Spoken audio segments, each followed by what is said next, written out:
All right, gentlemen, let's have a seat and get going.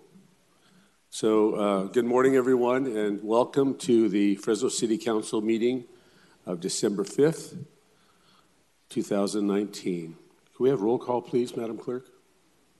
Councilmember Bredefeld. Here. Chavez. Here. Barza. Present. Carbasi. Soria. Arias. Presente. And Caprillo.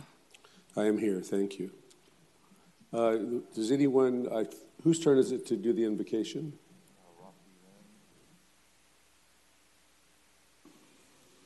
Is Mr. Vang here? Yeah, he's here. Okay. Right. Mr. Vang, you want to come up and lead us in the prayer? After that, please remain standing and we'll salute the flag. If you all rise, please. Thank you. Let us pray. Gracious God, we come before you this morning with grateful hearts. We thank you for the rain that makes our world green.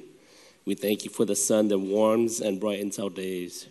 And Lord, this morning as our leaders here make decisions that are going to affect our city, Lord, we ask for wisdom on them.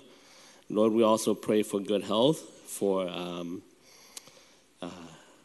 prosperity on them as well, Lord, and guide them and allow them to see this world through your eyes. Allow them to love the city the way you love. We ask all of this in Jesus' holy name. Amen. To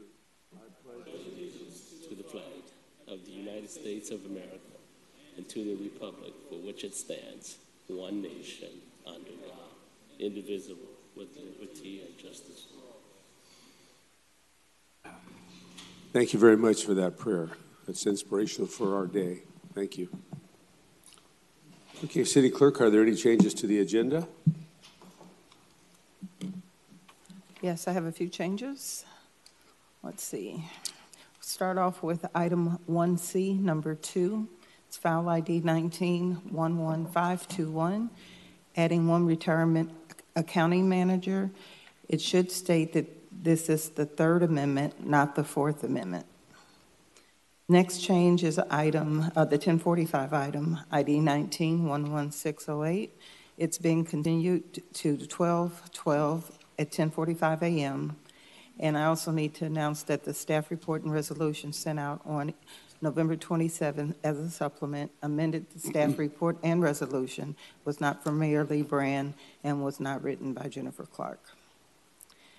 The next change is item 3F, ID 19-11546, approval of an agreement with ASM Global for management of the Fresno Convention and Entertainment Center. That item is being continued to 12/12 as well. And let's see, item 4A, which is the City Council 2020 schedule, is being removed from the agenda and brought back on the 12th of December for approval. Those are all the changes I have. Thank you very much. Does any council member have any changes to the agenda? Yes, Council President. Member Arias? I'd like to table item 1C, 1E, 1H, 1I, and 3H.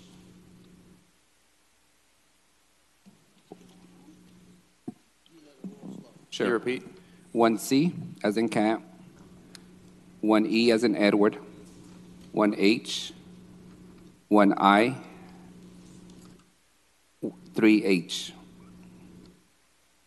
I thought you mentioned 1G. That's not... No. Yes, that's okay. Yes. Thank you. What was the last one? 3H. 3H. Let me find that. Those will be continued to the December 12th, next week's council meeting.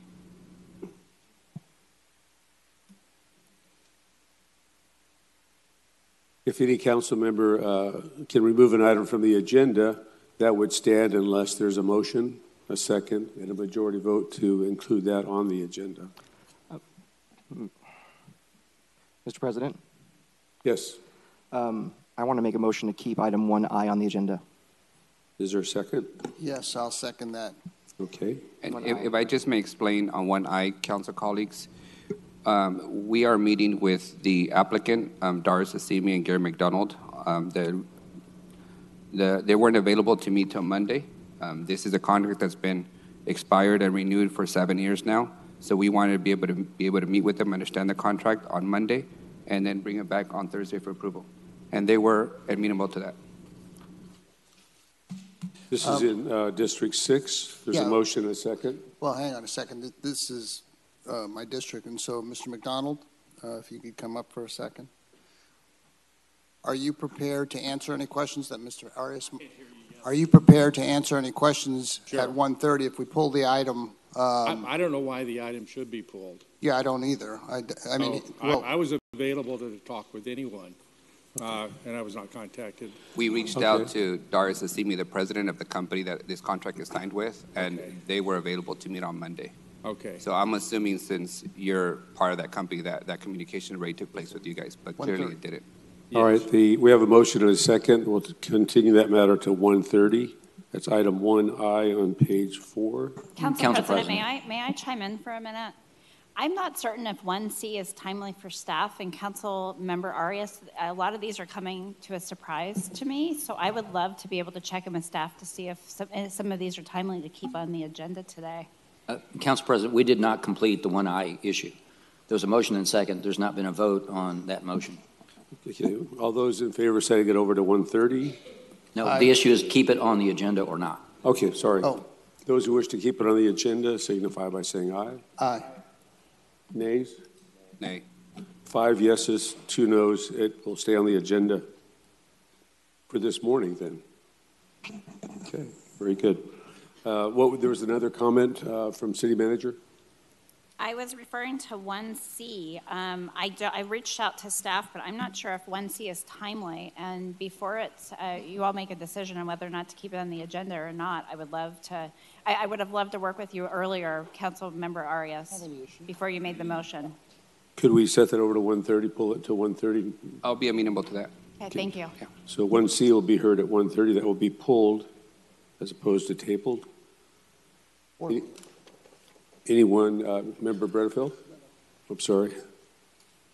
Member Arias? Yeah, I think you guys already got it. Wilma, we got everybody. Member Carbasi? Sorry, I didn't catch all these. I'd like to move 1A to the consent calendar, please. Contested consent, sorry. Okay. Are you talking about remove it from the agenda or hear it at 1:30?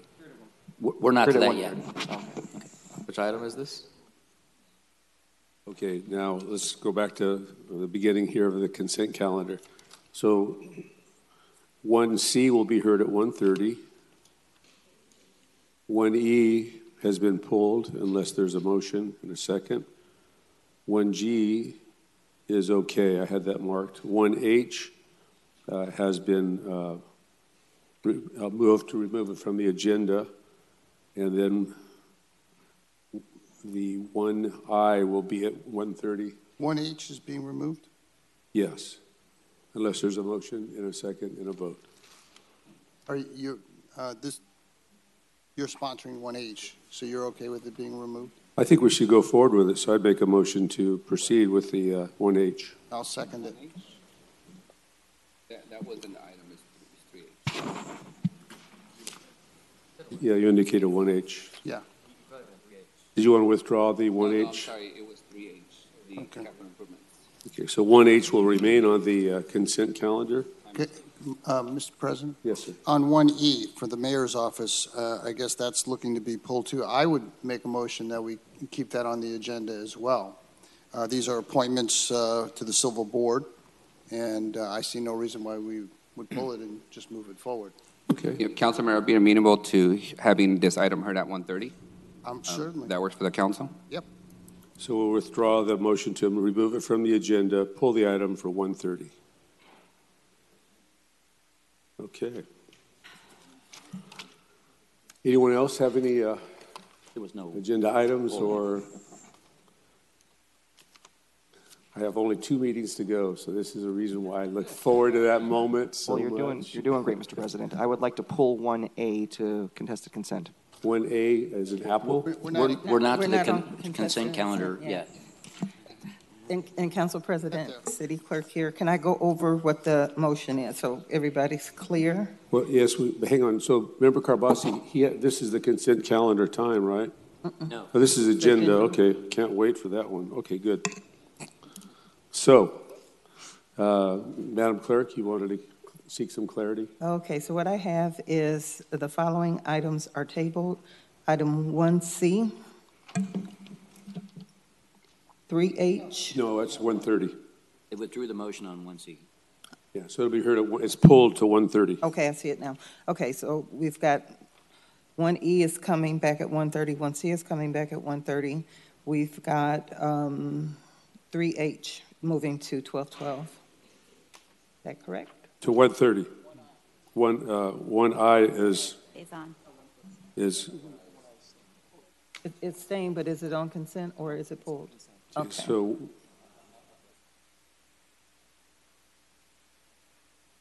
Yes. Yes. thank you. So 1H.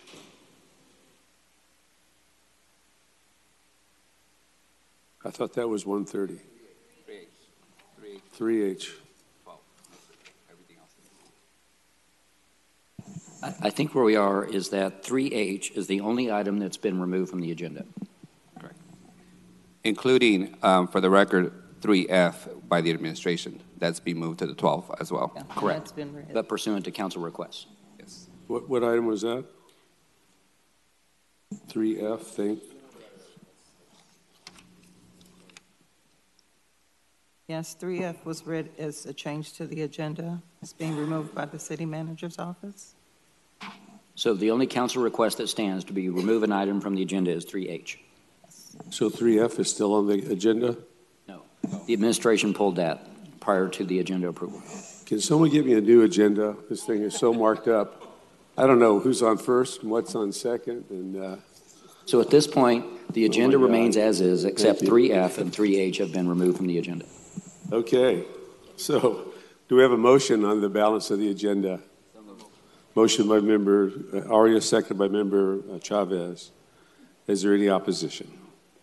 Passes 7-0. Thank you. Now we'll go to the minutes. Are there any changes to the minutes for the meeting of November 14th? No changes. Motion, please. I'll make a motion by Member Story. I'll second it. Any opposition? Passes 7-0. Approval of the minutes of November 22nd, special meeting. Is there a motion? Motion by Member Bredefeld, seconded by Member Chavez. Any opposition? 7-0. Thank you. Now we're going to go to ceremonial presentations. The first item of business there is SPCA Pet of the Month, and this is Councilmember Chavez.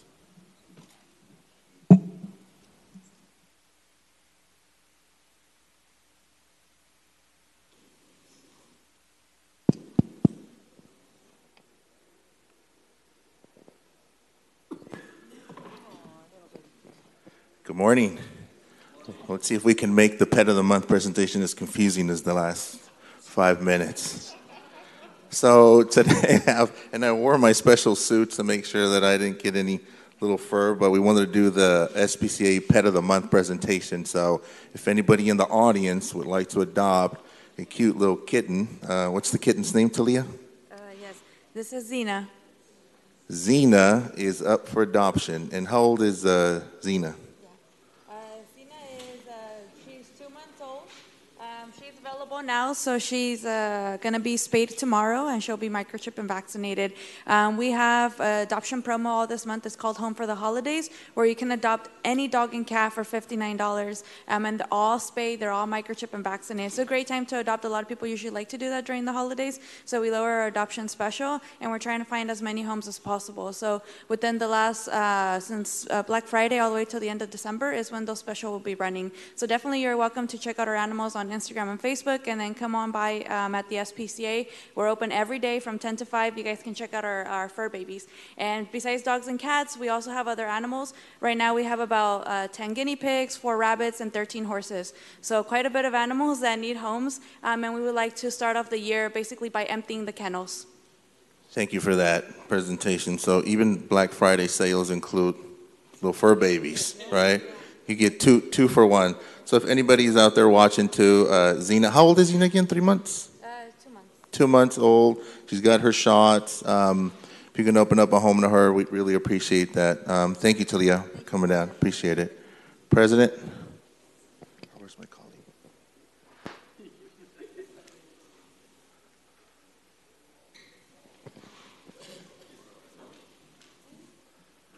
Okay, folks, the next item, we have a proclamation of Grace Vang Day in the city of Fresno.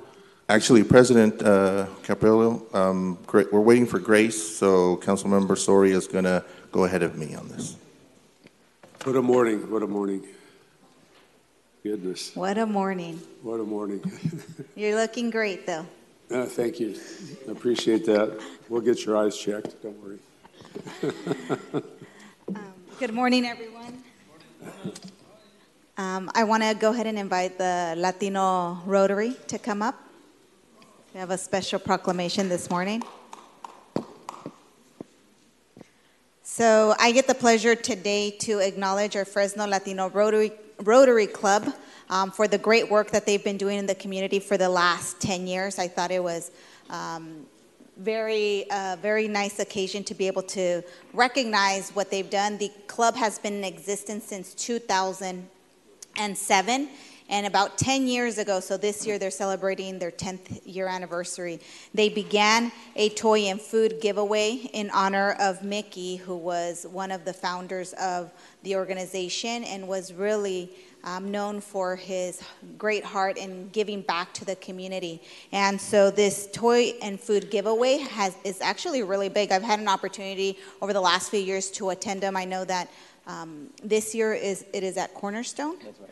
In the past, I know that it's been at the Chachansey Park, and you see hundreds of families, not only from the city of Fresno, from the surrounding rural communities here in our valley, that unfortunately we have too many families that during the holidays go without, and children in our community that also go without any sort of gifts. So the fact that they've been doing this for 10 years, I want to commend you. I know that I do something similar in my district because in our city, unfortunately, there are too many kids that don't have the same privileges that we all do to have an ability to open a toy. So thank you for the work that you guys have done.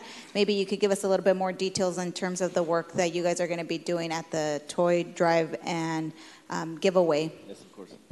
Thank you, Councilwoman. Thank you, City Council members, for your support and for this proclamation. Yes, this year we will be holding Mickey's Toy Giveaway at Cornerstone Center. We will be there bright and early at 9 a.m., but if you want to come and volunteer, show up at 8 o'clock. We can always use more volunteers. We will be giving out hot food and toys and pictures with Santa, and also groceries for families to take home so that they have something to eat over the holiday season.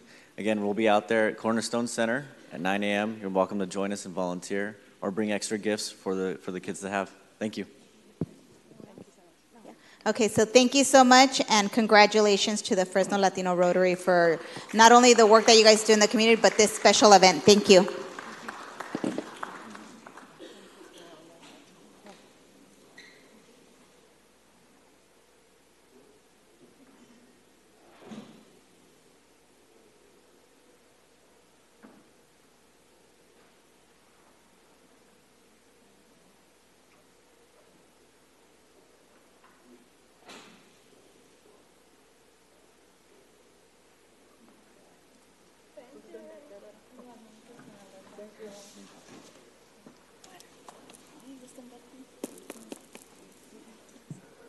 Okay. Thank you very much. Congratulations. Well done. Now we're going to go to the proclamation of the Grace Vang Day in the city of Fresno. This is sponsored by members Chavez and Esparza. Am I down there on this one? Thank you, President Caprillo. We're now back to our regularly scheduled program. Thank you. Hey, it's early. It's early. We want to welcome. I'm going to get you a gift card today. We want to welcome everybody. This presentation. So we have a little bit of some technical difficulties. Our student that we're honoring today, Grace Vang, apparently is at school at Roosevelt. a good excuse, but we do want to still talk about the reason that we wanted to honor her today. And I want to invite Mr. Cook up, and then Anna, which is the executive director, Hadidlian Borges. I got it. But this was a very important. We're very proud for two reasons. One, Grace was actually the winner of the 9/11 Memorial Contest. I believe there were over 120 submissions across the county or the city?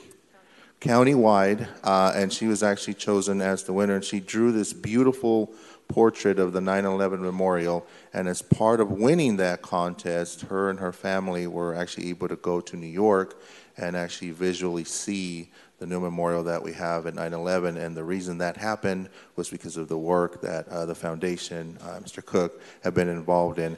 And I felt that this was important to bring and highlight because, one, she's a proud Rough Rider. As many of you know, I'm a Rough Rider. President Capriolo is a Rough Rider, and the mayor is also a Rough Rider. So shameless plug there. But the other piece is, I think everybody would agree that 9/11 was such a historic moment in the history of this country, and I think everybody remembers exactly where they were. But at the same time, especially the newer generation, the younger folks, some of them weren't even alive when this happened. And so it's important that we recognize just how important that point in time in history was. And out of that tragedy has come a form of expression of how do we bring our community together, how do we bring our country together. And I think everybody agrees that right now is something that's badly needed in our country. And so with that, I'm going to let my colleague who represents Roosevelt say a few words, and then we'll turn it over to the foundation. Thank you, Councilmember Chavez, Mr. Rough Rider himself. As close as I live to Roosevelt, you somehow live even closer. So unfortunately, obviously, we cannot have Grace here today. We're going to have to get on Mr. Allen's case about her not being here. She must be a very good student to not want to have to leave her classroom. And that's unfortunate because I wanted to tell her, for somebody who wasn't even born at the time, I think she has a very high level of introspection to be able to produce this beautiful piece of art. And it's great that she's been recognized not only here, but it's now taken over across the country. And her actually having gone out to see the memorial, I think, probably solidified that even more, that experience even more for herself and her family. And so obviously grateful to you folks for being here today. And let's go ahead and get the presentation on the road. So I want to introduce Anna Hadidlian Borges. All right. So some of you know she's married to somebody by the last name of Borges, which I call Anna's husband. But we want to pass the mic over to her and have her give a little bit more of an overview of what this contest was. So she is the executive director of the foundation for the 9/11 Memorial. Anna? Thank you, and thank you all for being here. We are very, very proud of Grace. We started this foundation and the California 9/11 Memorial in large part to be able to honor, educate, and remember. And a key component of that is education because, as you both mentioned, students that are graduating today were not alive on September 11th. And we all remember, everybody in this room remembers where we were. And so we are very honored to have this mission. And in doing so, we reached out to Fresno County Offices of Ed and the Superintendent of Schools, and with their incredible support and partnership, we were able to bring an art and poetry contest to all students of Fresno County.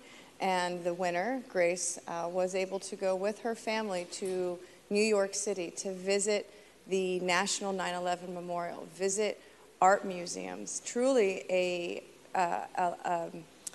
trip of a lifetime, and in part doing what we have committed to do, which is honor, educate, and remember. And so I wanted to thank Council President Capriolo and our council members here for taking a moment and honoring Grace, because she really does have a reflective heart and was able to capture so much of that day.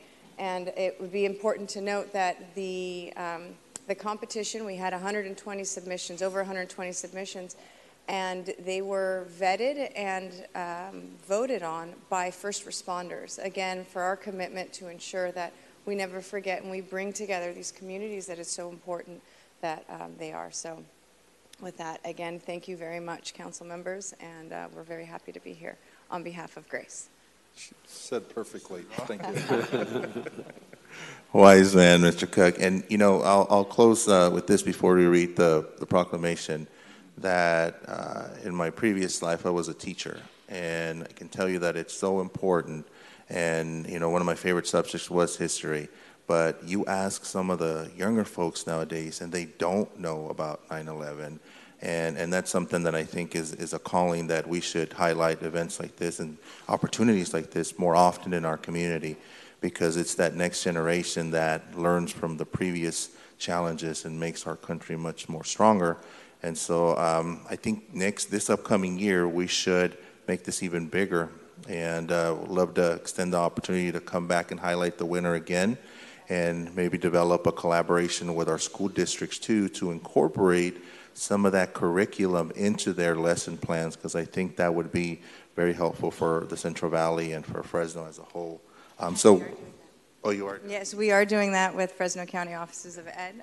There is a partnership with the National 9/11 Memorial, and they have an entire curriculum, and so partnerships are starting so that we can get a lot of training and online education for our students and our teachers, providing them resources to bring history alive into the classroom. And more and more as this grows, we anticipate hundreds of submissions for these students. And I should say that not only did we send the winner to New York City with her family, we also gave out close to $6,000 or $7,000 in scholarships for students for their submissions, either scholarships or iPads. So this is our way of trying to incentivize the youth, because we believe that this is important for everybody to remember. In one generation, it is essentially gone dormant, and Yeah, it really Anna, shouldn't. you're so far ahead of the game.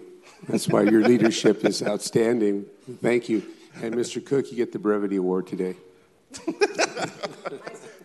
The Brevity Award.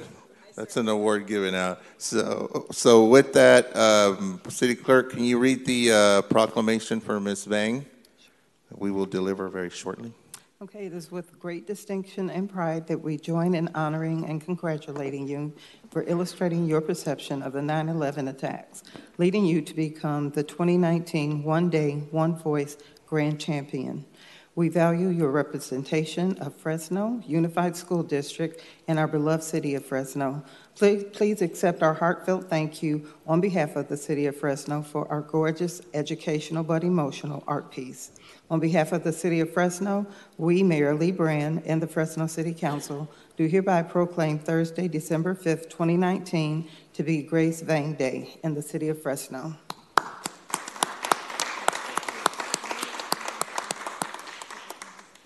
Congratulations again. Job well done. One more. One last thing. I did not get the Brevity Award. No, you have quality, Anna. You're quality. Your dialogue is always I quality. invite everybody here to come to the California 9/11 Memorial. It has just gone through a $500,000 expansion, which includes replicas of the Twin Towers and the Pentagon at a 1/100th scale, with all the first responders who perished that day engraved. Incredibly moving, absolutely wonderful storyboards to help, keep the memory alive. So please come by. Thank you, guys. Thank you, guys.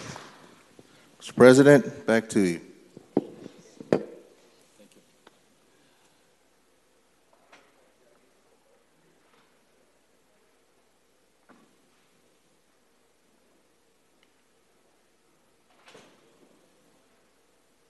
All right, that's fantastic. We appreciate you guys so much.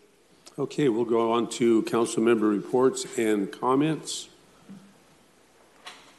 And anybody punched up? Okay. It'll be up to me then. So District 4, we did our third annual Operation Gobble last Tuesday, November 26th. It was at Wesley Church. It was a great illustration of how the community of Fresno can stand together and help those that are less fortunate.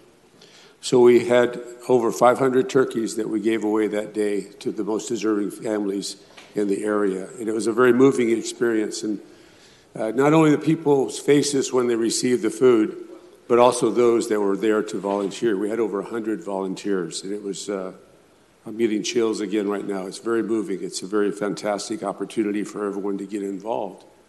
So, including the youth from Assist Team, they came together and helped provide these turkeys for all the people that were involved. So, I have to go through this list because these are the VIPs, not only in my district, but in our city, because they stepped up. We were short finances, and they all stepped up, and I can't thank them enough. So, the Fresno Police Chaplaincy, they've always been there. Winco Foods, Harris Construction, Meathead Movers, Reyes Coca-Cola, Caglia Environmental, Chief Hall, the Fresno Police Department, JST LLC, Jamba Juice of Fresno, Islick Public Affairs, California Apartment Association, the John Shahadi family, Shop and Go, Bakeman Water Company. These people stepped up. I was in a desperate mode, and all these people stepped up for me, and I can't thank them enough. Wheelhouse Strategies, California for Energy Independence, Thomas and Michelle Beggs. Tom Beggs and I played baseball together 30 years ago. I think I came forward again. John Lawson, Out Front, Forbay Farms, Ronnie and Annabelle Aldretti, Mid-Valley Disposal, the Dwayne Zinkin family, Starbucks, MDK Builders, and of course, Precision Civil Engineering. A special thanks also to our Public Works team and to John DeLucia for the printing. So it really, it took more than a village to pull this off. It took the whole town. And we have some of our sponsors in the audience. I can't thank them enough for what they've done for the city of Fresno and for those that have the opportunity to have a fantastic Thanksgiving with a full tummy and a warm heart. And that's because of these people. So thank you very much for that. Next is Member Soria. Thank you, Council President. Just wanted to make a couple announcements. In District 1 at Teague Elementary, on Saturday, they are going to be having a Santa's Village. This is an annual event. So we invite the families that live out in the west of the 99 to come on out. We'll have a mini Santa parade, family photos with Santa, food, games for kids, and it's open to everyone in the community. Also, just want to give a big shout out to our student athletes in District 1. First, the Fresno City College Women's Volleyball. They actually are advancing to the state tournament and will be playing Chula Vista this weekend. So we want to wish them good luck and hope that they make us proud. Then we also have some very great student athletes at Central Unified School District in their high school football program. They have also done some amazing things this year. Central Football's team was a three-peat winner of the Central Section Division I Valley Championship. They go on to the North Cal State Finals this week. So we want to wish our student athletes good luck and to make sure that they do well and represent the Valley proudly. Thank you, Council President.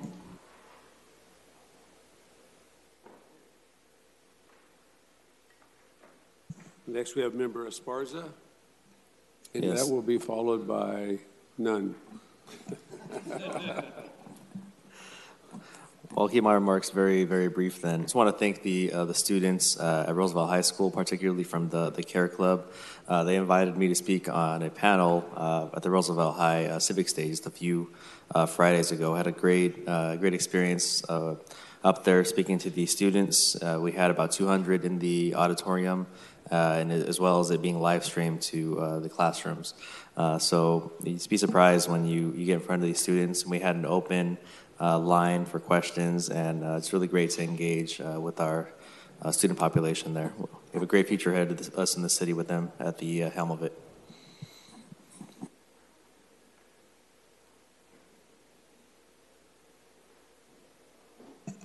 Okay, anyone else have a comment to make? There's perfect opportunity. All right, we'll move on then to the consent calendar. Would any council member like to pull an item for discussion? If anything is pulled, it will be heard on the contested calendar at 1:30. I think we went through that, but is there any other additions or? I would like to pull item 1A. Okay, item 1A. For 1:30. Thank you. That'll be heard at 1:30. I'd like to pull item 1C, the salary resolution. That'll be heard at 1:30. Item 1E, 1:30. the appointments to the Civil Service Board. Item 1H, the appointment to the WIB Board. That'll be at 1:30. Anyone else like to pull any item? Oh, I'm sorry, 1I2 is being pulled to 1:30. Yes, Councilmember. I saw at least probably 2 items to vote on. All right, we have a motion and second by member Soria, motion, member Chavez seconded. Anyone in the public wish to come forward and address the council on the consent calendar?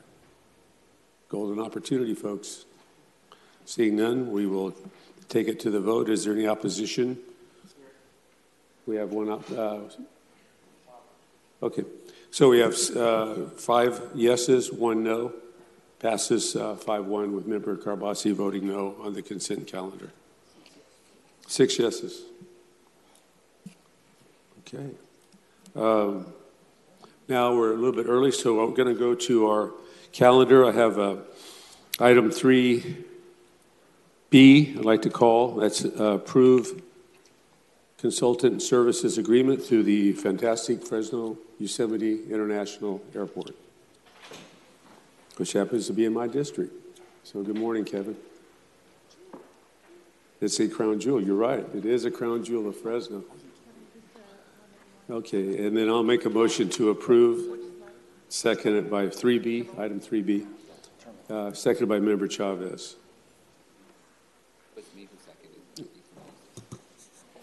That's easy to do. Good morning, Kevin Michael, Director of Aviation. Hope all is doing well. I'm excited to be back up here because we've been talking about these projects for a while, and of course we've got the second item right behind this one. It's related as well. But this first item is providing some consultancy support to help us manage both projects. And when I say both projects, I'm talking about the terminal and the parking garage. That's that $115 million program that we've been talking about. Both of them are behind the scenes rolling now, and there's a high level of expertise necessary. These are complex projects. You're dealing with TSA, Customs and Border Protection, FAA, and components. A lot of times this is out of our control. We just don't have the in-house capability or staff.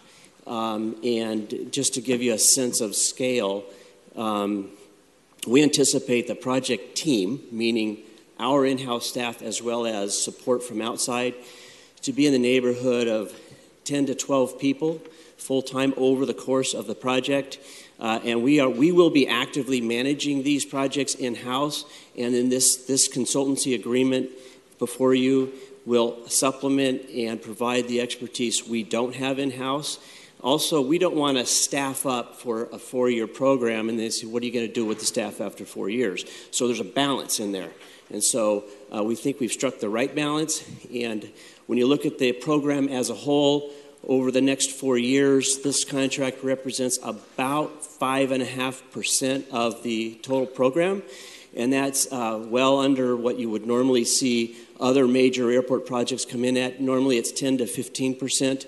So this is actually going to be saving us money compared to fully outsourcing, which we don't want to do. So there's really, I think, a proper balance here. So I don't want to take a lot of time, but I'd like just to stop. Also let you know that the president and CEO of Shenzhen, the firm that we're proposing to use, is here with us today. She flew in from Honolulu, and she can actually answer some of these questions better than I can. But with that, I'd like to turn it back to you. Thank you. Thank you very much, Kevin. Well done. First up we'll take it to the public first. Let me do that. Anyone in the public wish to come forward to address this issue? If you'll give us your name and address, you'll have 3 minutes. Seeing no participation, we'll close public comment. Bringing up here, Member Bredefield, followed by Member Soria, followed by Member Chavez.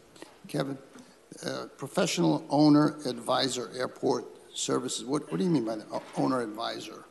So on projects of this complexity and scale, that's an industry terminology, owner advisor. Basically, they are going to be providing as full-time staff in our office to help support our efforts.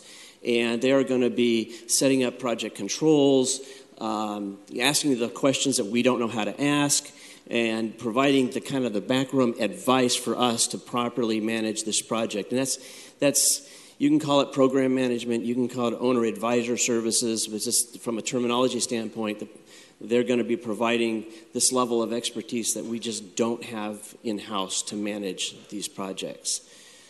So are they're going to be overseeing these projects? They're not doing drawings, they're not doing architectural, they're consulting to make sure this project is done properly as required by, I'm sure, federal laws.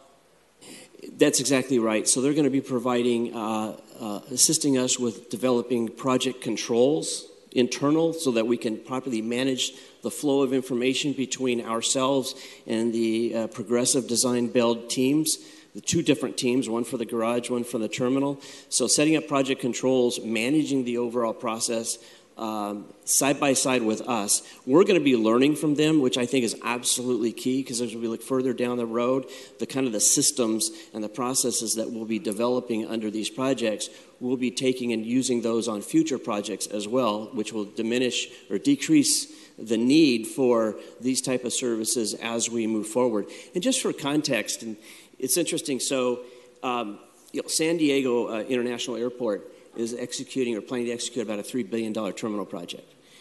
Way bigger than ours, right? We're $115 million. Their project team is about 150 people dedicated just to managing that program over the next 4 or 5 years. And out of that 150 people, about 75 are coming on board with a consultancy, and 75, they're staffing up internally with the airport staff, dedicated just to this project.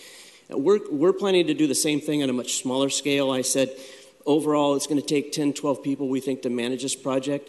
And we plan on staffing up to 2 additional, and another internal we already have dedicated to it's 3. And then this team will provide about 7 more people on and off, and even more behind the scenes to help us manage both of these projects. And the advantage of this is that 2 different contractors, 2 different projects, 2 very, very different projects, but they can ensure that these 2 groups will utilize the same type of systems to manage the project, instead of us saying, here's the garage contractor, and you have a type of way you want to manage it. Here's a terminal contractor, but you have a way you want to manage it. We want to all bring that together seamlessly for us, and that's going to be absolutely key to not have to do the 2 different systems. So how many people will they be providing, and for how long? How long will... So the duration of this is 4 years. So the cost is spread out over 4 full years. So we anticipate by the end of 2023, we'll have done all the work that we plan on doing. And the body count, excuse the language, body count, is going to vary. It's going to start out with 2 full-time.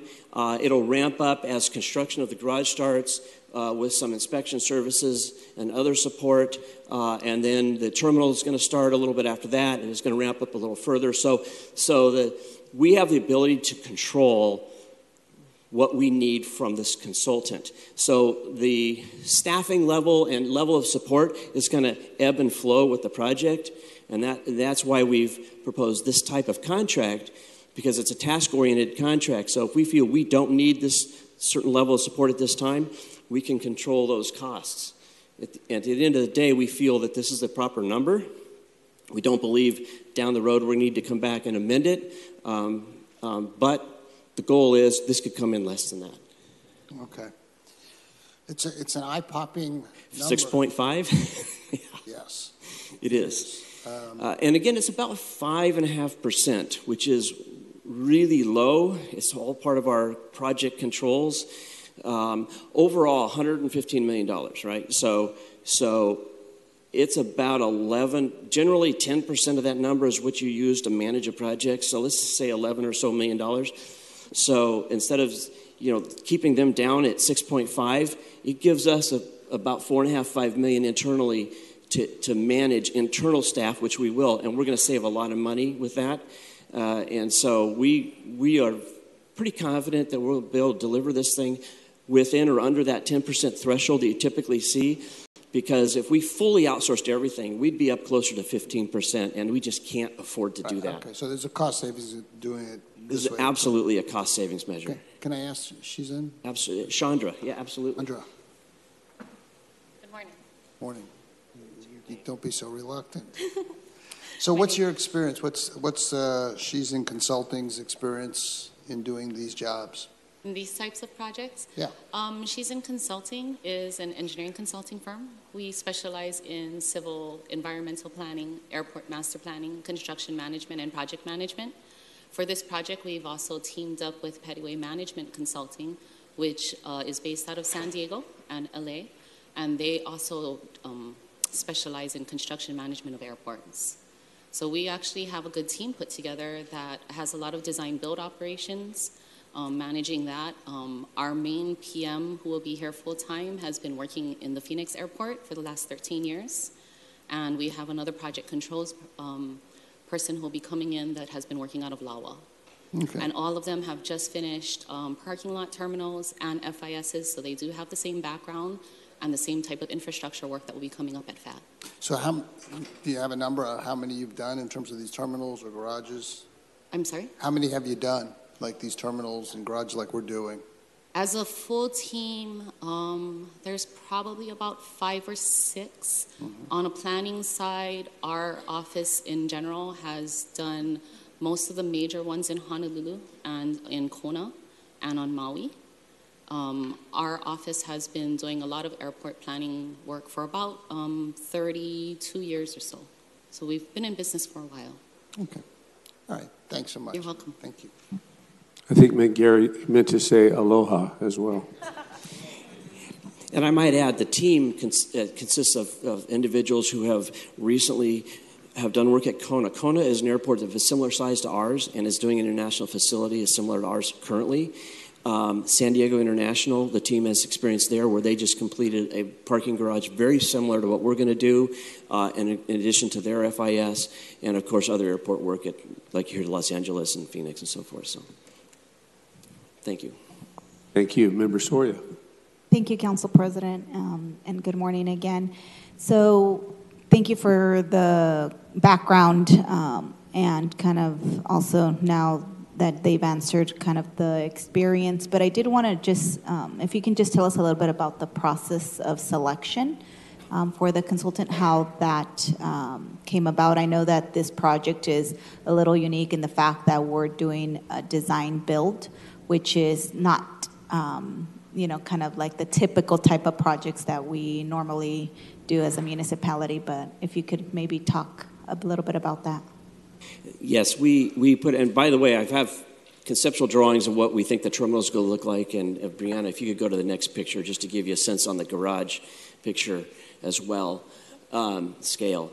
But on the solicitation process, what we did is we specified that, look, we're going to do these 2 projects. We identified what they were, parking garage, terminal work. And then we asked that these submissions have relevant experience to these projects in terms of managing it in a design build and specifically a progressive design build manner. Now, we got a number of submittals. We got some good submittals. And at the end of the day, we evaluated this team compared to the other teams and felt very comfortable that they brought the right skill set. And not only skill set, that's one thing, but when you make a final recommendation to come before you, it's, we're going to live with this team for 4 years. Can you have them like in your living room? Do you feel comfortable? Do you feel that they're going to be an advocate for what you're trying to do? And so, to me, that's the big difference between one team over a next team. Great. Okay. I'm very excited about the project. Actually, was just at the airport earlier this week, dropping off my parents as they flew out to Mexico. So I know the tremendous need that we have for an international wing. That airport was packed at 11 p.m.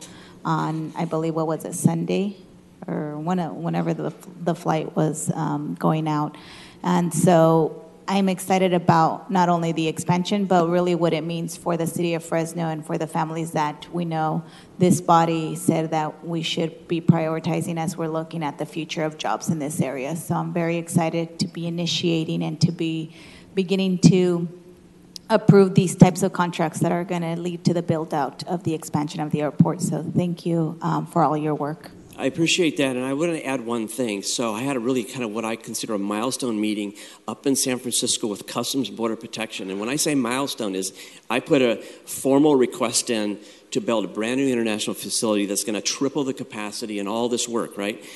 And heard nothing for like 3 weeks. So I went up there and I said, like, what's going on? Oh, yeah, it's in the big bureaucratic grind and somewhere else. And so the head person in San Francisco with Customs and Border Protection reached out to his counterpart, and I actually got a written confirmation they are in support of the new project, meaning they have to first say, yes, you can do it before we can do it. And I got that information about a week and a half ago, which is a huge step. And now they're on board to do what we want to do at the scale we want to do it, the capacity. Yeah, thanks. And thank you for staying the course on that with us. So we appreciate you. Oh, absolutely. And we'll talk more about that on the next item. Hey, Kevin, I just wanted to publicly thank you. Been using the airport quite a bit recently, and I got to tell you that you're running a really great operation out there. I know in the past I've complained about the time it takes for bags to come off the plane, but that has been just spot on the last couple of times. I did have a question. We're going through the expansion or the installation of the international terminal. Anything you need from the city to fast track in any kind of way that port of entry designation? I know you've been working on it for quite a bit of years, but that would be just a game changer for Fresno. And I'll just give you a quick example. My colleagues and I had a chance to use it the other day, and it's pretty quick, but that would be great if we could get additional support for those customs officers on there. Anything that you need from the city that we could fast track or help with? I actually really appreciate that, and today I would say no. However, part of the conversation I had up at Customs and Border Protection in San Francisco a couple of weeks ago I just mentioned was a twofold, not only getting the okay on the project, but there's two other pieces, and one of them is the port of entry, and two, by the way, when we open the facility, you need to make sure you have the proper staff to accommodate that level of service that we anticipate, right? So twofold, and so that is very much up front. So there may be a point in time a little bit down the road where from an administrative as well as elected body standpoint to have some kind of a in concert support for both port of entry and providing the proper resources to meet the demands here in the valley. It's a big, big deal. Absolutely. So yes, and I appreciate you asking that question. And then last just a quick question. So the technology capacity that the airport has, part of this expansion, so you know when you walk up to the ticket counter and folks are processing your check-in, your baggage, does the airport have the infrastructure, fiber optic, and everything we need to support that additional international flight increase that we've been having? So the short answer is yes and no. So we have a very robust fiber backbone in the airport today, to the ticket counters, to the gates, everything. And we are going to expand that and grow it as part of this expansion. Okay. Because Customs and Border Protection is going to be putting in a lot of high-end technology to help the throughput in the international facility.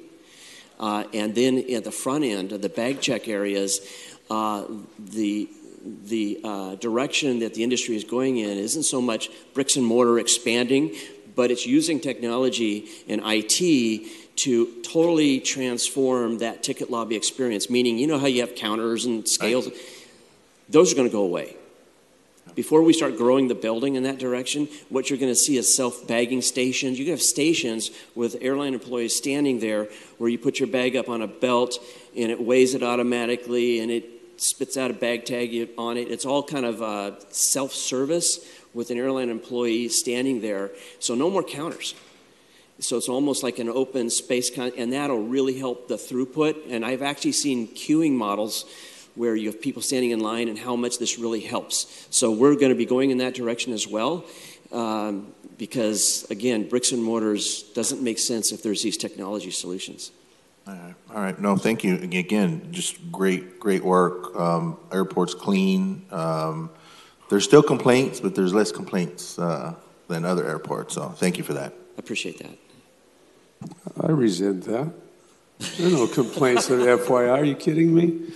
Anyway, next up is Member Arias. Council President, if you call me Member Chavez today, I'm going to have to take care of that during the break. Director, I want to follow up on Councilmember Chavez's questions on technology, but be a little more direct. Do you have the technology infrastructure to accommodate the shift to more self-service operations? Because here in this building, we don't have it. And in the city's network system, it doesn't exist. We still struggle to stream videos. So are you guys on your separate network, on a separate network? So think of the airport environment as an entirely separate city. So the city's network reaches out to the airport, but that's only for the purposes of city employee emails, payroll, basic services that the city provides from an IT perspective. So that's one thing, and we got that like every other city department does. But out at the airport itself, there's an entire IT environment that's, in my opinion, as robust and complex as the city's. In fact, in part, you could say even more so, and because of all the different lines of businesses that we have to deal with. All that said, we have servers, and it's all separate. It's nothing to do with city network, and fiber backbone. We have all these things. So we are currently meeting all the needs of customs, of FAA, TSA, airlines, rental car. All of them are being met today. That will be upgraded as part of this project because we're going to expand everything. But because we have that infrastructure in place, let's say existing in the ticket lobby, and I just talked about how we might transform that ticket lobby in the future, we have that backbone in place today to be able to handle that transformation in the ticket lobby already in place. Right. So it's really about the fiber backbone, which will be enhanced as part of the project. My other question is on the cost. You indicated that this consulting contract is about 6.5% of the overall project cost. When you account for all our other administrative overhead towards a project, what is going to be your ultimate administrative cost? So the all-in cost of that $115 million program, we anticipate being about $11 million. So 6.5 on this side. We call them soft costs, right? Yes. And about $5 plus or minus $1 million internal. And when I say internal, there's our staff costs. There's other support costs. There's geotech reports. There's, to execute a project. And so we've already done our math behind the scenes, and we have absolute 100% confidence we will deliver this project within that threshold, that 10% threshold. And the 10% threshold is what we actually budget for all of our projects across the board, whether it's just a taxiway, little projects, and the standard overhead soft cost. And we will deliver this project within or under that amount. Now, speaking of the budget, are you still confident that you're going to be able to deliver the project on budget and on time? Yes. Great. Thank you. And by the way, I did see your recent advertisement online for the airport. It's great. Short, sweet, thoughtful. So well done to marketing people. I hope you guys are advertising in Spanish and Hmong media too, because it's a big consumer base. I'm glad you said that. Yesterday we had another progress meeting with our garage, and one of the subjects was wayfinding and the signage and English and Spanish on all signs, equal font. So it's not like a little here and a big, it's just going to be a consistent throughout the entire project. Thank you. I appreciate you guys responding to the customers that are, generating the growth in the airport. So thank you very much. Thank you. Well, the screen is clear. Kevin, fantastic job.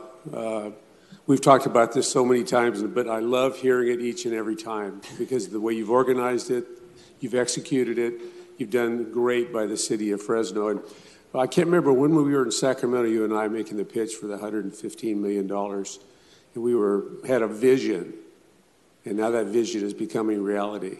And your management is within the parameters we set forth to those in Sacramento and to my colleagues here. You're dead on. Wish everything could work that well. And the only complaint I have about the airport is that Member Chavez frequents the airport. It's kind of challenging because he packs about a 300-pound bag, and I've got to help him lift it on the belt, and they weigh it. It goes off the chart. He's got to pay like $85 more, and he's upset. No discounts, no discounts. So anyway, really proud of you, your team. You guys do a great job, and keep up the good work. This is fantastic. Appreciate that. With that, we have a motion and a second on item 3B. Is there any opposition? Seeing none, passes 7-0. 3C, again, make a motion to approve. Second by Member Soria. I think the presentation would be pretty much the same. Very similar. I do have the vice president of our contracting team here, and if you have any questions related to our local labor and all these things, we're prepared to answer those. But again, we're on track on that project, and we're excited about it. Okay, thank you very much. Out to the public, anyone wish to have a conversation on item 3C with us? This is the opportunity. Seeing none, close public comment. Member Arias.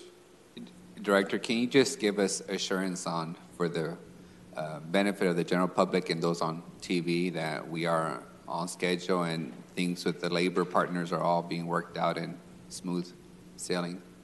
Yeah, absolutely. In fact, we have been working with this design build team, the contractors here. You can see a picture up there from a scale standpoint. I mean, they are fully committed to this. Even though we're here today to execute this contract, they have behind the scenes, and you can already see what we're thinking about doing here, and have essentially validated our budget. That is absolutely key. In other words, we're going to be prepared to come back before you on the second phase, which is the construction phase, here in the spring, sooner than later. We'll have the CEQA piece part of that because it's for construction. And absolutely, and I think our contractor can validate what I'm saying, that we will deliver this on time and on or under budget. With top quality. That's right. And local workforce. That's right. Member Soria? That's what I wanted to touch base on the local workforce component, because I know that for majority of us on this dais, that was a big point, big selling point in moving this and making these investments into our local community, because the importance of putting local people to work. So the contractor is comfortable that they'll be able to meet the goals that this council has adopted. Yeah, absolutely. And I mean, we can actually have him come up and speak to that if you'd like. But they have been down this road many times before and have great working relationships throughout the state. And if you'd like, I can have Colby come up for just a moment and just explain a little bit about their approach on utilizing local workforce. If you could give us your name and address for the record.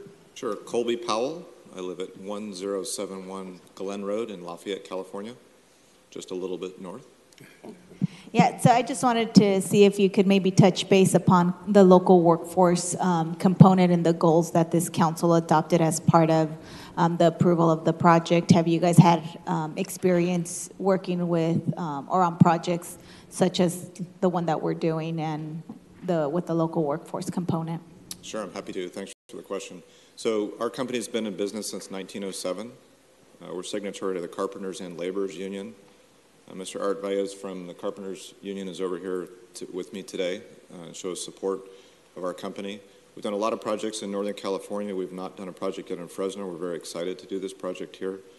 We have teams that do work all up and down the valley, primarily in municipal heavy concrete projects, and parking is one of our near and dear to our heart specialties that we love to build. We have a very good design build team in place to do the job. And to answer directly the question about local hiring, we do a lot of projects in Oakland and San Francisco where there are project labor agreements in place on those jobs that have local hiring both mandates and goals, and we regularly meet or exceed those. So I see no problem with Perfect. this job. And in the model where you have a design build similar, you guys have also that experience in doing? Yes, many. We've built more design build projects, parking structures in California than any other contractor. Awesome. Great. Thank you. Pleasure meeting you. Thank you for being here. Thank you. Anyone else? The screen is clear. We have a motion by me, seconded by Member Soria. Is there any opposition to item 3C? Seeing none, it's 6 present, but Member Arias, before he departed, indicated a yes vote, so it would be a 7-0. Thank you very much. So now we can go to our 10 o'clock scheduled item. It's a hearing to adopt a resolution and ordinance to annex property in District 4. Good morning, Mr. Benelli. Good morning, Council President Capriolio. I'm Andrew Benelli with the Public Works Department, here today with a public hearing.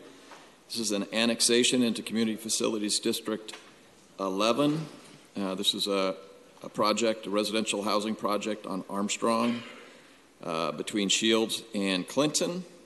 The annual assessment is $717 per lot, and this project is being done by Fowler Development Company. The landowners are in support, and staff recommends approval after a public hearing. Thank you, member. Thank you, Mr. Benelli. Really? All right. With that, we can take it to the public. Anyone in the public wish to address this item, please come forward and give us your name, your address. You have 3 minutes. Seeing none, we'll close public comment. I'll make a motion to approve. Member Chavez seconds the motion. We have a motion and a second on item 10 a.m. scheduled. Any opposition? Seeing none, it passes 7-0. Thank you very much. Thank you, Mr. Benelli. And then we'll go to the next one. I think we're on time. Thank you, President Capriolio. This is also a Community Facilities District. This is, however, Community Facilities District number 9. This is a commercial and residential multifamily project in Council District 6. It is on the corner of Willow and Shepherd Avenue. This project is being developed by Heritage Development Corporation. The annual assessment is $97,000, $167. Staff is recommending approval. The landowners are in support after a public hearing. Thank you. Thank you, sir.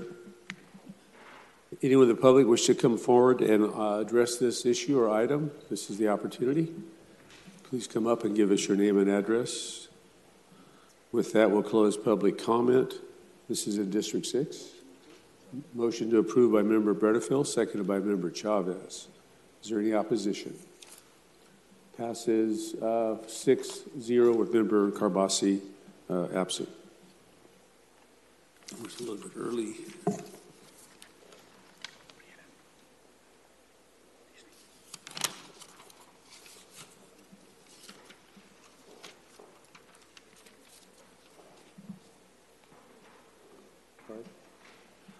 Member Soria wishes to hear 3A, item 3A.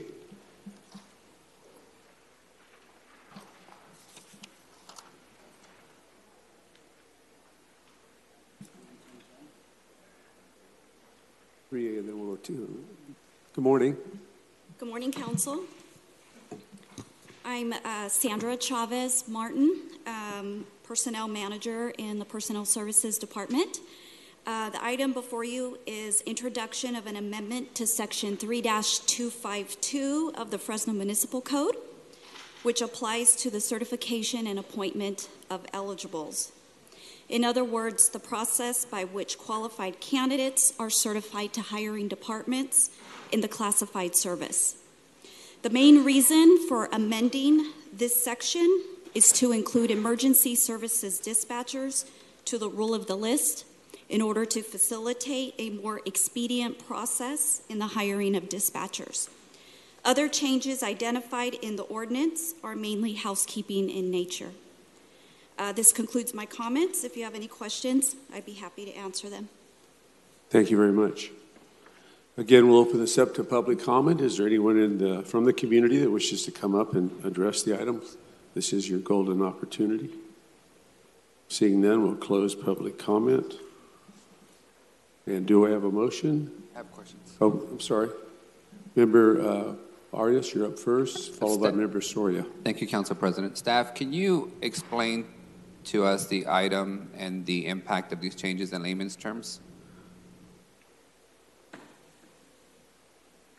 Absolutely. So for the classified positions, we're civil service agencies, so departments, when they have a vacancy and we establish an eligible list, they're subject to the rule of 10. So they get 10 names for hiring consideration. This was kind of initiated by the police department to help facilitate the hiring of dispatchers. So in particular, this would give them rule of the list. When we establish an eligible list for entry-level dispatchers, we would afford them the entire eligibility list for processing. So essentially, this will allow them to begin the hiring and background process for dispatchers. So now we give them 10 names for one vacancy for a dispatcher. If an individual falls off in background, they have to come back to our office and ask for another name to supplement the eligibility list. So this will help make for a more efficient process and provide them those names for hiring. What's the position of the labor group that represents these employees on this change to the municipal code?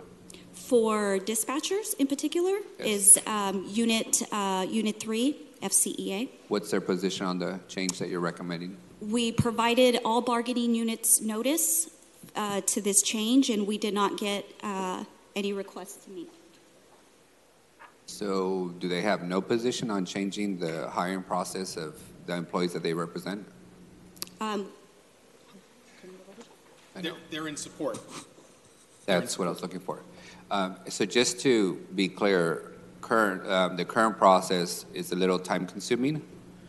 This would allow us to streamline and give folks more flexibility and process dispatchers quicker, right? Yes, it's a much more efficient process, so rather than only providing 10, if the list has 30 or 40 or 50 people on it, then the department will receive the entire list of however many. Perfect. And that will facilitate the processing of those applicants that much sooner. Great. Out of how many current vacancies do we have for 911 dispatchers as of today? Currently have 2? I think two or 3. There's a couple of start dates that are to be determined, and I believe that leaves us with 2 vacancies. Okay, thank you. With that, I'll make a motion to approve. Second.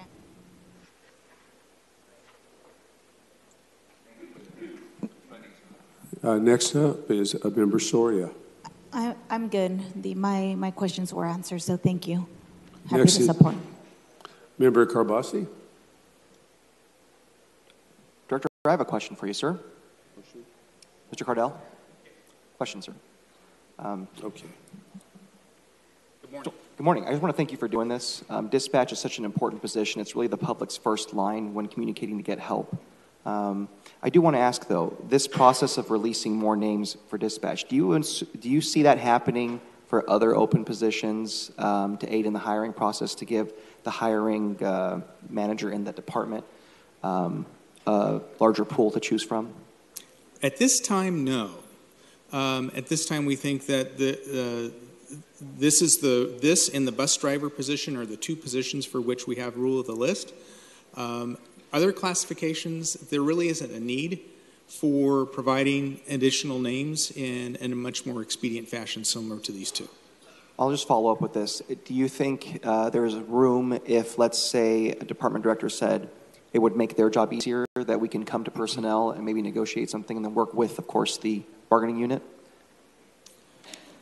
I would say that Case-by-case basis. On a case-by-case basis, we are actually very flexible with the departments. Okay.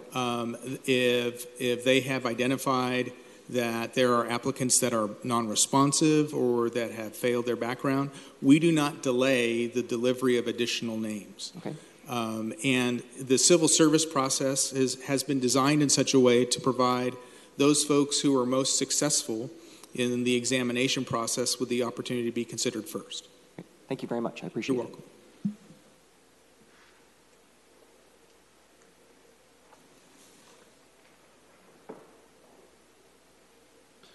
Thank you, Director. Yes, sir.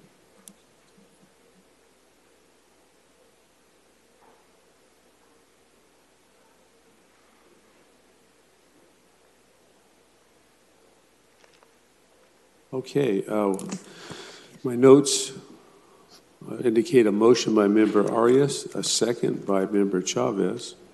Is there any opposition? Seeing none, passes 7-0. All right, now I have a card here on a 10 o'clock item. We've already heard that item. It was motioned and passed 7-0. So the public comment was open and closed, as was the vote. So thank you for being here. But I run a pretty tight ship. Okay, speaking of that, we're going to go to the 1010 item. Actions pertaining to an appeal from the Fresno City Planning Commission's decision regarding District 6.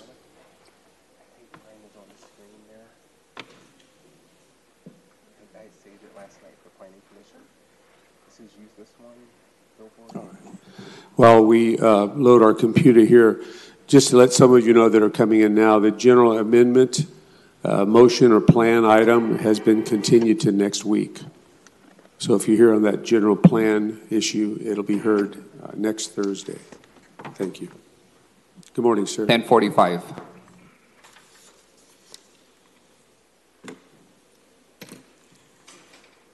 Okay, good morning, Mr. President and members of City Council. I'm Rodney Horton with the Planning and Development Department. Before this body is consideration of an appeal of the Planning Commission's action pertaining to development permit application number P19-00359, as well as variance application number P19-02282 and the related environmental assessment. Before I present a brief overview of the project, I'd like to provide you a little bit of information about variances and the required finding. Section 16-6802 defines a variance as a discretionary grant of permission to depart from the specific requirements of the development code that is needed when, due to certain circumstances regarding the physical characteristics of the property, the strict application of the development code would deprive the property owner of the rights and privileges to be able to use the available property located in the same zoning district. Furthermore, I'd like to just clarify Section 15-5506, which provides the required findings that must be conjunctively met. They must, meaning all of the findings for a variance must all be met collectively. And the variance findings include, just going back here, it includes exceptional or extraordinary circumstances or conditions not generally applicable to other office zone properties in the area. And 2, would not constitute a special privilege inconsistent with limitations of properties of other office zone properties in the area. And 3, prevents a hardship not of the applicant's or a predecessor in interest action. And 4, not a detrimental or injurious, is not detrimental or injurious to area properties, public health, safety, and welfare.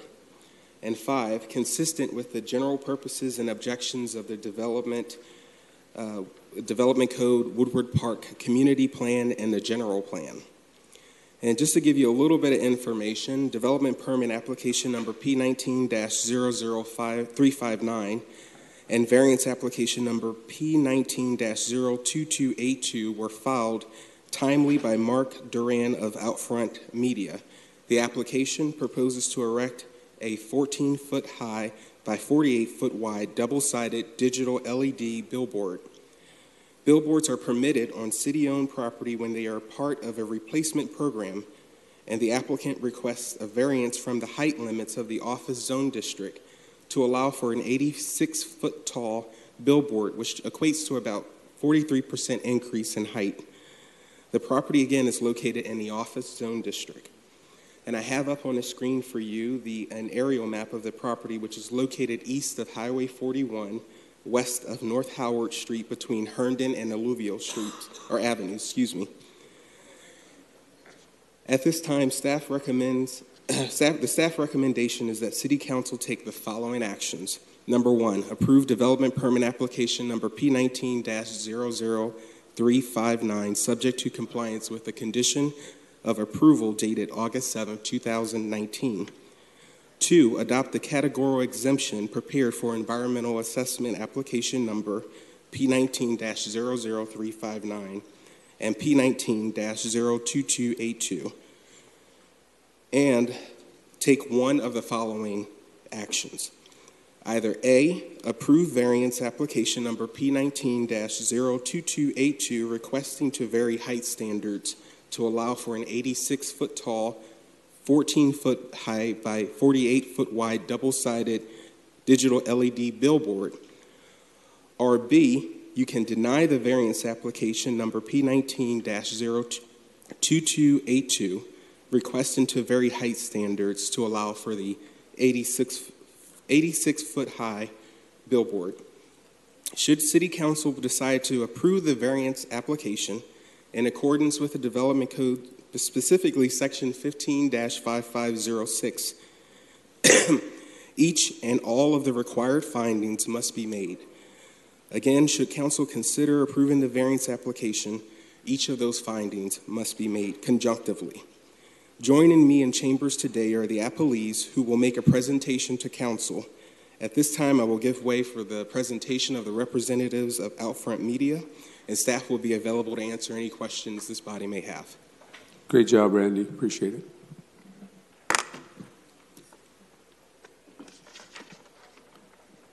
If you could give us your name and addresses, you'll have the floor. Sure.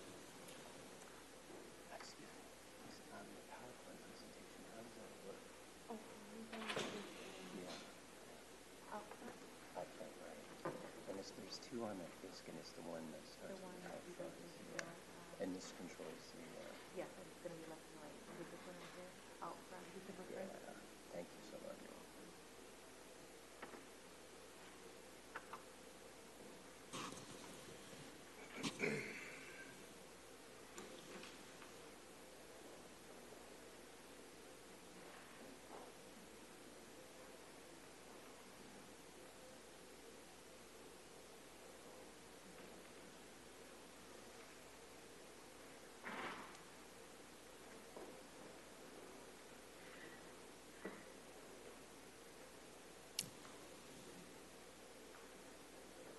Sorry for the confusion. It's been one of those days, folks. I probably should have got a couple more hours sleep. I don't know. Okay, so I think we can go forward with your presentation if it's loaded and we're ready to go.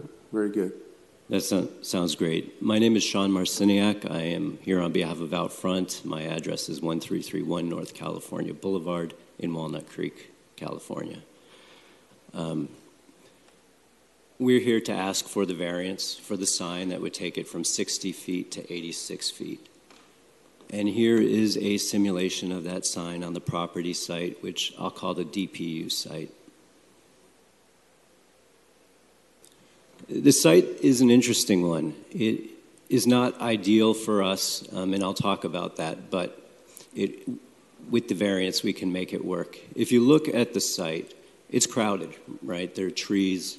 There are two large telecommunication towers. If you look to the back of the site, there's a hill. That hill is about 26 feet tall, and on top of that hill runs the highway. So we have sort of a sunken, crowded site. So why this site? When the city issued an RFP a number of years ago, it identified 4 sites, and we tried to make all 4 of them work, and for various reasons, they didn't work.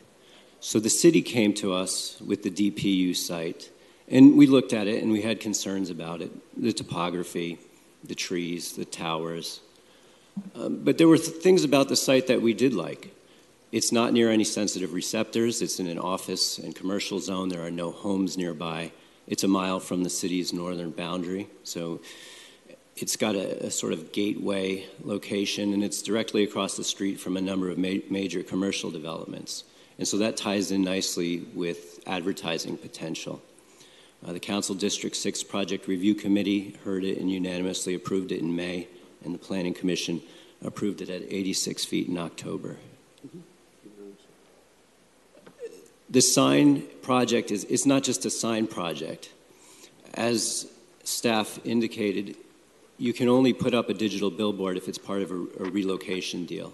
So with this sign comes a package. We're taking down 10 sign faces throughout the city in all districts.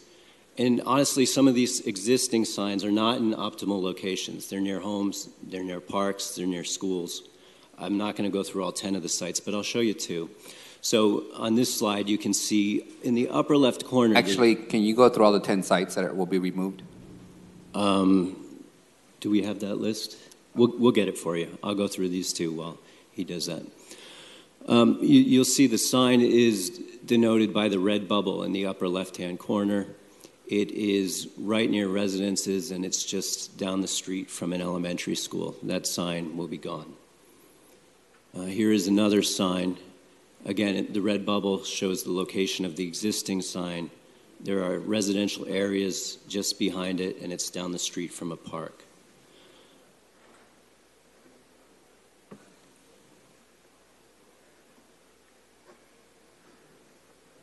So we have that list.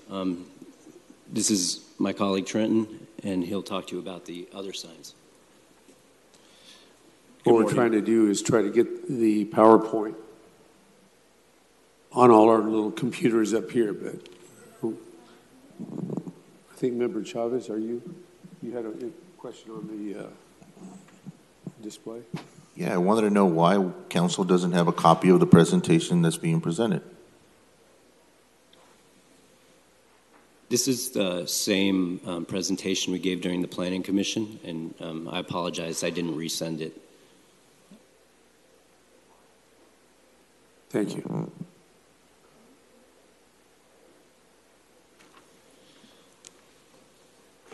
Good morning. My name is Trenton Sunterpack, Outfront Media. My address is 2498 West Menlo. To answer your question, Councilmember Arias, we did not have a slide with all the takedowns. As previously negotiated in the beginning process of the RFP, but I'll read them aloud for you if you'd like. Thank you. So this particular location that we'll build, there'll be 4 faces on Belmont that will be removed, Belmont and Fulton, back-to-back, Belmont and Jackson, Blackstone and Illinois, Blackstone and Griffith, Broadway and Stanislaus, Olive and Backer, and also Olive and Backer.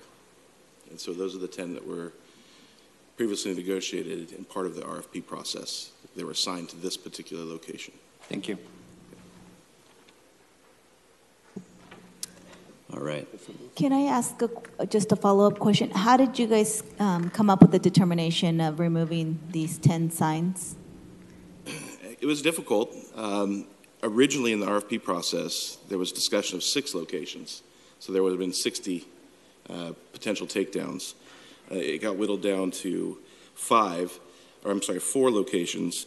And so we were kind of just going through some of the underutilized inventory where there is more inventory in that vicinity than represented in other parts of the city. So some of these areas have more billboards than others. And so what we want to do is kind of redistribute so we have a little more diverse footprint within the city. You mentioned 3 or 4 on Blackstone? Not the Blackstone and McKinley one? The one raised by City College? There are 2. One of them is Blackstone and Illinois, and another is Blackstone and Griffith. Okay, thank you. You're welcome. Member Bredefield. Oops. We'll skip Gary for a second. No, screen is clear.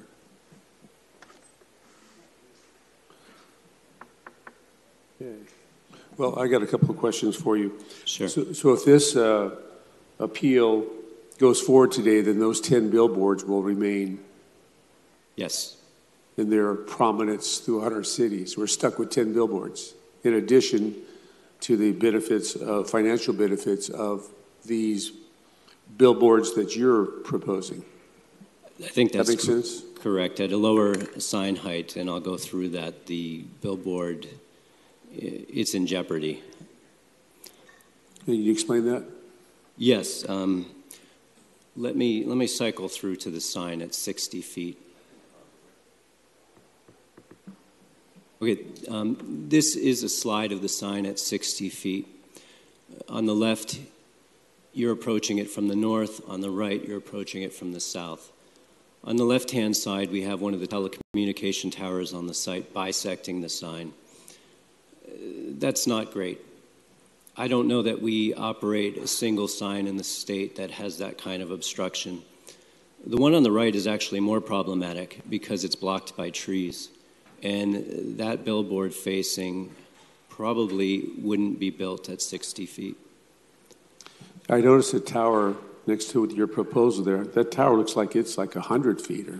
The one to the left is 112 feet, and then the tower to the right that's bisecting the sign is 72 feet. Okay. And at 86 feet, we clear those obstructions.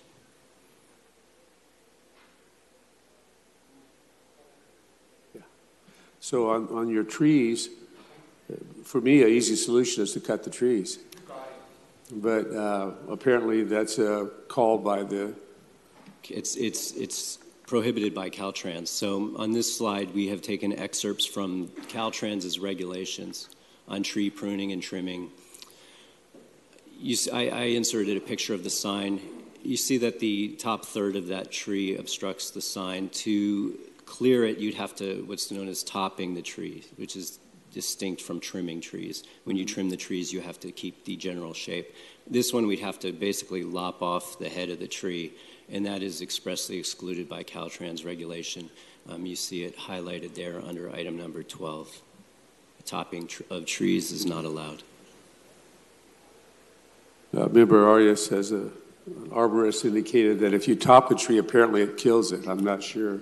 It actually forces the tree to grow out, which then creates branches that break off. So I have a lot of old trees that don't get trimmed in my district. So. Okay.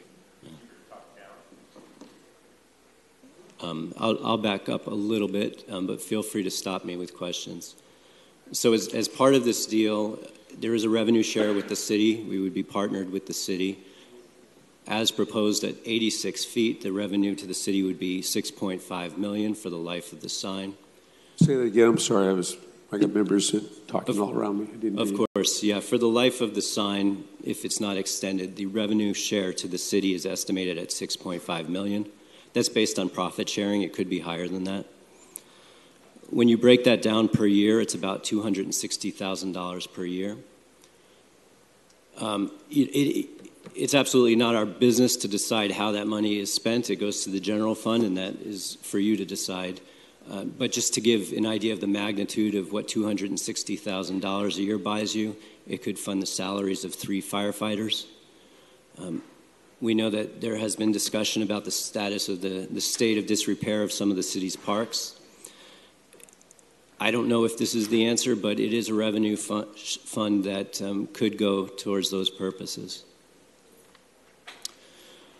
I want to talk about what we're asking for here. We're really asking for 26 feet. What we're asking for is to make up the delta between the freeway and the project site. So again, we're a sunken site.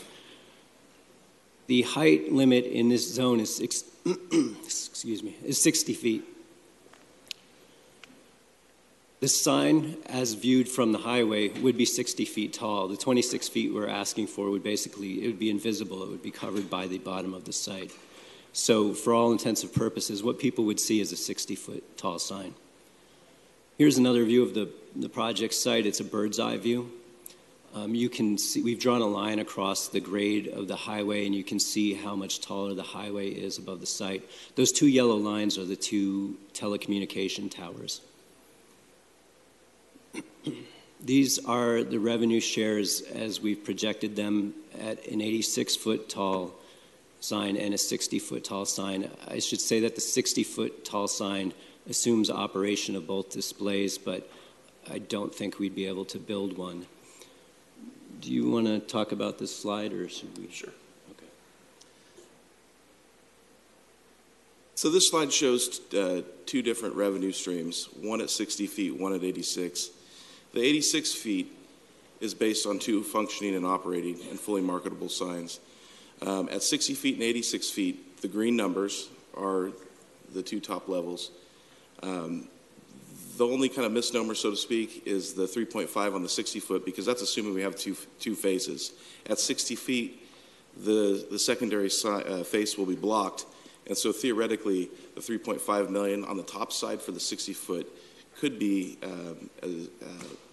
half of that number. So it's hard to put all the different types of numbers on a spreadsheet and make it make sense, but reality is, in our agreement, we're supposed to build two faces per sign, back to back, and presuming that we could get the variance at 86 feet, we would have two faces that are completely marketable, and on the performer side, we're expecting 6.5 over the term of the agreement.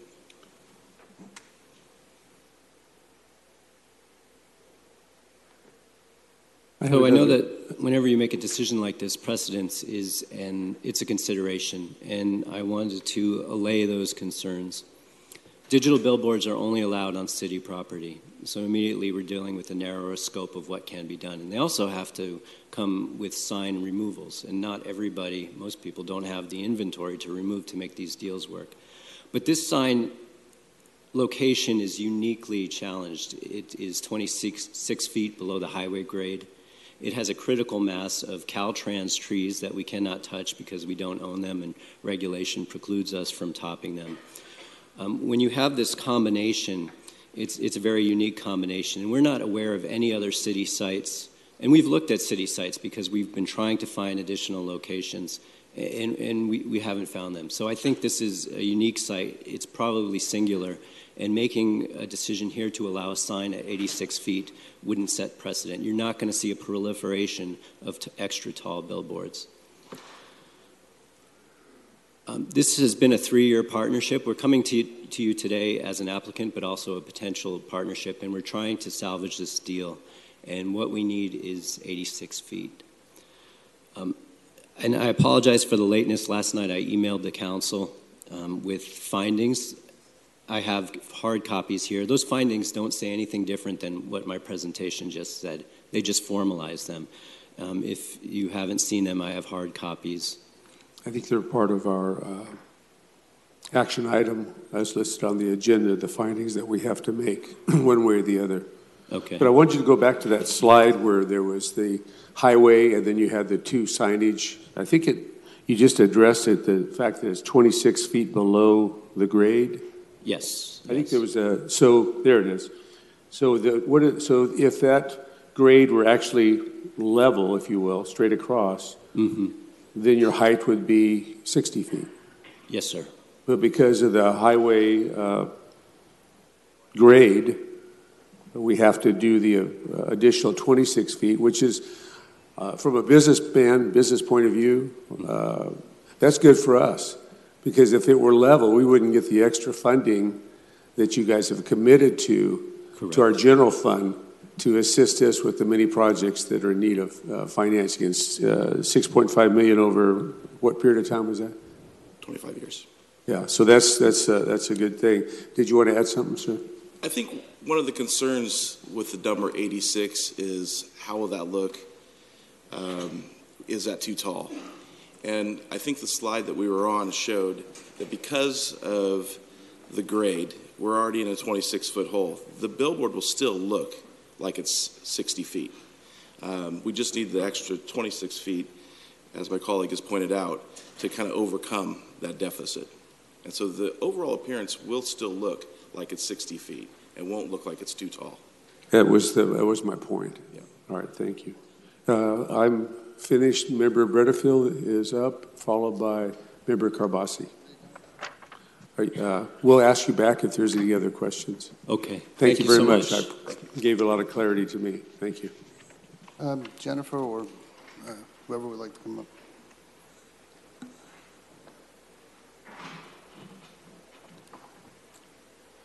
So the standard agreement that we have with the billboard company is that they take 10 static signs for one electronic billboard. That's correct. Okay, and I fully support that. I think we all support that. We want to get, a lot of these signs. And the reason why we want to get these signs is because it is blighted by having all of these billboards all over the place. But the agreement, which has always been in effect, is that we get rid of 10 static billboards for one 60-foot electronic billboard. Yes, that's the agreement. correct. Yes. That's the contract. That's what we've always done. That's what they've always done. Yes. And I fully support that. They are, however, requesting to set a precedence, which they alluded to, which is to get an 86-foot sign. Now, they can say the 86-foot looks like 60. It doesn't look like 60 to me. It looks like an 86-foot sign. It's huge. It's right off of Friant Road. And at the Planning Commission, I want to be clear, the Planning Commission was split on supporting this. Was it not? It was 3-2 to support. There were 2 commissioners that opposed it. Yes. Did anybody speak in support of their variance request at the Planning Commission? As far as from the public? Yes. There was some general questions, but by and large, there was some opposition at the Planning Commission. Yes, there were people who were opposed to it. I believe the owner of the hotel was opposed to it. So there is opposition to it.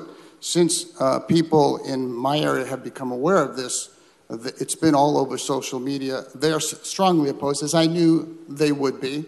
And when they see the sign, even at 60 foot, there'll be some opposition. But by right, they have a right to be there at 60 feet, which I support, because that's the agreement.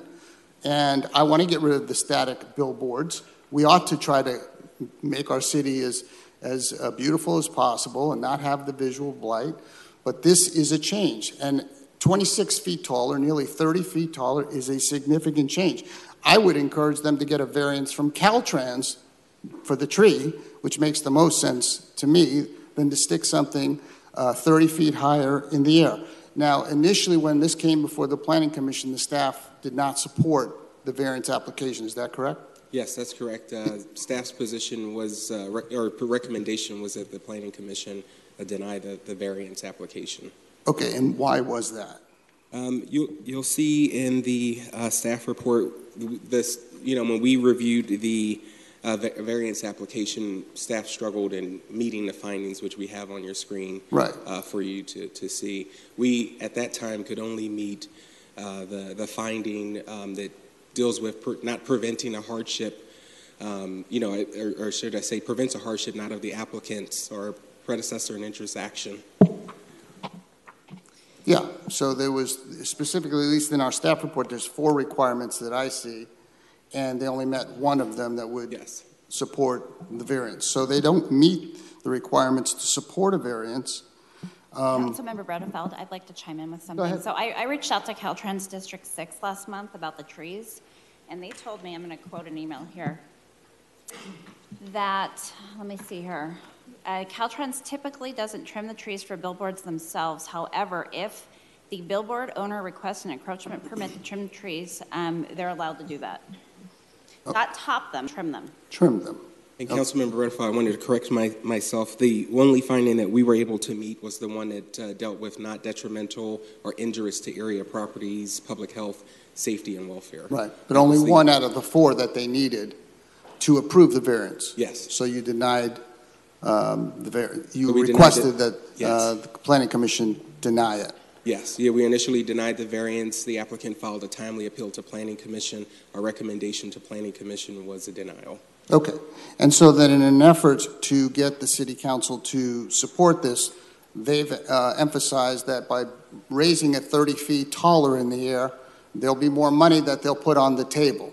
I mean, obviously, I get it. I understand that this is the incentive to violate our own rules, so they'll promise more money. The fact is, if I saw it right, about $3.5 million they're saying with a 60-foot sign, and they're going to give much more if you violate your own rules. I get it.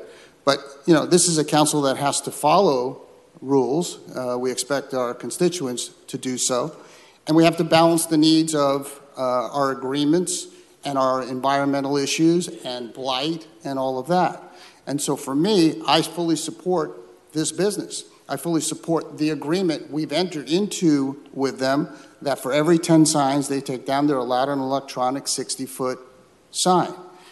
If there are issues here, which there appear to be, as the city manager is saying, perhaps there's something else they can be doing in terms of trimming the trees with Caltrans. And you're saying, city manager, you believe Caltrans is amenable to that?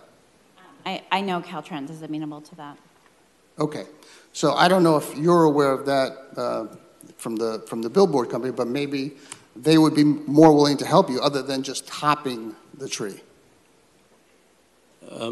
We are aware that Caltrans will let us trim the trees, but again, we would need to top the tree. That tree, the top third of it obstructs the sign. So what we're saying is not inconsistent with what you've heard from Caltrans. And we work with Caltrans all the time and are aware of what they will and will not do. I did want to address the opposition.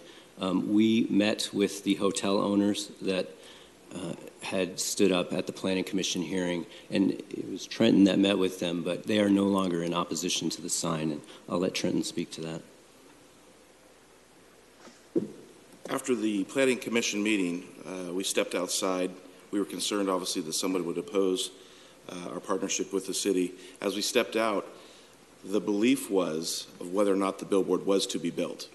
They did not understand that the board was being built either at 60 feet or 86 feet. The question, in fact, was the variance in terms of height.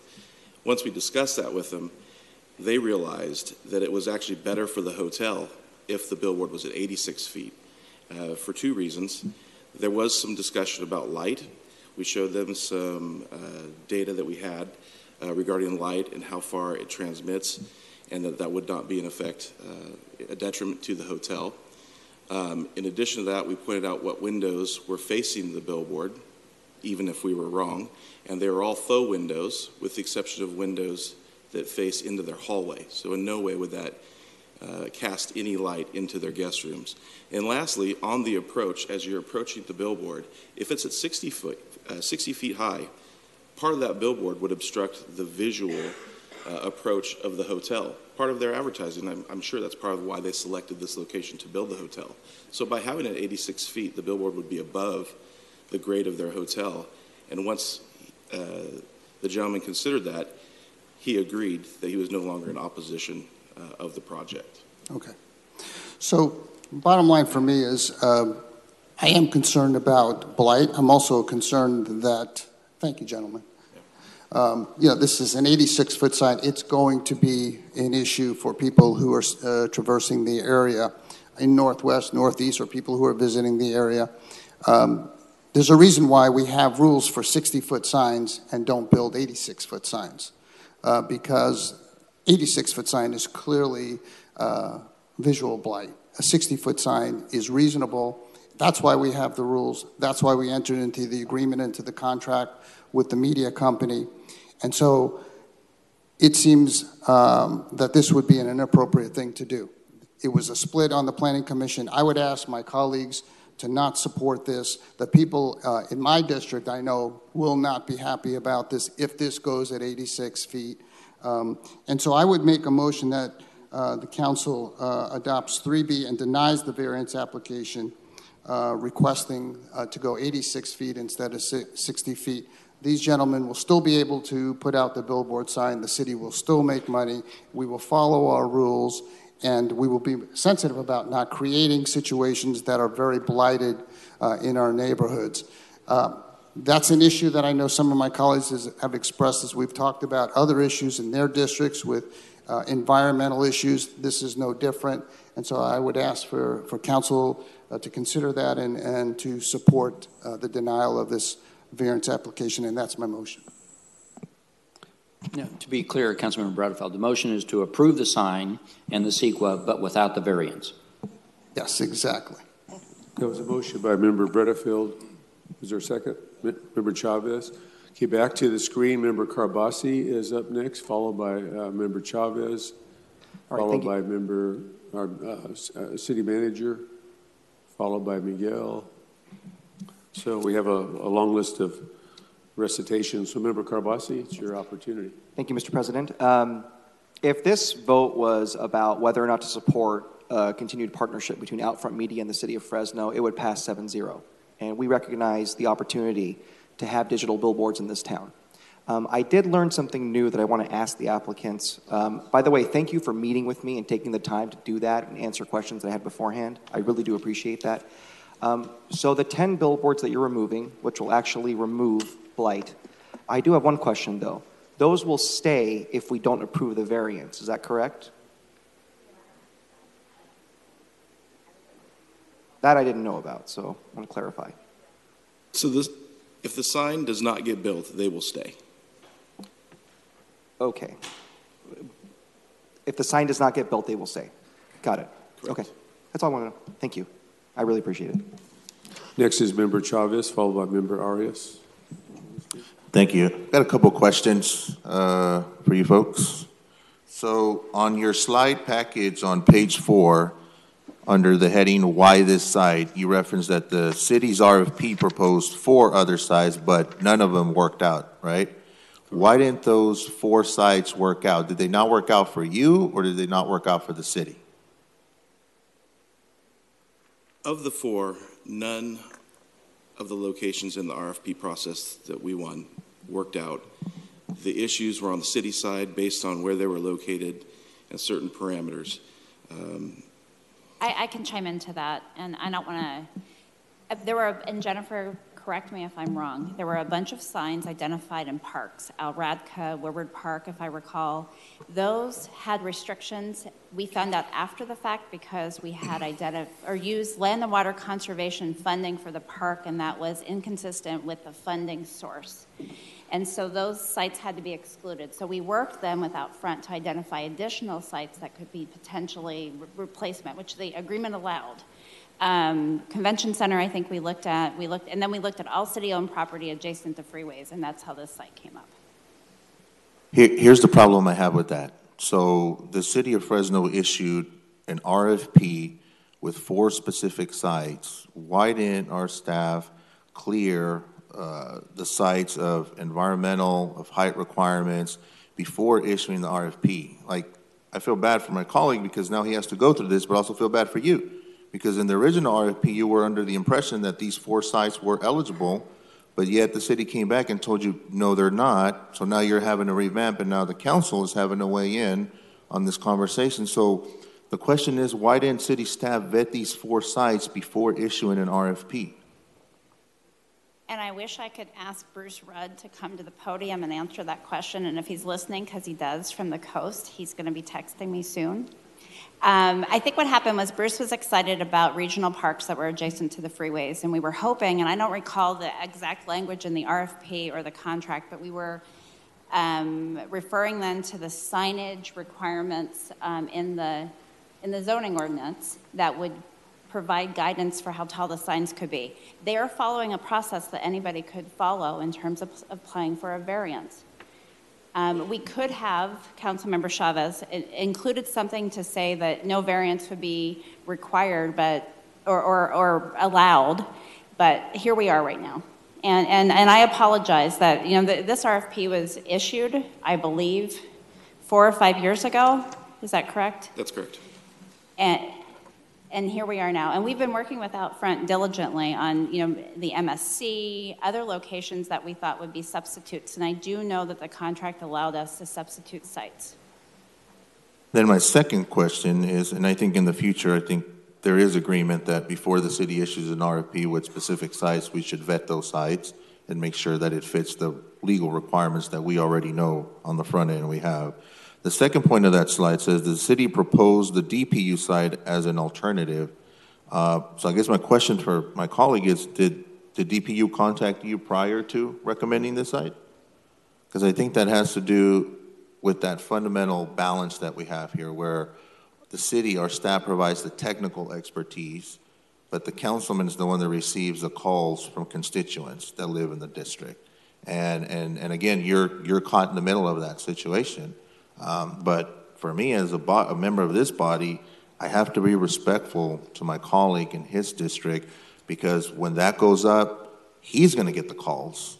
Staff's not going to get the calls, and I know what that's like. So I hope you can understand and appreciate that situation that happens up here. And I think in the future, I've said what I said for the city's RFP process. We need to do our due diligence. But on your end, I would reach out to the council member whose district this is going into. And by the way, we spoke, and I appreciate you meeting with me. I want to extend an invitation to come to District 5 and put some of those signs up too. I'm feeling a little left out here, man. Thank you. Next up is a member. Well, I'm not left out. I'm very fortunate because Granite Park will get a sign. So that'll be a great addition to my district as well as the general fund for the city of Fresno. Next is Member Arias. Thank you, Council Member. As Council President, as Councilmember Chavez alluded, we try to, be as workable to our colleagues as possible because our colleagues understand their districts better than we do, and they, as he alluded to, get all the complaints. I think it's fair to say that I get more code enforcement complaints than anybody in the city of Fresno, so I'm a little more sensitive to when people want to pass ordinances that make, blight easier for neighborhoods. But with that said, I came to this conversation with a very open mind. I've never seen, in my 10, 12 months here, a presentation that's been stronger on its merits. And just let me review some of the facts that have been presented today. The District Implementation Committee, i.e. the residents of that area, approved this variance. The Planning Commission, the majority of which is from North Fresno, approved this. Yes, it was a 3-2, but that is the majority of them. We already have an 80-foot variance at Manchester Center, so the city in the past has determined, that variance is justified. This location already has a 112-foot tower next to it. There is no impact to the businesses near it or adjacent to it. It's going to remove blight across the city, where we know there is visual blight that's been here for decades in the form of at least 10 billboards that are stagnant. The obstacle that has been, the solution has been so far pitched is to get a state agency to basically switch their existing policy and allow you to top off a tree that is not allowed to be topped off. The other argument I've heard today is, while the contract says 60 foot across, and that's a contract, but this afternoon, we're going to amend a contract for the 7th time related to water and sprawl development. And we seem to be okay with changing contracts if it's the needs of the city. Ultimately, this would generate revenue for the city that we all know we desperately need to fund police and fire and parks. So on the merits itself, it should be unanimously approved today. As you can see us struggling, we are respectful of the concerns that council members have in their respective districts. I would ask that we give ourselves more time to see if we can come to some kind of agreement that's amenable to the council member of that area, but also ensures that the blight that exists now, especially in South Fresno, is removed. Because it's not okay to say blight can exist on the Blackstone and Belmont corridor for 40 years, and now that we have a solution, we shouldn't do it because 1 or 2 people have objection to it. And it's important to me that one of those individuals is Councilmember Bredefield, but this is the strongest merit-based case I've heard in my 12 months here today. Everything has been completely analyzed. Every step of the way, there's been sufficient research support, data, analysis on the visual blight that it would create with the generation of light. You're removing billboards that are in the middle of residential neighborhoods near schools that become a distraction and, in my view, tend to advertise more alcohol and tobacco items than we should in our residential neighborhoods. So I'm inclined to support it, and I'm hopeful that we will buy ourselves more time to see if we can find an amenable solution. Thank you. Next is Member Krabasi. Okay. So I was going to talk about a few things. I respectfully disagree with some of the comments that were just made. That's healthy in a democracy. Real quick regarding the water contract, That's not comparing apples to oranges. There's different impacts on the city. There's different impacts on District 6. And I can't help it, but when someone does something in my district, I appreciate the courtesy of at least deferring to me or to Councilmember Arias, Councilmember Bredefeld, because we go through the hard work of meeting residents at the door and having to earn their support, and they're going to go to us if there's a problem. So what I want to say, in the spirit of balance and as a business owner, being concerned about the impact this is going to have on Outfront Media, I want to ask the administration a question. If, let's say the council didn't approve the variance, but I think we all support the idea of the sign, and I am waiting for one in District 2, maybe 2 if we can get some. Would the administration be amenable on a side agreement to allow them to keep a portion of those 10 signs so that they won't lose as much revenue if we're not going to grant the variance? I think that's something we'd have to discuss. And I'd like to see the model they use to figure out their revenue generation also and what variables they're using for that. So that would be a discussion for another time and not for this item, in my opinion.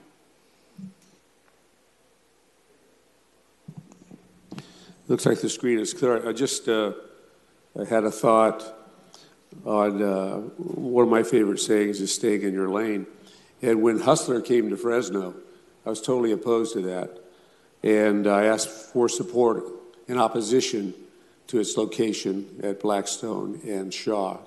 Really a key point in my district. So unfortunately, it did not get that support. And unfortunately, you see Hustler every day. I do when I drive that location. So I respect everyone's opinions on staying in the lane and so forth, but there are occasions where tough decisions have to be made, and you have to think of, in my view, the greater good of the community. Unfortunately, Hustler prevailed on that particular issue. With that, the screen is clear. We have a motion and a second. The motion, as I understood it, was to adopt B, to deny the variance. Is that correct? It's to approve the 60-foot sign and deny the variance for 86 feet. Yes, and Council President, I think we need to go to the public first before you vote. And actually, Council President, can I ask a question? Of course. That just came to mind. So for Outfront Media, if the council today approves the billboard but without a variance, have you guys indicated if you guys are going to move forward? Because I don't think that the agreement requires us to move forward, since they're requiring or requesting the variance. We're obviously hoping for the 86 feet. If we don't get it, part of our agreement now, and within the agreement that we signed 4 years ago, there was no specification for height. It was digital billboards back to back. That's part of the agreement, that they must be back to back. If it's at 60 feet and I have to put a $750,000 sign that will be blocked in essence, it makes no sense. It's a very expensive sign not to be able to utilize and have some type of return on investment. If we do not get the 86 feet, then we need to make a business decision, and there is a possibility we will opt not to. And that's because the return on investment and whether or not the value of the secondary sign that would be partially diminished by the cell phone tower would be worth it. And so that's a very distinct possibility. And so back to the question of what about the 10 that we would take down, they would probably stay if we opted not to. And so we're going to have to make a business decision after this proceedings. Thank you. You're welcome. And another question, I guess, for staff. So in terms of how the rules are written, right, and the need for a variance, the variance is being requested because of the topography in this area. And so can you just tell me how the rules are written in terms of the requirement or the limitation on the height? As far as for the cell tower, the billboard. Yes. When you say,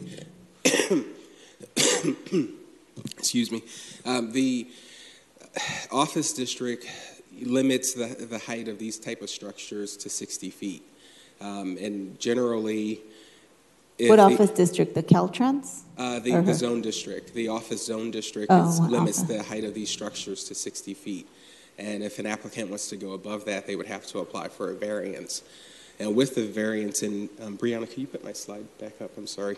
There's those core five elements. Four, but we broke the first one out into a separate one in and of itself. And so we have to really meet all of those findings should this council approve the actual variance application. Okay, perfect. Thank you. Yep. Those are all my questions. I just have one question for clarification, by me. Member Carbasi had punched up. Excuse me. Sorry. Sorry about that. Thank you, Member Soria. Just the last point. Because of the Brown Act, we're not able to see the entire council's opinion on something until there's a public meeting. I think this has been a very informative process, and I learned some opinions that I could never have assumed. So what I would like is, if the variance isn't granted, that the administration will make an effort to work closely with Outfront Media and the council member to help them with the process with Caltrans, and possibly look at revenue streams so that they can maybe keep some of those 10 signs and look at those numbers. And like you said, look at the numbers they generated. But I would like if we're going to follow your lead and not grant the variance, that an effort will be made to mitigate the impact it can have to their business. Is that something that we can do as far as using the city's name to help them with Caltrans? I'm absolutely to help them with Caltrans and that relationship and move that forward. I don't think the council members from the South Central area where the blight exists will be amenable to reducing that 10 sign trade-off. No. I certainly wouldn't. And next is Member Arias. I just want to confirm and clarify that this is the case. So if the council doesn't approve the variance, it would result in the blight on Blackstone and Belmont remaining. Is that correct? If they don't build the billboard, they're not going to remove those 10 billboards. Wow. So can we get clarification? That's what I want clarification on. Because I'm going to have to go to my constituents and explain why we didn't remove the blight when we had the opportunity. So I need clarity. If we limit the billboard sign to 60 feet, will you build it and therefore remove the 10 blighted billboards now? Difficult question to answer. Not sure yet. We were hoping for the 86 feet. We feel it's common sense. It makes a lot of sense for the city, all districts. That's obviously where the revenue is and our partnership with the city and the revenue share. We have to make a very important business decision. We're going to invest potentially over $1 million, I think at this point, close to $1.2 million in this, if we build it back to back. So if we do not get the 86 feet, we'll go back, circle the wagons, and have to make a business decision at that point. I don't think we're ready to make that decision yet, but it's starting to lean in that direction. Should we have to build at 86 feet, then we might decide and opt not to. And of all the locations that we were awarded in the RFP, this location is simply to salvage what was left. We talked about Al Radka Park. We talked about the MSC yard, a location on 180, a location on 99 on the MSC yard. We talked about Woodward Park. All that's left is this as an alternate. This location was never perfect for us because of the grade of the highway. This billboard has to be next to the highway. I'm not sure if that's in the agreement, but I think that's the beliefs of city staff, that the digital billboard must be adjacent to a highway. We looked at all the locations that the DPU had to offer adjacent to the highway. This was the best one. Unfortunately, it would require the variance. It will look 60 feet tall if we're granted the variance. I understand everybody staying in their lanes, having respect for one another. I think the weight and the value for the entire city is something to discuss, not just staying in one's lane, because this, at the end of the day, if built at 86 feet, everybody driving by in that district who opposes it, it will still look 60 feet tall. The neighbors prefer it that way. it seems fairly evident to me that 86 feet is the right answer. So sorry. Thank you. But I think that we would have to discuss whether or not we would build. I want to clarify. The reason we're hedging is Outfront is a nationwide corporation. Trenton and I don't get to decide. The message from New York is get 86 feet. Will they approve it? I don't know. I will say this, I've never seen them approve such a sign, which is half blocked. Yeah. It's a possibility they might say yes. I don't know. A billboard sign needs to be visible to the traffic. That's its sole purpose. Understood. For existence. May I clarify one point? So Jennifer, correct me if I'm wrong, but with an administrative minor deviation, they can actually build to 66 feet if the variance is not granted. And the other thing, I was just looking back through the RFP, Councilmember Chavez, it's very standard for us to put all entitlement and CEQA clearance on the party that we're entering into the agreement with, and that was the case in this RFP. Thank you. I do have 2 more questions for staff. Thank you. One question is, I'm not an expert in topography and exemptions and CEQAs and whatnot. If they were to have built a facility there and they built it 20 feet high, would they still have to come back for a variance? So just so I understand your question correctly, Mr. So Vice you build a President. gas station and you build it on a hilltop, right? Okay. And therefore you eat up some of that 20 feet gap. Would they be required to come in for a variance, or would that measurement start from the top of the landscape? It would start at grade. Yeah, whatever the structure is going to be built on at grade level, that's where we would measure up from grade level up to whatever the height of the proposed structure is going to be. So if somebody built a hill 20 feet tall, they wouldn't need an 80-foot-6 variance. No, if the grade was at that level, they wouldn't require a variance. Okay. As I understand, if it was that 24 feet that they're requesting, yeah, they would not. And just one last question. Where is the mayor on this issue? I'd like to clearly understand his position on it. Is he recommending the variance, or is he not recommending the variance? I'll defer to Manager Kwan. Thank you, Rodney. That's why we presented options for council. The mayor would love to have the revenue. However, we are neutral, if you will, in the variance. So you basically presented us a play so we can have a food fight amongst ourselves. Jennifer, the variance findings, staff can't really make the variance findings, correct? Okay. Jennifer? Understood. Staff cannot make the variance findings, so I will tell you, I support staff on not allowing the variance. But I also agree with the mayor that we would love the additional revenue. But variance findings cannot be made, and I haven't seen the revenue model and what variables they use to say that the revenue is going to diminish if they don't build another 20 feet. Yeah, I appreciate that, City Manager. I will tell my council colleagues, as they've made references to defaulting to a council member, when the other sites were being discussed that are in my district, we had no idea that sites were being considered in my district. Nor do we know why they were not eligible for, as a legitimate option. So unfortunately, this happens pretty routinely. We don't find out that stuff is coming in our districts until we show up here in the council dais sometimes. So with that, I'm still open-minded and struggling with this conversation. Member Bredefield. Yes, gentlemen, how much money has been committed thus far to this site that you've actually put into this? This particular site, so we haven't broken down all the different Roughly, values. just roughly. I would say, guessing, 200,000. About 200. You've already committed to it. And the $3.5 million for the 60-foot sign, you initially in your projections had said there would be about $3.5 million roughly to the city over the course of 20-some-odd years? That number, like I said earlier, was a misnomer based on the fact of whether or not there were 2 visible, functioning, marketable faces. Okay, but you knew at that time what the site was, right? You didn't blindly put those numbers together. You knew you were talking about this site. So to answer your question, these numbers were based on the Woodward numbers, which the height of the sign was inconsequential because it was an open site. But when the Woodward site went awry, This is an alternate.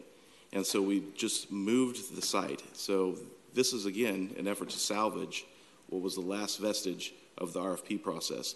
The numbers that were negotiated that we looked at today, and Wilma, I think the numbers that were talked about in terms of revenue, those were discussed 4 years ago for other locations. Reality is... Are you saying the numbers that you gave us supposedly for this site are bogus? They're not accurate?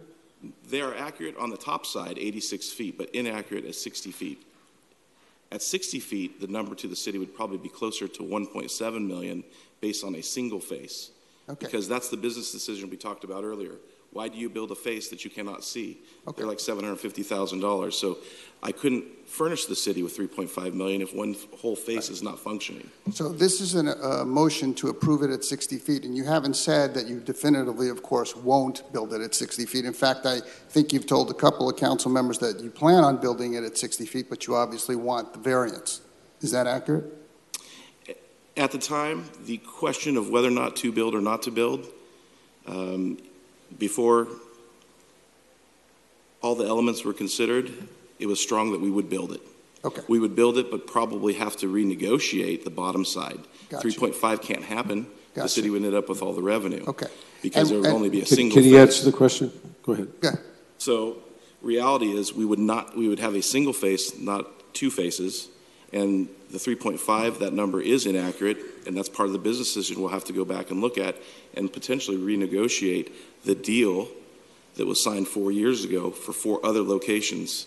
And so there may need to be an amendment to the lease. Okay. Which would require council approval because it would be a material change. I want to point that out. Gotcha. Okay, and also you mentioned New York because you're a national company. Was New York, the national company, aware of your consideration of this site at 60 feet and 86 feet when you gave us those projections? The assumption was the billboards would be clear. The height of the sign on their aspect was inconsequential because we do not build signs that are blocked. Makes no sense. Okay.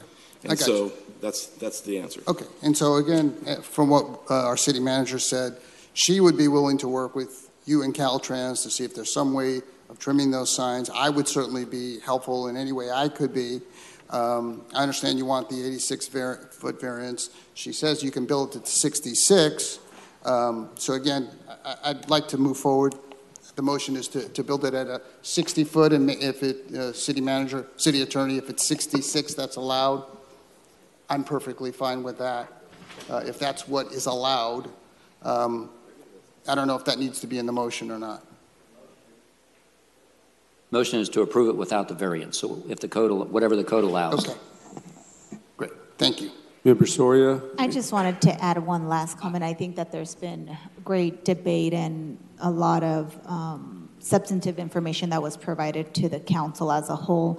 And so, in my opinion, because if the motion does get approved, it seems like this council would have to come back. I'd rather table the item for now and figure if the company is really going to build at that, and if they are not, because they're saying that they're going to have to figure out and renegotiate the sharing agreement. I'd actually like to have all of that in front of me before I make the decision, because it seems like there's still a lot of balls in the air with the existing motion.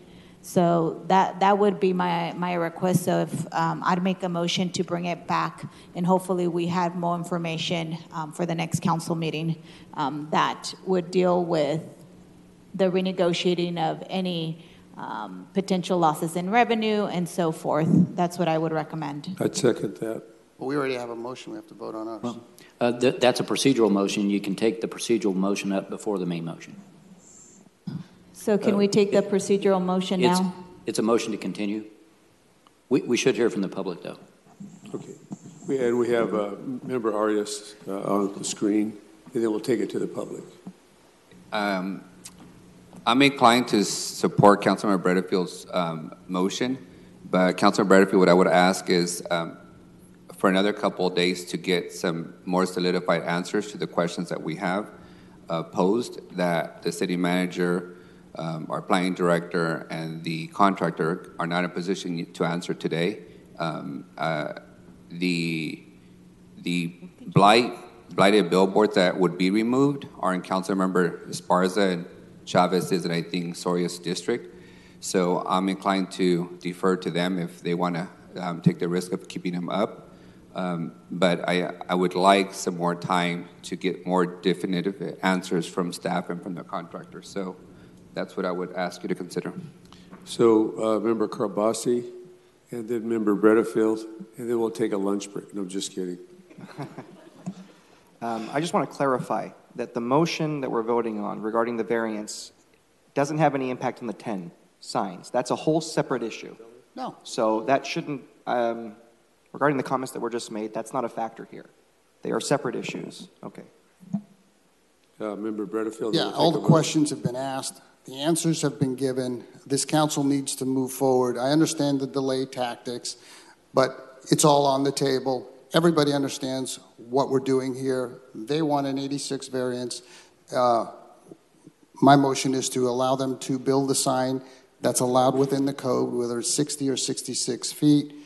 10 signs come down when they build that sign, and that's been going on for some time. So I called for the question, do not want to delay this. Member Soria, and then the city attorney.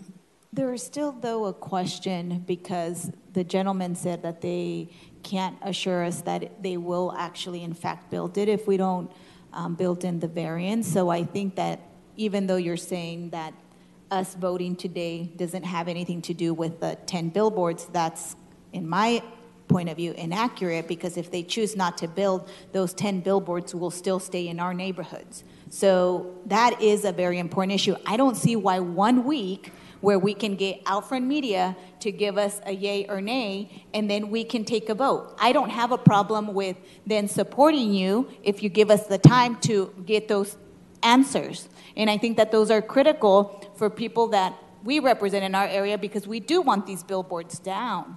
So I don't see why 1 week makes a big difference. Usually when you guys ask for also time, you guys get it, and we are respectful of that. So we're not taking a vote to impact your district just yet. We're just simply asking for more time, and we generally are respectful of that. So I think that there's still some questions that could be more clear, and that generally we respect each other to say, hey, let's bring it back in a week. That is all I'm asking.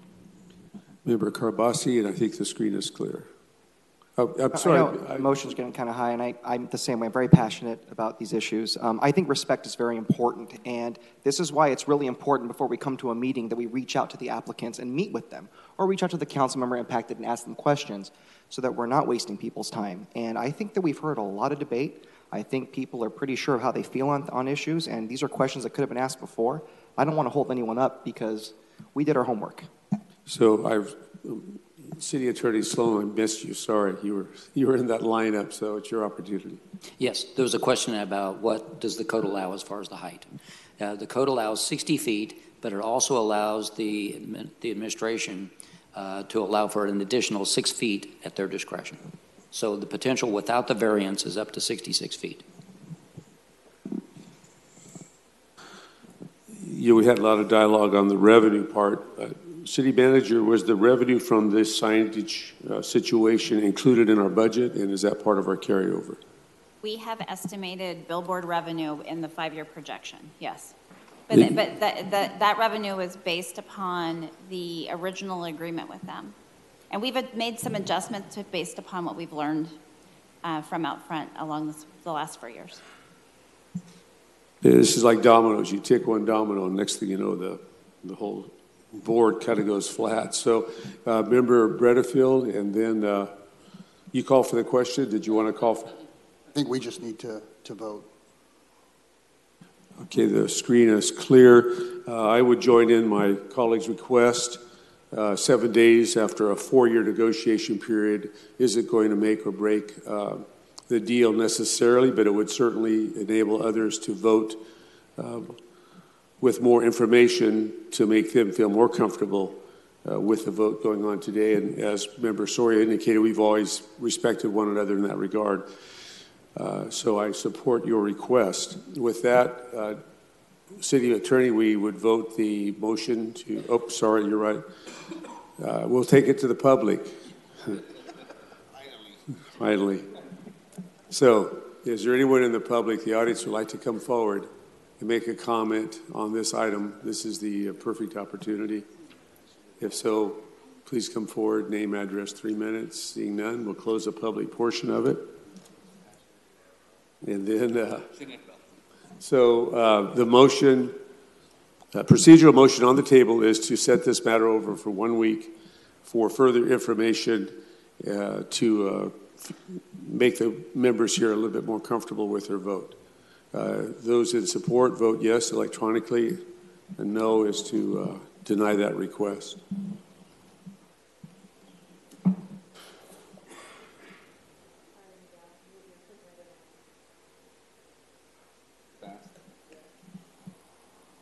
The motion to set it over a week fails. Members Soria, Arias, and Capriolio supporting the motion. Okay, next. Sorry? All right. Well, it failed. So as per my recitation, next we'll go to the main motion, and that's by member Bredefield, seconded by member Chavez. A yes vote is to go with variance B, City Attorney, is that right? As opposed to the A approval? To approve the sign and the CEQA, but without the variance. That's the motion. Okay. On that, yes is to support that motion by member Bredefield, and no is to oppose it. Electronic, please.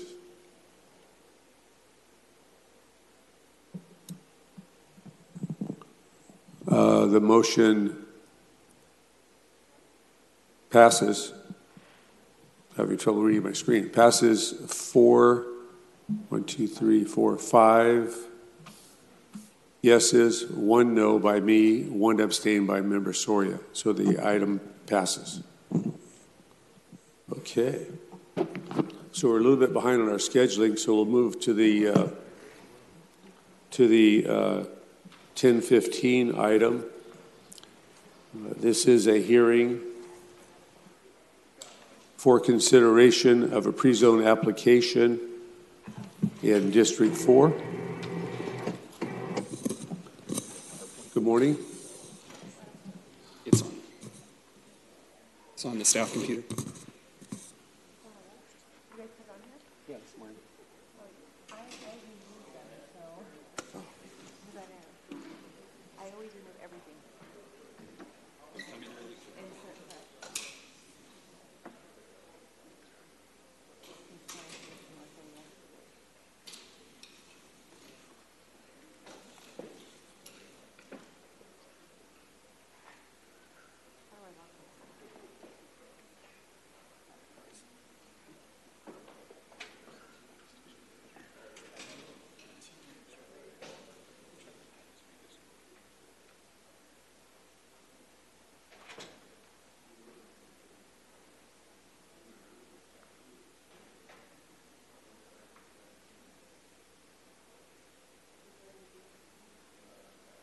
We're on the 10:15 item, page 11, and we're having some technical moments.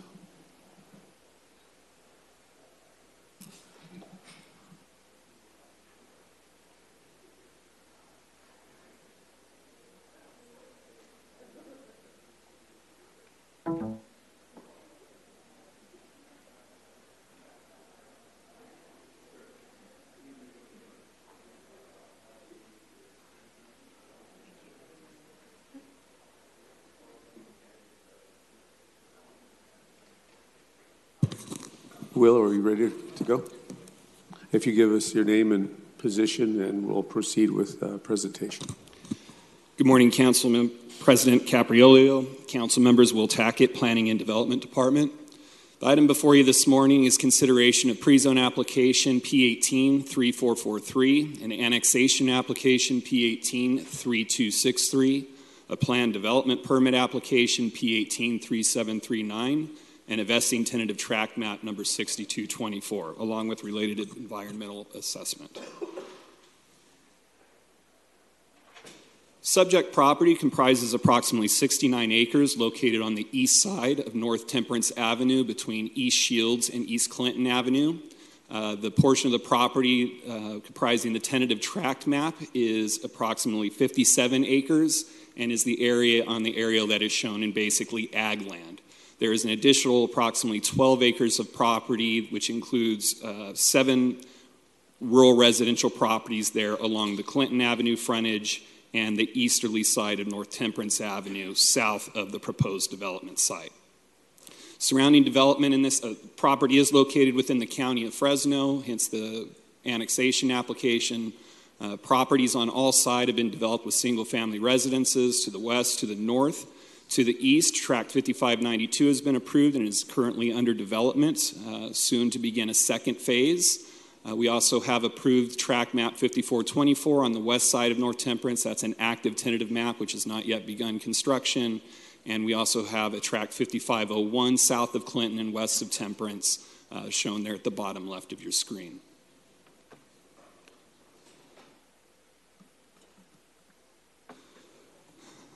Pre-zoning is a requisite to annexation. Therefore, staff has proposed to pre-zone the subject property consistent with the Fresno General Plan.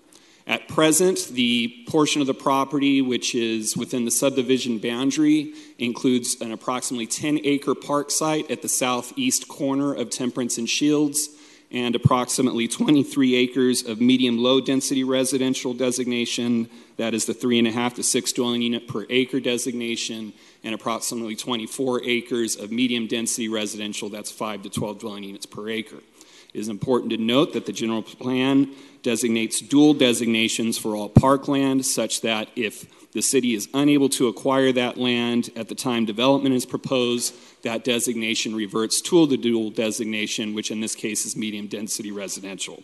Therefore, the proposed pre-zoning proposes to designate approximately 34 acres of the subject property to the RS5 and approximately 23 acres to the RS4, consistent with the medium and medium-low density residential designations.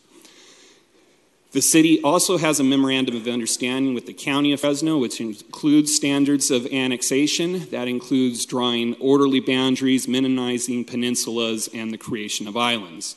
The 7 properties that I mentioned along the Temperance and Clinton Avenue frontages are designated for low-density residential, and therefore staff is proposing that those be pre-zoned to the RS3 and be included with the annexation subject to our standards with the county. Staff is also proposing to apply the ANX overlay. That's a rural residential transitional overlay that will allow essentially established county uses and agricultural uses to remain in effect on those properties. Staff is also proposing to apply that ANX overlay to 8 additional properties along the Clinton Avenue frontage, which were previously annexed in 2014, subject to previous commitments by the city.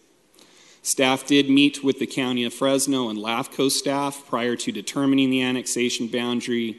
It was felt that this boundary was consistent with the general plan and along with the memorandum of understanding with the county. Now, staff is also aware that all the residents, unless their minds have changed, in those 7 rural residential properties are opposed to the annexation. We do have LAFCO staff here available to speak to that issue, but the council has options. The council can essentially choose to pre-zone in accordance with staff's recommendation, in which case we move forward with an application to LAFCO, and LAFCO through its processes can determine whether or not those properties may be removed. Or the council can elect in this case to remove those properties from the pre-zoning and adopt a resolution alternative to staff's recommendation, which would authorize staff to file the application with LAFCO for only the tract map area. If that latter option is elected, staff's recommendation would be to please include the ANX overlay for those properties along Clinton which were previously annexed. Again, that was a commitment that was made several years ago to those property owners and for which they have been waiting.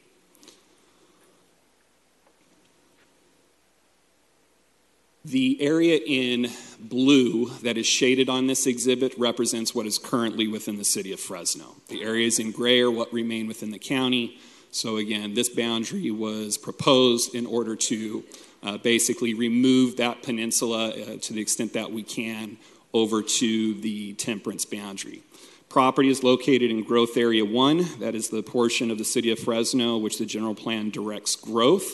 This is essentially the last remnant available vacant piece of land within Growth Area 1 north of Clinton Avenue. So this is definitely an infill project, although it is within the county of Fresno at present and provides available land for the density of use proposed. Following the tentative tract map has been adjusted since the Planning Commission meeting. Essentially, it is proposing 349 single-family residential lots on the 57 acres. We're coming in just over 6 dwelling units per acre, which is right on the boundary of the medium, low, and medium-density residential uses. Now, the plan development permit application does allow for a density transfer here, but again, top end of medium, low is 6 dwelling units. Bottom end of medium is 5 dwelling units. We're coming in right at 6 dwelling units per acre, so we're right on that boundary. The lots within the subdivision, the plan development is also approving adjustments to lot sizes, setbacks, and lot coverage to allow a greater diversity of housing here. We have lot sizes from approximately 3,700 square feet in size up to 7,000 square feet in size, with the vast majority of those lots falling within the 4,000 to 5,500 square foot range. That's kind of the bread and butter. But again, this project does provide a diversity of housing, which will also allow for some affordability with the size of the units and lots. There is a total of approximately 2.4 acres of open space within the subdivision proposed. That includes 5 pedestrian paseos, basically connection open spaces, and a central aggregate pocket park that's approximately 1.9 acres in size. Following that pocket park was initially just under 1 acre in size. Following public commentary that was received at the Planning Commission and in accordance with the Planning Commission's recommendation, there were concerns over the loss of the neighborhood park at the southeast corner of Shields and Temperance, and therefore the applicant worked with the council representative, went back to the neighborhood, looked at a redesign of that park, and essentially doubled it in size. So that park is approximately 1.9 acres in size at this time. In 2016, this council adopted Ordinance 2016-57, which translated to Section 12.4.705 of the Fresno Municipal Code, which provides that residential subdivisions of more than 50 lots are required to designate within an aggregate pocket park inside the subdivision an amount equal to 0.001884 acres per residential unit.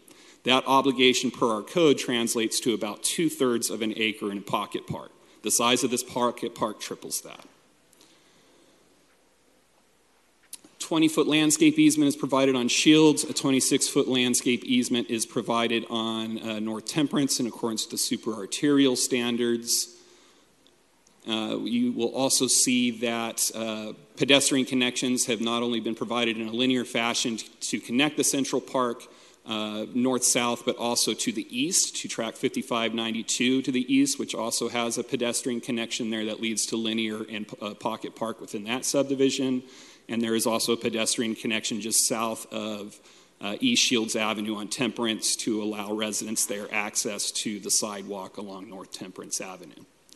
Now, again, in response to the concerns of the public regarding the availability of open space within this area, staff did conduct somewhat of an inventory within a 1.5 mile radius in southeast Fresno that essentially includes lands east of North Fowler Avenue, with the exception of Melody Park, which is about 1/8 of a mile west of North Fowler. Our findings were that currently, including school, we have approximately 2 schools which provide 36 acres. Those are open campuses. And we have intermittent pocket parks implemented through previous projects, which account for about 18.3 acres of open space within that radius. The additional 2 acres added to this project would bring the public park space up to 20 acres. And we're also aware that Clovis Unified is proposing 2 new schools within the area, one on the east side of North Locan, or just north of Shields, and another at the northeast corner of Fowler and McKinley, which would provide roughly another 40 acres. So that would bring the open space with the schools up to 75 acres. So in total, with this project and the new schools, we're looking at over 100 acres of available open space within that approximate 1.5 mile radius.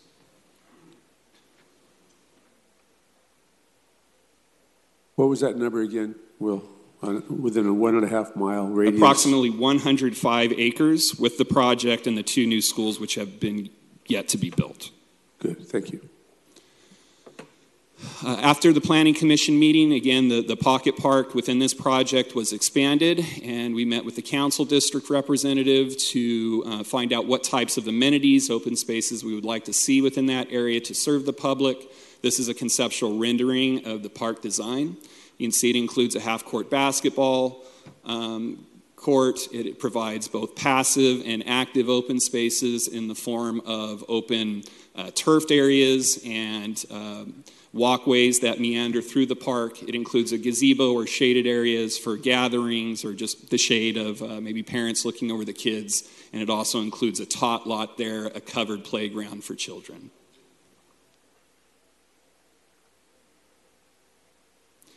Does that show the Iron Valley picnic tables and the Iron Valley benches that are going to be included? This rendering is more general in nature, so it does not. But yes, you could also expect to see those typical improvements to the park areas, which might include picnic tables, barbecue pits, trash receptacles, lighting, etc. Benches, etc. Thank you. So this does conclude staff's presentation. We do need to mention for the record that, as I mentioned right now, that aggregate pocket park is approximately 1.92 acres in area. Based upon the Nexus study that was provided for the park impact fees, in order to provide credits for the expanded area of this pocket park needs to come up to a minimum 2 acres in size. That represents an additional 3,500 square feet that needs to be added in. Staff has conveyed this to the applicant group. In fact, they have turned around a new design that provides that additional open space with some adjustment to the lotting. That was too late to be presented in front of you today, but is something that can be dealt with at an administrative level prior to final map recordation, assuming council approval of the project. Could you say that again? So we needed a little bit more space? 3,510 square feet to be exact, to meet the minimum 2 acre size requirement in order for the city to allow park facilities credits to be applied to this area, as it does exceed the obligation essentially of the applicant. So we're at 1.9 and now we'll go to? We are at 1.92 now, and we will need to get up to 2 acres. So again, that's 3,510 square feet of additional area. Yeah, that's viable. It is. We have, staff has been presented with a new design that shows that it is viable, again, with minor adjustments to the adjacent lots. Okay, thank you. And this concludes staff's presentation. We're available to field questions. We do have LAFCO staff in the audience to answer questions on the LAFCO procedures and protocols. And again, the options that are also available to this council in that regard. Well, Will, I wanted to say, as the representative of District 4 in this particular area, you did a superb job of covering everything possible, dotting I's, crossing T's, and I know we've been involved with community meetings, et cetera, to reach the point we're at today. So congratulations and thank you for you, your department, and your team for doing such a thorough analysis. Thank you, Council President. Appreciate that. Okay, next we'll take it to the public. I have 4 cards first, and then we'll open it up generally.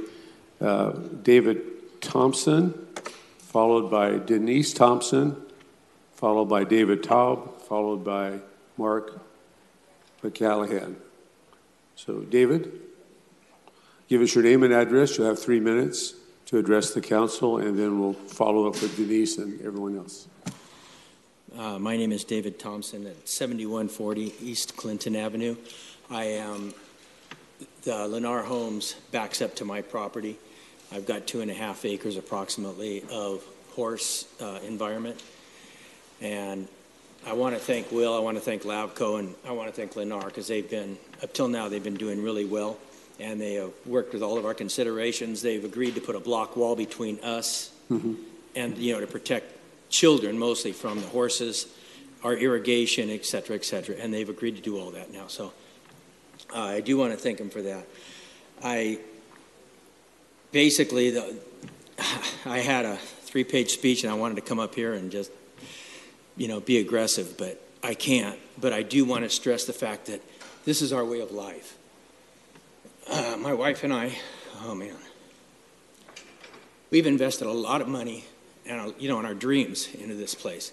I understand, I'm not against progress. Everything has come around. There's a school across the street, directly across the street. We don't mind. The traffic we put up with, we don't care. We can do anything. All we ask is that we just be left alone with the zoning we have and the lifestyle in which we were presented when we bought this place and invested thousands of dollars in it. And I just don't want to lose our zoning. I don't want to be in the city. I want to stay in the county. I've been in the county most of my life, and I like the county. I don't care what's around me. I just, with me personally and my wife. And to be honest with you, it's an economic stress as well. My wife's got approximately 2 more years to work. I am retired. To go into the city right now would be a very, very stretch for us because we're looking at between $40,000 and $50,000 to hook up to sewer, to hook up to the city water. And on top of that, I've got an 1.5 acres of landscaped property. And I keep it very nice for the schools and everything else around us. Putting that on a water meter would kill us. My neighbor down the street is paying $700 every 2 months for his water bill right now for an acre land. And the other problem is we're looking at, that's $40,000 for the sewer, the water. Then we're looking at the contingencies that go along with it. Now we have to pay monthly bills. And to be honest with you, myself, I don't think we could maintain staying there anymore. And we would lose a lot because we can't sell our home in a city with, as a horse property. People won't take that chance. And that's my kids' retirement. I mean, that's their inheritance from us. There's not much more, but we can give them that. And other than that, I want to thank everybody else for working with us. But that's what I'm asking the most of, is just leave us be, because it means a lot. Thank you. Thank you. And the next is Denise.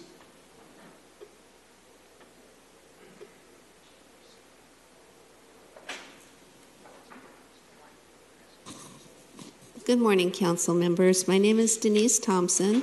I live at 7140 East Clinton. I'm married to David Thompson, and I really think he said pretty much everything that I wanted to say. This putting us into the city would be a great financial hardship for us. There are properties around us that are like ours that are still in the county, that are right next to ours, so there would still be county property adjacent to where we are.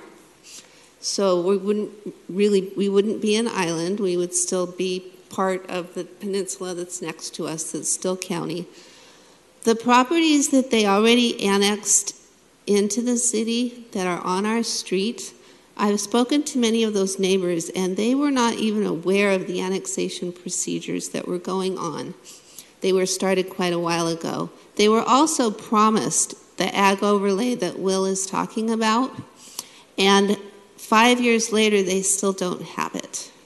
So it's very difficult for us to trust that what we're being told as far as our zoning and whether or not we can keep our horses and our chickens and our way of life is even going to happen, because they didn't even realize until recently when we discovered that they're still zoned as they're currently zoned in the city as R1 properties. They don't have an ag overlay.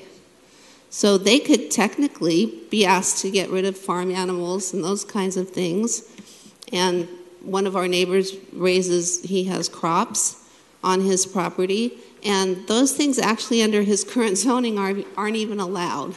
So that's another reason that we're very nervous about this whole procedure, and we would prefer, as my husband said, to just stay in the county. That's why we bought that property, and we really don't think it will affect the building of these homes, whether we're in the city or not. We don't, as he said, oppose the building of them. We just want to be left alone. Thank you very much. Thank you. Next is David Taub, followed by Mark McAllen. Sorry if I mispronounced that.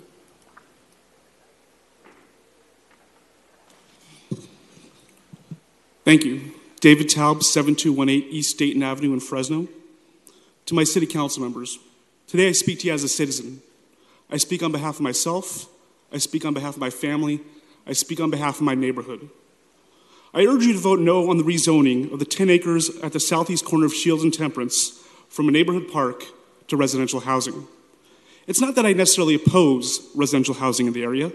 However, I do want this city to keep its promise of land zoned for a park.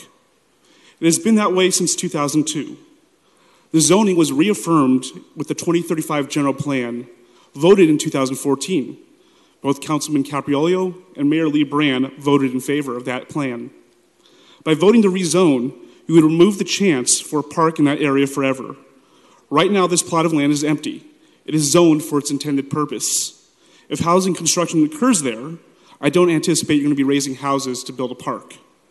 While it's true that the general plan says that new park, open space, and public facility carry a dual designation, the general plan also says development can be approved if that facility is not needed. This park is very much needed. I am joining in a petition which you have received, signed by 55 of my friends and neighbors. Also submitted, for the record, is 50 plus more comments from the next door group, consisting of neighbors in that area. The decision to abdicate this land as a new park seems to be made by bureaucrats without public input. I am glad that we have our say with our elected leaders to make this important decision before it's too late. Development has been rapid in East Central Fresno for the past decade, but unfortunately the infrastructure has not followed. There is no public park east of Fowler Avenue. I take my family to parks in Clovis because they're the closest parks we can attend. I'd rather just send my children across the street. While I appreciate the efforts made by Lennar to build an appealing park, the fact that their proposal of a 2-acre pocket park in the middle of a neighborhood is not an adequate substitute for a 10-acre park at the corner, easily accessible by the neighbors of the 3 other developed corners at Shields and Temperance. Please don't tell me that a park 80% smaller and less accessible is a good thing. Please don't tell me that the use of Clovis Unified School space is a proper substitute. In my neighborhood, people purchase homes on the promise that one day that land would be used and developed for a park. Now, in the staff report, it makes many arguments that this plan, this residential plan as is, meets the general plan objectives. And I can make the counter argument that keeping a park there also adheres to the general plan and meets their objectives, especially POSS 2 and 3. I believe those are better met with a 10-acre park as zoned and as envisioned by the 2025 and 2035 general plans. I ask that you vote with your conscience. Earlier today, Council President Capriolio says you don't have to stay in your lane if you truly believe in what you believe in. And I really believe that all of you believe in parks, that they make our city better. So I ask that you vote with that in mind. And please keep this land zoned as a neighborhood park. And maybe one day actually build that park. Thank you. Next is Mark. Sorry if I mispronounced your last name. I couldn't quite read it on the card. Yeah, my mother-in-law's still working on that one, too. Good luck on that. My name is Mark McAleenan, and I live at 7116 East Clinton. I'm a neighbor of the Thompsons. Over the past 6.5 years, my wife and 2 children and I have raised horses, turkeys, ducks, and chickens on our property. We moved to the county from the city of Fresno for a reason. We wanted to raise animals, grow our own fruit, have space, use a well for our water, and have a peaceful life for our kids. Over the past 4 years, our neighborhood of 14 original homes has experienced explosive growth. It includes 2 elementary schools, the start of 3 new large housing developments, and within 2 years, we'll have approximately 700 homes in our immediate area. To illustrate the point, I can stand in my living room and see both elementary schools. We've already endured the removal of Clinton Avenue for a widening project that destroyed our primary vehicle due to the wear caused by an uneven dirt road. Contractor BCI literally removed the road with no advance warning and tore down our mailboxes. We returned from church camp with our trailer in tow, only to discover that the road was gone. They still have not completed the repair work to our driveway, that following the removal of virtually all of the gravel the first 20 feet of our driveway. We're now being asked to support annexation, which offers absolutely no benefits to our families. In fact, annexation would require our family to pay tens of thousands of dollars to connect to city water and sewer. We would then be rewarded for our trouble with higher monthly water bills and additional costs for services. The potential changes would cause a significant drop in our property values. Anyone wanting to purchase a home with a 2.25 acre ranch does not want to be governed by city ordinances or have their water metered. So I strongly oppose this annexation. I urge you to vote for us to remain in the county. And as he mentioned earlier, it's unanimous within our residents. Thank you. Thank you very much. Next is Arkell from Lennar here. There you are. Please give us your name and address, and you'll have 3 minutes. Good afternoon. My name is R. Calrissian. My address is 389 Clovis Avenue, Suite 100. I'm here on behalf of Lennar Homes, who is proposing this project. The project has 349 home sites and 3 product lines and is a planned development with an integrated design with parks and paseos. Lennar Homes has held 2 neighborhood meetings for this project. The first was related to the annexation with the property owners along Clinton Avenue. The second, which was held last month, was a broader discussion. It was sent out to residents within 1,000 feet of the project, which is double the required distance, and we had over 500 mailers sent out. Council President Capriolio and city staff were a part of that meeting. There were a couple of major discussion points that have come up today. One is annexation. These properties were included in our annexation as part of the request from the city and LAFCO as part of orderly development. And we have worked with the city, and the residents have expressed their concerns about annexing. We have met with residents individually and as a group over the past few months. Even though our project can proceed with annexation without those 7 properties, we have been working with city staff collectively, collaboratively on this, and we will continue to do so. The second issue is related to parks, and as was mentioned, the 10-acre park that's shown on the land use map also carries a medium residential land use designation. And this is very important because it allows staff the flexibility to deal with land use issues as they come up in the city. The previous general plan showed a 5-acre park and a school. This was later changed to a 10-acre park. At the time of the general plan update, I'm working on behalf of the landowner, Mr. Riccuti, and at the time, we were supportive of this land use because we knew there was the protection of a underlying dual use designation. City staff, at the time at which a project is proposed, can either accept the park property and they can build the park or acquire the property, or they can allow private development to proceed. When we reached out to the city as early as almost 2 years ago, February of 2018, we were told that the city does not have the funding to acquire the park, to build the park, or maintain the park long term. And so we moved forward in good faith with the plan. And as we found out at the Planning Commission, and we agree parks are a very important part of community building, and that's why we've been working very closely with Council President Capriolio and have expanded the park 3 times the size of the requirement and double what we originally proposed. Additionally, we will be paying park fees that will go to help some of the existing parks in our city and to make sure that a park is built at this site. And if the project is not allowed to proceed, I would say that and caution that it would be a property rights issue, because if you don't have the funding to acquire the property at this time but are not allowing development to proceed, then it's a form of taking. So we thank you for your time, and I'm available for any questions that you may have. Okay, that's all the cards I have. Does anyone else wish to come forward? Sir, if you'd like to come up and give us your name and address, you'll have 3 minutes. And anyone else that wishes to proceed. I put a card in there a little late after I heard. That's okay. You have the floor, sir. About. Pull the microphone down, if you will, then we can hear you better. Can you hear me now? Perfect. Yeah, we can hear you now. I'm not here for this one, but after hearing it, I thought I better speak about it. Historically, the city moves out, and it disrupts. Oh, good morning, everybody. It disrupts the way of life of the people that live in the county. Horses, animals, growing your own food. A lot of us, that's the way it's about. And if you put them into the city, the cost of hooking up to city water, city sewer, the taxes. They have their own wells.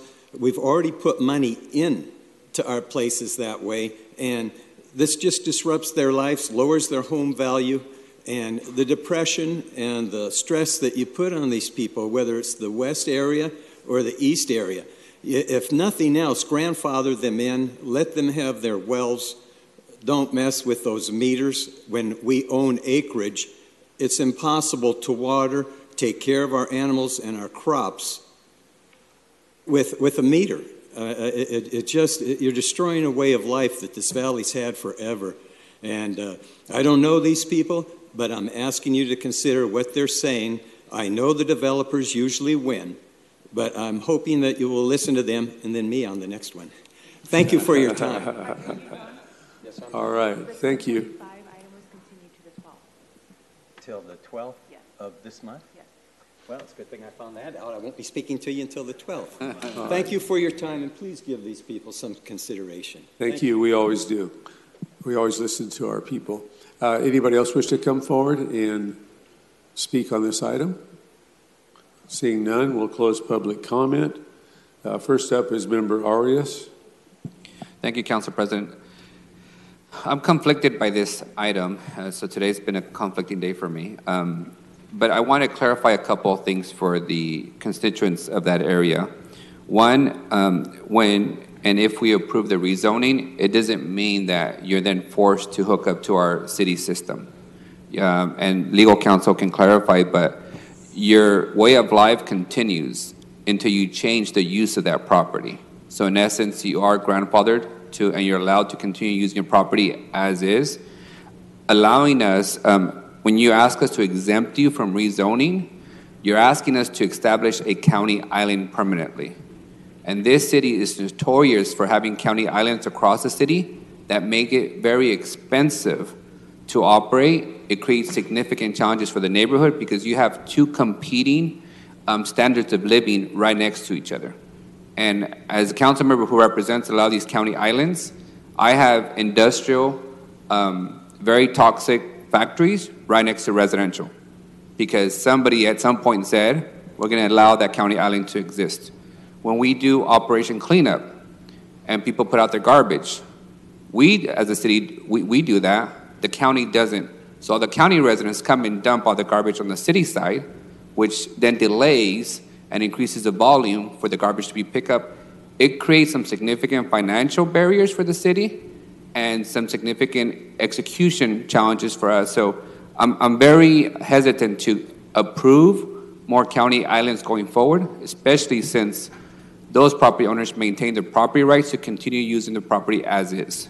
I also hesitate to approve a developer from not building a park because in 2018 we had Measure P and developers fought and funded killing the Parks Initiative to build and fund parks across the city. Now that they're building subdivisions, they want to be off the hook from having to build their own parks, which we would have been able to do that if Measure P would have passed. So be cautious with having it both ways. If you don't want us to pass our own parks initiative to build parks and maintain them across the city, don't come back and say, well, we want you to fund and build and buy property and operate the park in our neighborhood because we shouldn't have to do it.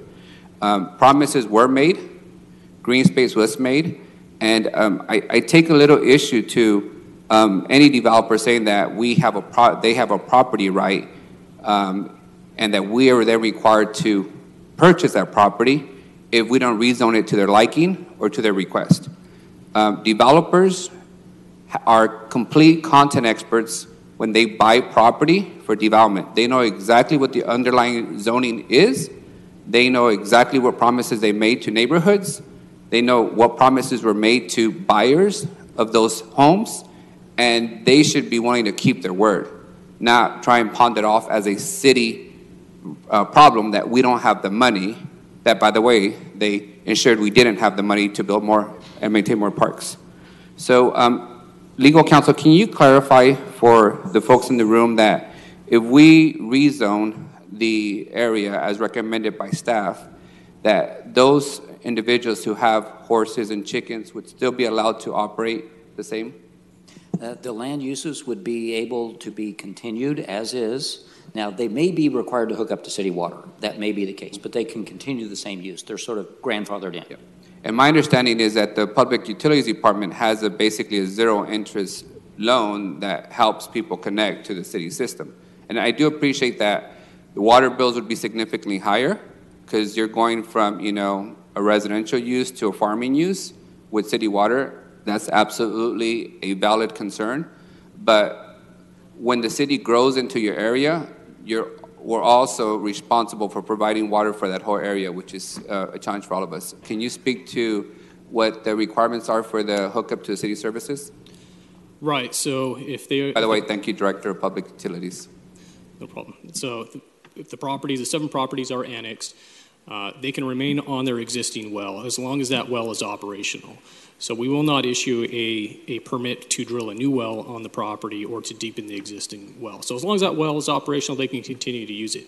We do have a mandatory sewer connection ordinance, and so those properties would be required to connect to the sewer system within 3 years.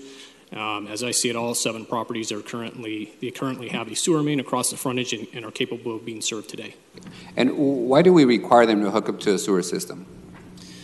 So our studies have shown historically that as properties with septic systems are connected, our groundwater quality improves over time, and it has significantly improved as we've connected and gotten rid of septic systems. The county has a similar policy, it's just not enforced by the county. Got it. So it ensures that we protect our clean water for the consumers that we're required to provide water for. Right. Thank you. So I'm going to listen more, and I'm going to listen to the council member of that area and see what approach they're taking. But I do want to just highlight that this is a convergence of a lot of issues that we have to wrestle with, and that's why I think we need to initiate an update to a general plan so we can have these tough conversations and people clearly know what direction the city's going in. Thank you. Member Carbasi, followed by Member Chavez.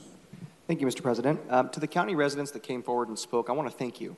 You are very welcome here, and no matter what happens, whether you stay county or you join this city, you are highly valued as a member of the community. I want to talk about the promise. I want to thank Mr. Taub. You gave a very eloquent presentation about the feeling of the neighborhood, but the idea of the promise that was made. I don't think the promise was made by developers, by the way. I think that comes from our general plan and our land use policies as a city, so it's the city. But I'm looking over the comments, and there's a word over and over again, rezone, rezone, rezone. In 8 pages, that word is mentioned at least 15 times.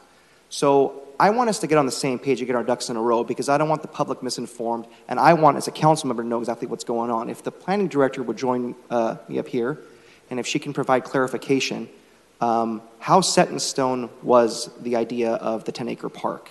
And is it actually a rezone as the comments here seem to lead? The park designation is a land use designation in the general plan. It is not a zoning district because it's in the county. The city has not pre-zoned, and that's what we're doing today, or asking that the council do today to pre-zone. The current zoning is AE 20 in the county. It is not zoned park or single family. We're asking that the council consider rezoning from AE 20 in the county to RS 5 in the city for single family. The general plan land use had 2 designations for that property. One was for open space or park, and the other was for RS 5 or medium density residential. Okay. I have a follow-up question that you may be able to help me with. So this new 2-acre park is going to be, the maintenance is going to be paid for by the CFD for the community, is that correct? That is correct. Okay, so if we keep the 10-acre park, and I'm glad my colleague brought up Measure P, that was a very contentious issue in my district. A lot of my residents actually supported Measure P, but had a lot of concerns about public safety, because public safety is the #1 responsibility of our city. Parks are very important, but as we build more space, we need the money to maintain it. Now, if we build the 10-acre park, and city manager, maybe you can chime in, would the community have an assessment for the increased cost of public safety to maintain that park? Not just the Lennar project, but the neighboring communities? Or who's going to have to pay for the maintenance of a 10-acre park and the public safety cost for the 10-acre park? That, council member, that would be not a CFD maintained park. That would be a city general fund maintained park. Okay, thank you.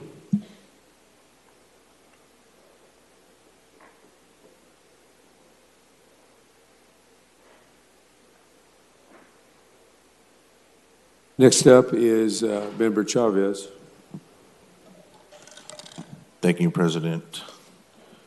It's a very tough issue because I understand the argument being made that the city doesn't have money for the park, but I also understand that we're not going to stop the growth that's coming to the city of Fresno. Our own document says that we will receive an additional 221,000 people in the city of Fresno by 2040. That's about 11,000 new folks that are coming in here. And so we're going to go through these growing pains, but I am sensitive to the family that came up and spoke and talked about their desire to stay in the county. I think whatever happens here is we should honor that. And it's not just about hooking up to water. It's trash service, it's sidewalks, it's curb and gutter. And I know that because as a council member that has one of the biggest county islands in my district, I have Sunnyside. And we found a way to work with them. And they've been great neighbors. And those are folks that were there for many years and decided to be in the county and live a county lifestyle. And we should respect that. In my opinion, any annexation that is done should only be initiated by the people that live there. It should never be the opposite way around. And so I'm gonna fall on the side of respecting that. But as many of you know, I am also respectful of my colleagues. And when they have a project in their district, I usually defer to them. And I know that Councilmember Capriola has done a lot of work there. All I will ask is going forward, if you would honor the desire of the folks that live in those county islands to stay in the county, that would be very important to me. Thank you. Thank you. Did you want any comments? No? All right. Member Carbasi, and then I think the screen is clear. We can. I want to join my colleague, Councilmember Chavez, in his comments regarding our general plan and in respecting the wishes of the county residents. But I defer to you, Council President. Member Soria. Thank you, Council President. I appreciate the comments from the public and also the discussion here on the dais. I do want to say I'm also, I'm trying to assess the entire situation, and I understand that we have great needs when it comes to parks. I'm trying to figure out, we did do a parks master plan a few years. How does this impact the parks master plan going forward? I think that this body really needs to have a serious conversation about how we're going to move forward with improving our parks, our park space in our community. I think doing joint use agreements are great, but I don't think they're the answer to the problem that we have, in particular in the southern part of the city where we have neighborhoods that have no green space. And then I just wanted to make a comment because it personally bothered me what Mr. Arizian came up and said and essentially threatened the council that they would sue us because if we didn't approve the rezone, it would be considered a taking. I'm not an expert, but I am also an attorney, and from my knowledge and what this body is supposed to do, we're a policy-making body. And this is a policy-making decision in terms of land use. And so for him to suggest that this would be a taking and that they would come and essentially sue us, I don't like to do business like that. I think it's very disrespectful, in fact. But I think that this body does have the ability to make policy and decide what is best. I appreciate the comments from the county residents.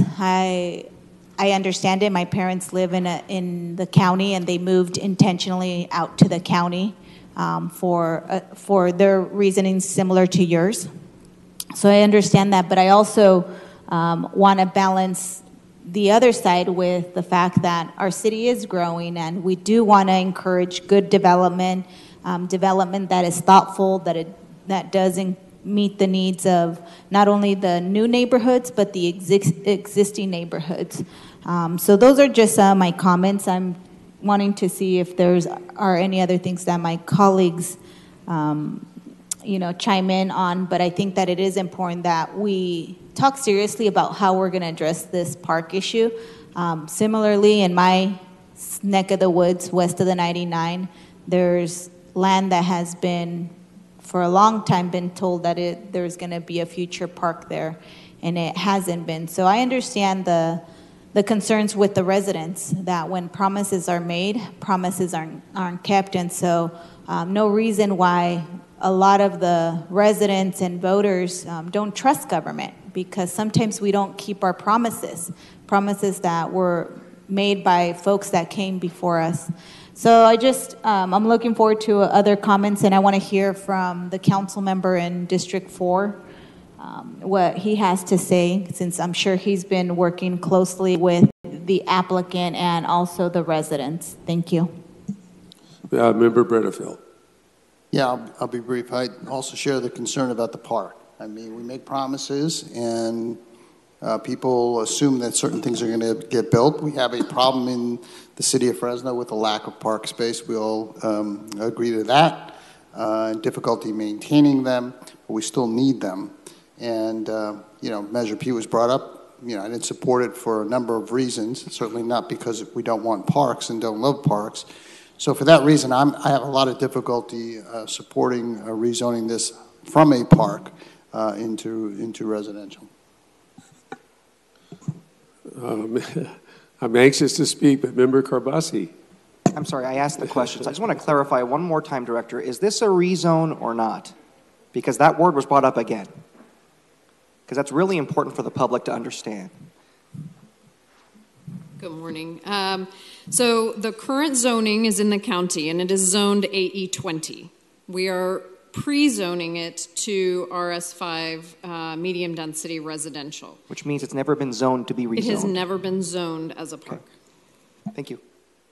So we can all drop the word rezone. I think that's a safe statement to make. So it's not rezone, and I appreciate Mr. Taub, but he is a language smith. He understands that, as well as I just want to address a couple of things. First, the petitions, it says we do not want the 10-acre southwest corner of Temperance and Shields rezoned, which was inaccurate. I have a feeling he knows that, and take away a neighborhood park. So no one's going to oppose that. Everyone, we all agree here. Everyone's supportive of parks. We don't have enough green space, et cetera, et cetera.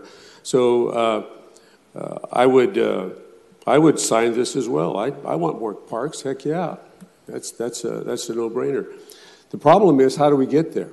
So the assumption here is that if we deny the motion today for the pre-zone of this land, then if we deny it, then it's going to just sit there for another 20, 30 years, I don't know, until the people that are in the park mode can show me, which I asked during our public meeting that was addressed by Will, where's the land purchase money coming from?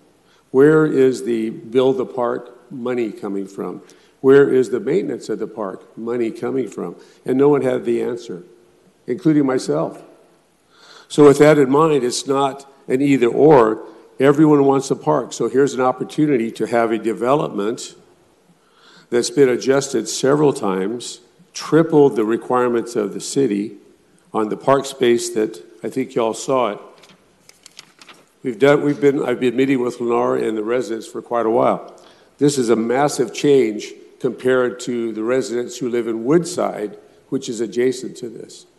Woodside doesn't work with the people. Lennar does, and this is illustrative of it. So now we have an open play space.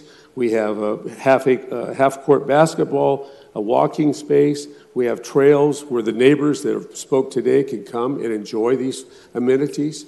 They're not exclusive, they're inclusive. So I'll limit it to that. With the people here from the county, thank you all for being here. As was indicated, your lifestyle will not change. You still have the opportunity to be grandfathered in, as I understood it. So we listened, and I think you'll be safe in that regard. The other item is that Melody Park is an eighth of a mile away. I've worked really hard on that park. We have new lighting. The building has been remodeled or updated. We've got the tot lot updated, we have an $850,000 splash pad coming to that park. So that's all available to everyone in that area to utilize that park and accordingly. Also, as was indicated by Will, within 1.5 miles, there's 105 acres of green space if you add it all up. You may not want to do that. You may not choose to do that, but it's available. My job is to make availability for all the residents. Here's the things that you can option in on or option out on. And I want to say that for Lennar to take a 0.6 acre facility and make it over 2.2 acres is incredible. If every developer / builder did what you guys have done, we would have a huge impact on our green space in this community. So I appreciate that, and I want to thank you. This was discussed at our public meeting. We sent out 550 notices or thereabouts, 1,000-mile radius, which is quite a bit. I think we had 15 or 18 people show up. So I appreciate that, but you have a right to be there and to voice your opinions, not only at the meeting, but here at City Hall as well.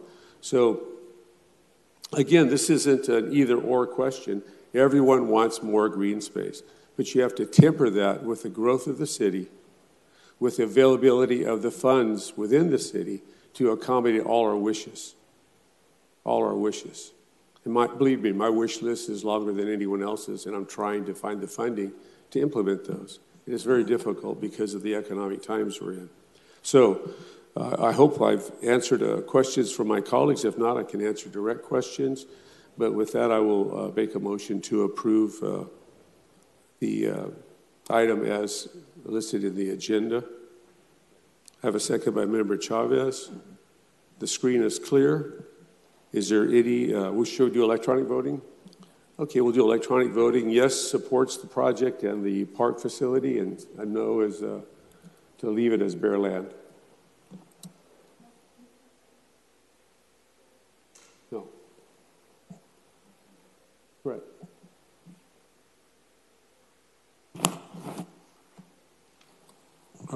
Is everyone posted? It passes 6-2 with members of Esparza and Brennefield voting no. 5-2. Thank you very much. Now we'll take the lunch break. It's 12:24. Thanks for being so patient and working through this. I appreciate everyone's participation. So let's do 1:30. Let's do a quick lunch. We have a lot of breakfast food left, so I'll serve it to you, sir. See you at 1:30. Thank you.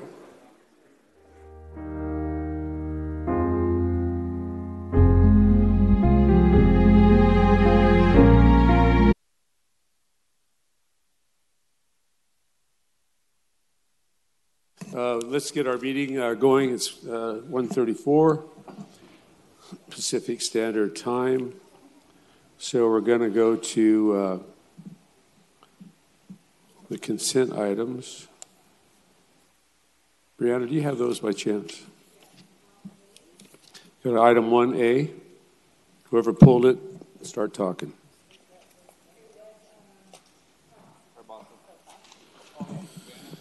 Let's remember what we pulled. That's part of the deal. Okay, just a quick question about this issue regarding unclaimed monies. I know that you advertise, I read the Business Journal. Now, when residents of the state controller has a website where you can search your name to see if there's any unclaimed monies from banks or government institutions. Do we have on our website somewhere residents can go to be able to check their name, or businesses can go to make sure they're not on this list? This is Mike Lima, Finance Director, Controller. We not only publish in the Fresno Business Journal, we also publish in Vida de la Valle. So we print Spanish newspaper as well. And then we also post when the item comes before council, we post a list up there, and people can read it and claim the check before it actually gets to council. We've actually had that happen. And I understand that, but you know, the thing is, a lot of folks when I wasn't running for office, I wasn't in the bubble. I may not read Vida en el Valle, as great of a publication as it is, or maybe that copy of the Business Journal. I may miss that. But Fresno.gov is a central source of information.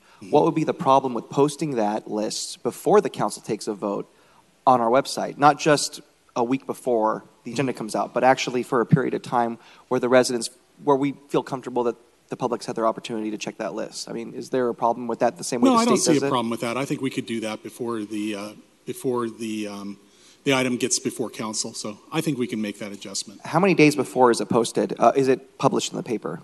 We publish about 30 days before, so Okay. there's plenty of notice. That's all spelled out under state law. Would you need direction from the council, or would it be an administrative order from the city manager that 30 days before we're also going to include it on our website? Yeah, from the city manager, we could have that. That could be administratively done. That should not be a problem. I appreciate that, Mr. Lima. Okay. Any other questions? Oh, sorry.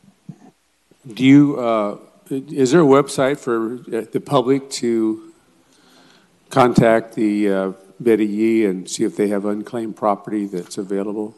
We do have an unclaimed property site, yes, and that is out there. And that lists all the items that are with the state that we may have turned over. So we do have that available at this time. Okay. You don't happen to know that off the top of your head so I can check? Not right, not the website All right. address, no. I'm sure I've got some unclaimed money I'm willing to share. Okay, that's item 1A. Is there a motion? One more question. Oh, sorry. I'm Folks. sorry, Mr. Lima. I just That's remembered okay. something. So if somebody makes a claim that they feel that money belongs to them or they're the other person, so the controller has the sole authority to reject the claim. Is that correct, or is there a committee that makes that decision? No, it's the controller has that sole discretion. But usually they file a claim, they usually have some documentation. It's usually they've got a justification, or usually they present enough information. Let me put it this way. I've never rejected one. Let's put it that way. I appreciate that. So with an administrative order again, then we could put it on the website 30 days before. Okay. So with that, Mr. President, if you'd permit, or Mr. Vice President, I'd like to make a motion to approve item 1A. Motion made. Second. I do have a question. Director, how much money are we talking about? Not very much. We come to council every year, usually in July, to escheat the checks back. In FY17, it was $11,000. FY18 was about $9,000, and then the most recent one, which was approved in July of this year, it was about $4,000. And that money goes into the general fund? That is correct. It has been, yes. Thank you. Okay, we have a motion and a second. Any opposition? Seeing none, passes 7-0. City Attorney, I don't think you have to go out to public. We said that earlier. You already did go out to the public, so Perfect. that's discretionary now. Thank you. Item 1C, whoever pulled it, it's your opportunity to get your issues answered. Thank you, Council President. This is the salary resolution. Who can speak to the item?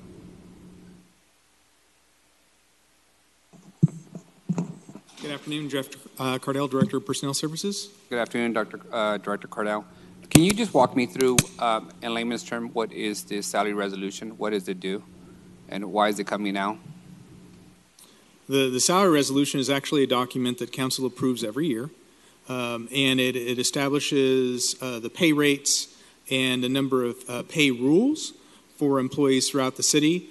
It specifically covers those that are unrepresented. In addition, those employees that are represented may have or do have memorandum of understanding that supplements and oftentimes supersedes the salary resolution. So does this document allow and does it include salary increases for the employees listed? Yes, it provides for adjustments to salary ranges for the capital development specialist, for the executive assistant to the retirement administrator. That's a new class. That's a new salary range. We're establishing a new classification of retirement benefits accounting manager. That's a wholly new class, so a new range for that. And then, as was set forth in the agenda item as well, we are ensuring that we are maintaining the flexible staffing relationship that we have with some classes in wastewater. Walk me through the timing. Why now at this stage of the game, since we approved the budget in June and we're about to discuss carryover funds for the budget? Why are we doing salary increases at this point? These come as a result, as they have in years past, by virtue of timing. Not all of these functions can occur before the salary resolution is presented for a given fiscal year. For example, with the retirement classes, the retirement staff took to the retirement board their plans for reorganization and restructuring their office and their department back in May. And for example, the retirement benefits manager then, with their concurrence, required us to develop that classification, provide notice to bargaining units, and all of that takes time. So that was not something we could accomplish before the salary resolution was adopted on before July 1. And the folks are getting salary increases. I'm assuming the evaluation was complete for them and they were being recommended for a salary increase? So the salary range is separate and apart from any salary increase. So there may be a step movement with some of these folks to a step within the new range that falls maybe between steps where they're at now. But yes, these folks have received their performance evaluations. What's the total financial impact to the budget if we approve these salary increases? As identified in the fiscal impact section, it's about $96,000, none of which is general fund. Say more about when folks have explained to us in the past that there's no general fund impact. It's because these positions are associated to enterprise departments. Yes. But those enterprise departments end up pulling resources that are paid for through general fund resources. So how is there no impact to a general fund? So these are actually, the salary expenses and benefit expenses are truly general fund impacted in these particular issues, or specifically in the retirement fund. Got it. So there is an impact to a general fund of $96,000? No. There is none? No. So this is fully funded by the enterprise departments? Enterprise and retirement, yes. And retirement. So the additional cost of the retirement fund would come from the pension system? Correct. Is there any expected increase of the city's contribution to the pension system? No. When was the last time we had absorbed an increase to the pension system? We receive an annual valuation from the retirement board that establishes the rates that are set forth in the budget every year. The retirement board typically adopts those rates in December. And then those rates are included in the draft budget that's proposed and provided to council for consideration. But so through the budget process, every year we essentially absorb an increase related to the pension system and the cost of providing the pension services, right, of those employees? The cost of doing business every year that continues to increase with salary increases overall is something that is factored into the rates. Yes, no question about that. It's a small component of that. Yeah, thank you. I just want to confirm that, when folks say there is no impact to a general fund, there is. We just account for it when we do the annual budget process, correct? I would say that the effect of this increase on the pension rate that we will put into the budget for FY21 would be de minimis in the extreme. That this is the very smallest component of what goes into the evaluation, the actuarial evaluation that determines those rates. So it is extremely small, but there is an impact. It would be extremely small. Got it. Okay. Just know from my perspective, I know that this is coming as routine. It's always been done. We approved the budget in June. We had a lively discussion on things that were vetoed to make the budget balanced. There is still millions of dollars of carryover that hasn't been resolved. We're going to be asked to resolve those outstanding carryover items, and I'm a little unsettled. Approving salary adjustments, increases to a general fund or to the enterprise funds without first resolving the carryover conversation that we haven't concluded yet. So in the future, I'd like any changes to the salary system that has an impact on the budget to be done once we have resolution on the carryover funds.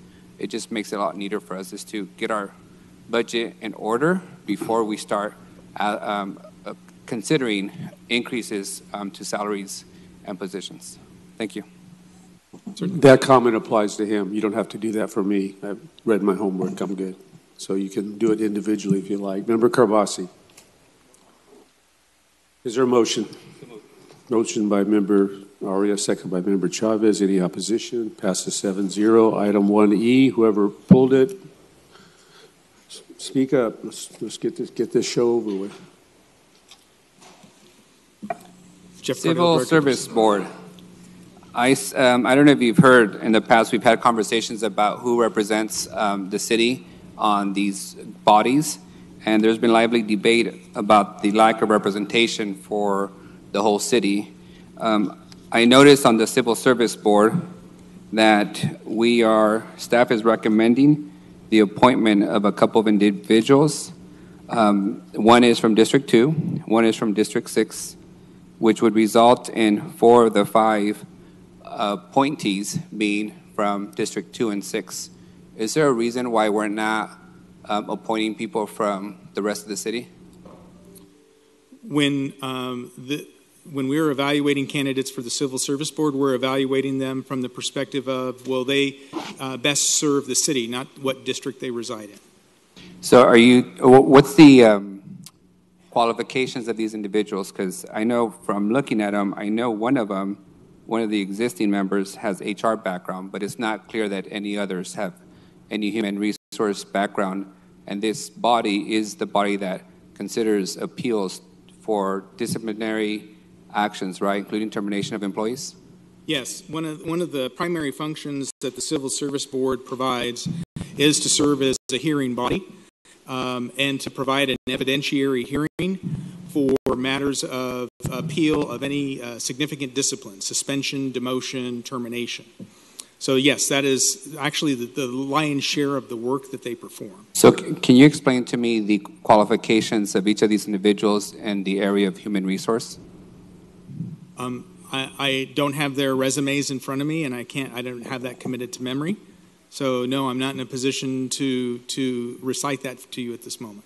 And I don't mean to put you on the spot, but their background information on this agenda item literally has nothing. I mean, one individual said the reason they wanted to serve is because they like serving on commission and boards, and that's it. So it seems to me that we should be asking more and providing more background on the qualifications of the individuals, given the critical role that they play for the city. Is this time sensitive that has to be approved today? Well, I would submit to you that there is an interest in filling these 2 vacancies. We have been operating with 3 commissioners for some time, and it is challenging for us to schedule hearings in a timely fashion with only 3 commissioners. So the sooner we can address that, the better. How long have you been operating with 3 commissioners? It's been for a few months at least. Okay. Would it be a significant challenge, administration, for us to table this till next week so we can get additional background on the qualifications? At the end of the day, 1 week will not kill us, no. Okay. With that, I'd like to make a motion to table to next week's meeting. Motion by Member Arias, second by Member Soria. Who's up? Carbasi punched up. Let me see here. And Soria, then. No. Okay. Thank you, Mr. President. I actually do agree with my colleague on the concern about how we select people for boards and commissions. And every board and commission is unique, and this is a very important one. But that's a separate issue. At one of my first meetings, we were talking about a new planning commissioner, and I had some concerns about the vetting process. We want to be fair to the candidates. We want to find the best possible people. For this particular board, I'm not sure how the per council district thing works, if that's really applicable. I'm going to ask you, for those watching that may not be familiar, can you tell us a little bit more? You touched briefly on the Civil Service Board, but also the process, the challenges with recruiting someone. Did you interview these candidates? And how easy is it to find candidates? And what's the time commitment? This is not the easiest position to fill, no question about that. This is not as exciting as maybe the Planning Commission might be. But yes, nonetheless, we did receive a number of applicants. I want to say at least 5, give or take. Don't commit that to memory. And we did interview them. The folks who interviewed these candidates included Jane Sumter, Assistant City Manager, John Ellis, Government Affairs Manager, and myself. And we were trying to identify candidates that were available. The volume of activity varies over the course of the year. Arguably, you could even say it's feast or famine, in that we may have a number of appeals and a lot of activity, and then for months not have any. And so we need people who are readily available and would be able to serve as a hearing body for singular days or multiple days worth of hearings. Right. I'm going to ask you about that. So you're saying feast. Let's say we're in a feast season. That's what they're there for. So are we talking about you come in at 5:30 and you leave by 9, or are we talking about you come in the morning and you got to be here all day? Because that takes a unique kind of candidate. Most of the hearings are calendared for a full day, if not multiple days. Okay. And we do have days where the agenda is simply scheduling, as well as taking care of some other administrative matters. Okay. What I will add, I don't want to hold you guys up right now, but I think overall, and I made this statement before, and this has been going on for a long time. It's not because of what the current administration, they're doing you have the right to make these appointments. We have to confirm. I would love to be able to make a more informed decision in the future, but as it stands right now, given our process, we're doing everything by the book. So I think I have enough information to move forward, but I do echo, and I would love to work with my colleague on improving the process for how we select people, vet them, and so that we can vet them better as council members to give our seal of approval. Thank you. You're welcome. Member Bredefield.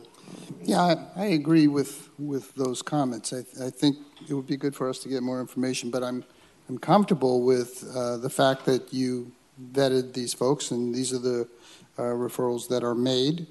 I don't share the view that they have to come from different districts. I don't know where that slope comes from. We might want to ask, where the people doing the interviewing is from. What districts are you from if you're in the district? So we get that kind of diversity as well. I mean, where does it end? The fact is you get people who apply. We want the most qualified people to be selected, to be referred to our body to review. And that's where I always come down, not where district or any other identity issue we want to pursue, but we want the most qualified people always serving on boards, or people when there's RFPs, the most qualified people selected. And so I'm prepared to move forward as well. I'd like to make a motion that we just approve this, the appointments today. I don't feel the need to delay this. I don't know if we need to vote on Councilmember Arias' motion first, but I would like to make a motion that we adopt this today, as given to us by these two folks that have been referred to the Civil Service Board. There's a motion. Is there a second? A motion by Member Bredefield, seconded by Member Carbasi. I think that would follow the original motion. Am I right, City Attorney? Vote on the original motion first, the procedural motion. Okay, we have numerous, my screen is turning red with enthusiasm. So Member Soria, and then Member... Thank you, Council President.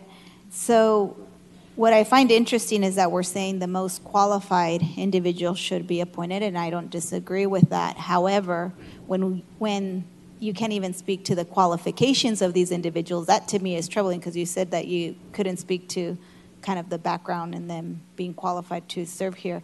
What I have in front of me, and I'll just read briefly because that's what they incorporated in their application form. One of them says, I'm currently a real estate agent for Keller Williams. It's my mission in life to serve and improve the life of everyone. I believe Fresno's destined for greatness, and I want to do everything in my power to make that become the truth. I don't disagree with the statement, but I don't get what are their qualifications for the board. The other one says, I have had a lot of experience serving on boards and commissions, period, end of sentence. That doesn't tell me that they're qualified to serve. I know that you guys may have had the opportunity to interview these individuals, but I don't feel from what is being provided to us that they are the most qualified individuals, if that's the measure that this body is going to do. I agree with some of the statements in terms of I don't believe necessarily that for these boards you need representation from every single district, but I do believe that in this instance, when we're talking about civil service and what the board does, we do need people that are qualified to deal with kind of some having human resource background and is dealing with kind of like discipline issues, so that they are making the best decision for the city of Fresno. So from the information provided, I feel like I wouldn't have a problem, as you mentioned, 1 week if you guys want to give us more information to figure out that they're truly qualified to serve on these commissions and boards. But today I wouldn't be prepared to say, because that's all we're provided and it's available to the public, that these individuals are truly qualified to do the work that we expect them to do. I don't want to act on expediency just because you feel that we need to fill a seat. I don't think that that's the best way to govern. I think that we need to get good people to serve on these boards. One question that I would ask, how do you guys do the outreach to fill these vacancies? Do we just post them online and expect people to go online and fill out the applications? Because maybe this type of board may seem appropriate for people that are retired, because maybe they have more time to expend. So how are we doing the outreach so that we are getting a good number of qualified folks for these positions? So in this particular instance, in addition to individual contacts, we did use social media as a vehicle, and social media was where we found we had the greatest response, rather than using anything else, just putting it online and letting folks know that there was the opportunity. I would say, if I may, that the qualifications for this position, they aren't all that defined. The person has to be a resident of the city, within the jurisdiction of the city of Fresno.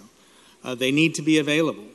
The absolute requirement that they have human resources background isn't necessarily something that's required. There needs to be somebody who has experience in dealing with a variety of decisions and being able to fairly evaluate material and evidence as it's presented and then render a fair decision. Thank you.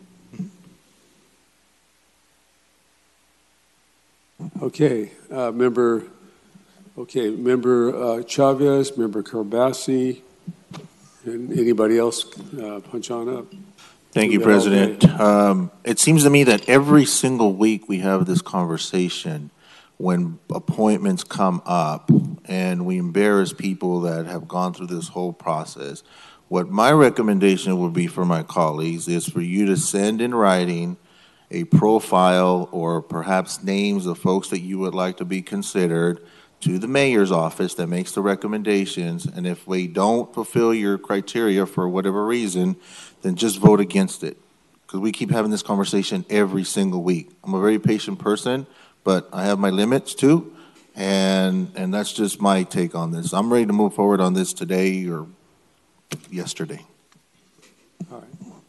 I can't remember who's up and who's down, so if you haven't spoke yet, or if you've spoken at least 2 times, feel free to speak another time. Okay. I'm glad to amuse you, council member. So what's frustrating for me is I brought this exact issue up before.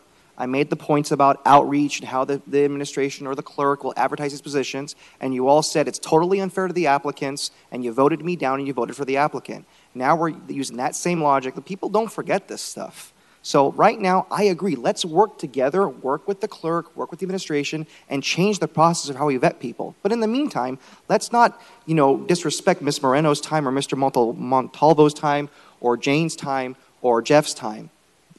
I have a question. City Attorney, are these folks qualified legally for this position? As far as I understand, they meet the legal qualifications. Okay, so I completely agree with the points my colleagues are making. You guys aren't listening, but I'm on the same board as you guys, on the same page. Let's work together and fix it. But in the meantime, let's not hold people up like Councilmember Chavez said. Okay. Do I have any more takers? I don't know. We're voting on the... The motion is to table this till next week so we can get the background information on the applicants and they can demonstrate to the council that they are qualified beyond simply living in the city. You know, not to interrupt you, but you keep saying for the council, you're really speaking as an individual. We each have our own agendas and our own thought process. So I really appreciate it if you limit it to what you'd like to have as opposed to the council. I don't even speak for the council because we're all individuals with their individual districts. Second point is I sat on the Planning Commission, and with all due respect, with our staff and the work they do, we need to read our stuff. That's why I implemented the rules. Get your stuff in by 5 o'clock on Thursday. We get it published on Friday, either electronically or the massive book I just took over there. That gives you 4 days to read it. During the Planning Commission times, I urge my colleagues, this is not the time to ask, what is a water credit? What is clearly in your binder. So if each of us would take the responsibility, this is my last dialogue as a daddy cap here with my colleagues, but please, read your information, and when that comes up, go to the department head, go to the planner, go to Will on the last project, and ask them all the things you want to know so we can at least have a conversation that is conducive to resolution, or at that time, you can state the concerns and ask them to do it in the next situation to remove this situation, rather than bringing all this up here. And I agree with my colleagues, we seem to be like a broken record, but my record ends in one more meeting on these same issues over and over. So if we need to do our homework and work together and discuss this with the staff, our fantastic employees, they do a great job, they're eager to help us understand this. Just take the time to do that, and then we can be much more efficient here, or vote whatever. So anyway, that's the senior has spoken, and that's it for me. So we have a motion and a second. A yes vote means you want to continue, and a no vote means we're not going to continue it. So the delay is the first vote electronically, please.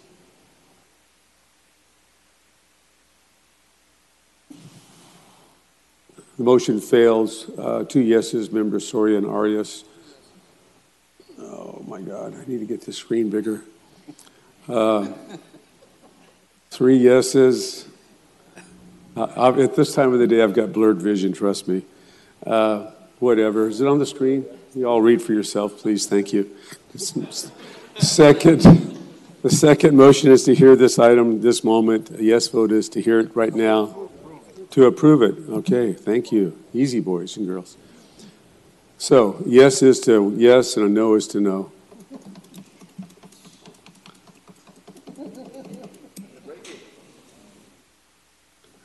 Were you hitting the abstain button?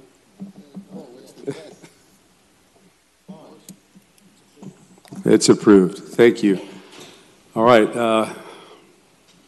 The next item, I believe, is 1H. And whoever pulled that, let's go. Can somebody tell us about who can speak to these appointments? John, is that you? Don't you handle appointments? Appointments, this next item? Workforce Investment Board? 1H on the workforce. Yeah, John Ellis, Government Affairs Manager. My question on this appointment was, we're appointing people from West Hills, people that live in Lemoore, and people that live in Clovis. Can you give us some background on why that's the case? Well, this is a board that is not, this is one of those outside boards, and so we really, I rely on their recommendation a lot. This is a city residency is not a requirement on this board. You can work in the city and you're qualified. So I believe some of these are reappointments, and so they've actually served on the board. And it's Linda Workman over there, and we work pretty closely with her, and she, on this particular board like this, we usually follow their lead. If these people are serving, they're willing to serve, and they come recommended from that body, then I usually follow their lead, and I put it forward to you guys for approval. So whose recommendation are you following? The Workforce Investment Board, or the Workforce Board. It's not investment. Are they here? But Linda Workman is who I work with. I mean, I believe she's the reason I'm asking, John, I'm not opposed to these appointments, but there's no background information on the applicants. There's simply their name and their address.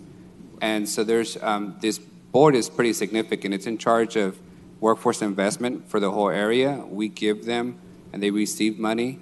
So can we get any additional information on these appointees? Absolutely. I'll get it right now. I mean, I think it's loud and clear from the previous item and this item that maybe resumes and maybe a mission statement of sorts, maybe to you guys on the appointments. Just some basic background would be good. I'll certainly I'll follow up with Linda, and I'll have her give me more information, and I'll forward it to all 7 members. Great. Thank you. I'll make motion to approve. Okay. A motion to approve Arias, seconded by Chavez, third by Soria. Any opposition? Seeing none, it passes 7-0. Okay. All right. Did you want to speak on it? Is I'm it going to actually be glad new to and exciting? see. Yeah, I'm sorry, Mr. I'm just glad. I vote to approve. I'm glad to see that Chuck Riojas is a District 2 resident, but he is from North Fresno. Is there any opposition to that? Just making a joke there, but. All right, we're going to move right along. So 1I. I thought about being a teacher, like a kindergarten teacher. Now I know that'll never happen. 1I, whoever it is, let's go. Yeah. Hi. Thank you, Leanne Eager.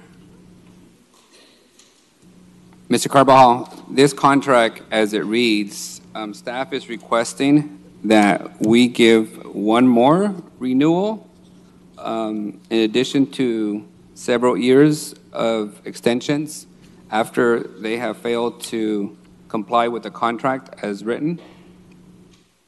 Can you provide us background on why it is that, one, they have failed to comply with the contract requirements, and 2, why you're recommending 2-year extension versus a 1-year that has been suggested for multiple years now? So the scope of the contract, which was approved right at the end of 2016, was to clarify the developer's water supply obligations. And so included in that was the expansion of one well, the construction of 3 new wells, as well as a bypass disposal line to support those 4 wells. All of that work in the original timeline, as I read it in the agreement, was to be completed in approximately 2-year timeline. The infrastructure needs to be in place to support development as it's occurring. And as of right now, not all of the infrastructure is needed to support the development because it hasn't occurred, the project hasn't fully built out. And 2, I think that schedule was probably a bit optimistic from the beginning. And so we are recommending one additional time increase for the construction of the last remaining well. So all of the other infrastructure has been complete. As well as the developer's fee obligation has been met.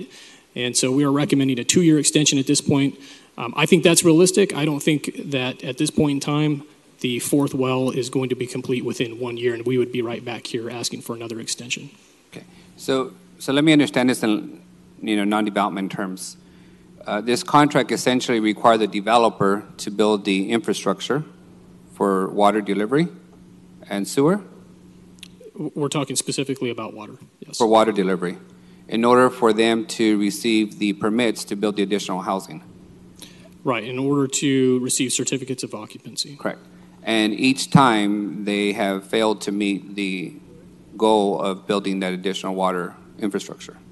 So there were a number of deadlines that were set with prior amendments, and along the way, portions of the infrastructure were completed, but some of the additional infrastructure was not complete at that time. So with this amendment, there is a limitation on the number of equivalent dwelling units that can be completed and occupied. And so that threshold remains in place until the fourth well is completed.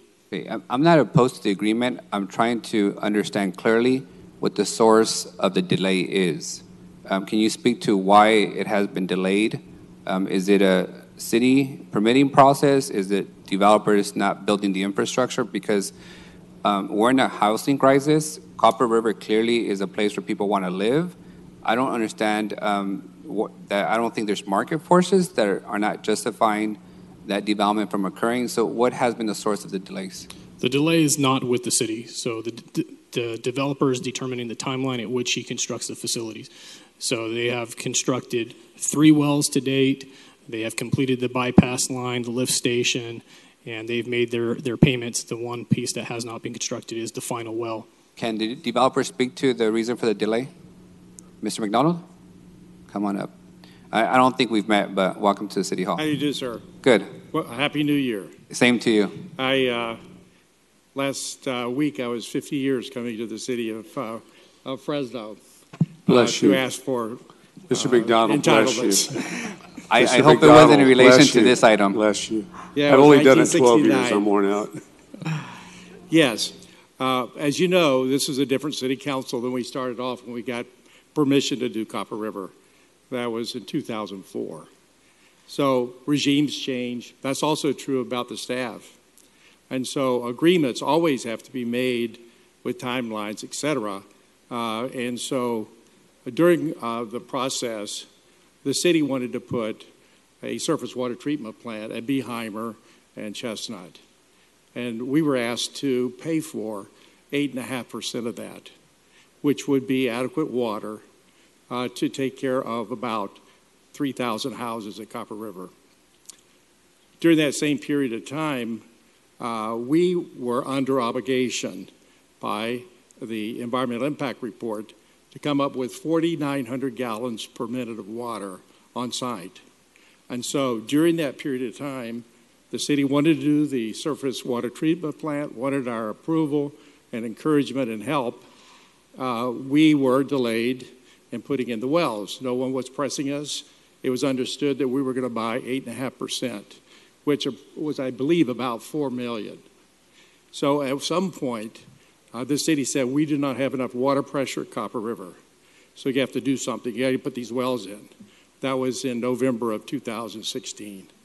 And so they says, you're under the gun. We can't really issue permits or occupancy without safety.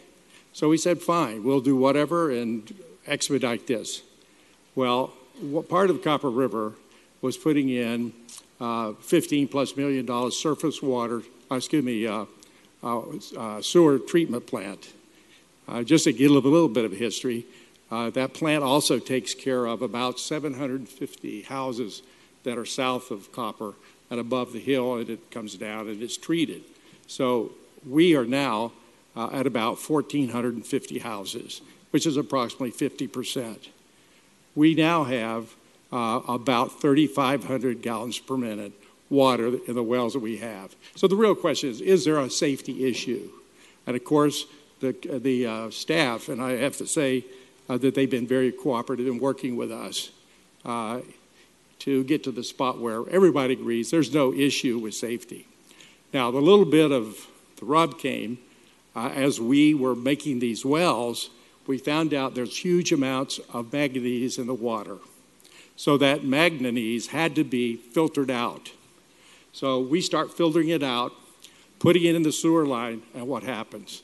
It plugs up the tertiary sewer plant. So we had to say we had one or the other. And so the agreement was we would have to put a bypass line to dump all of the filtered water in that would go more than 1.5 miles up the hill to a larger line that would go to the plant southeast Fresno or west Fresno. So that was a big bugaboo. We had to go across Copper, up the hill, put in a lift station so they go the distance. So those were the extras that caused us to have these delays.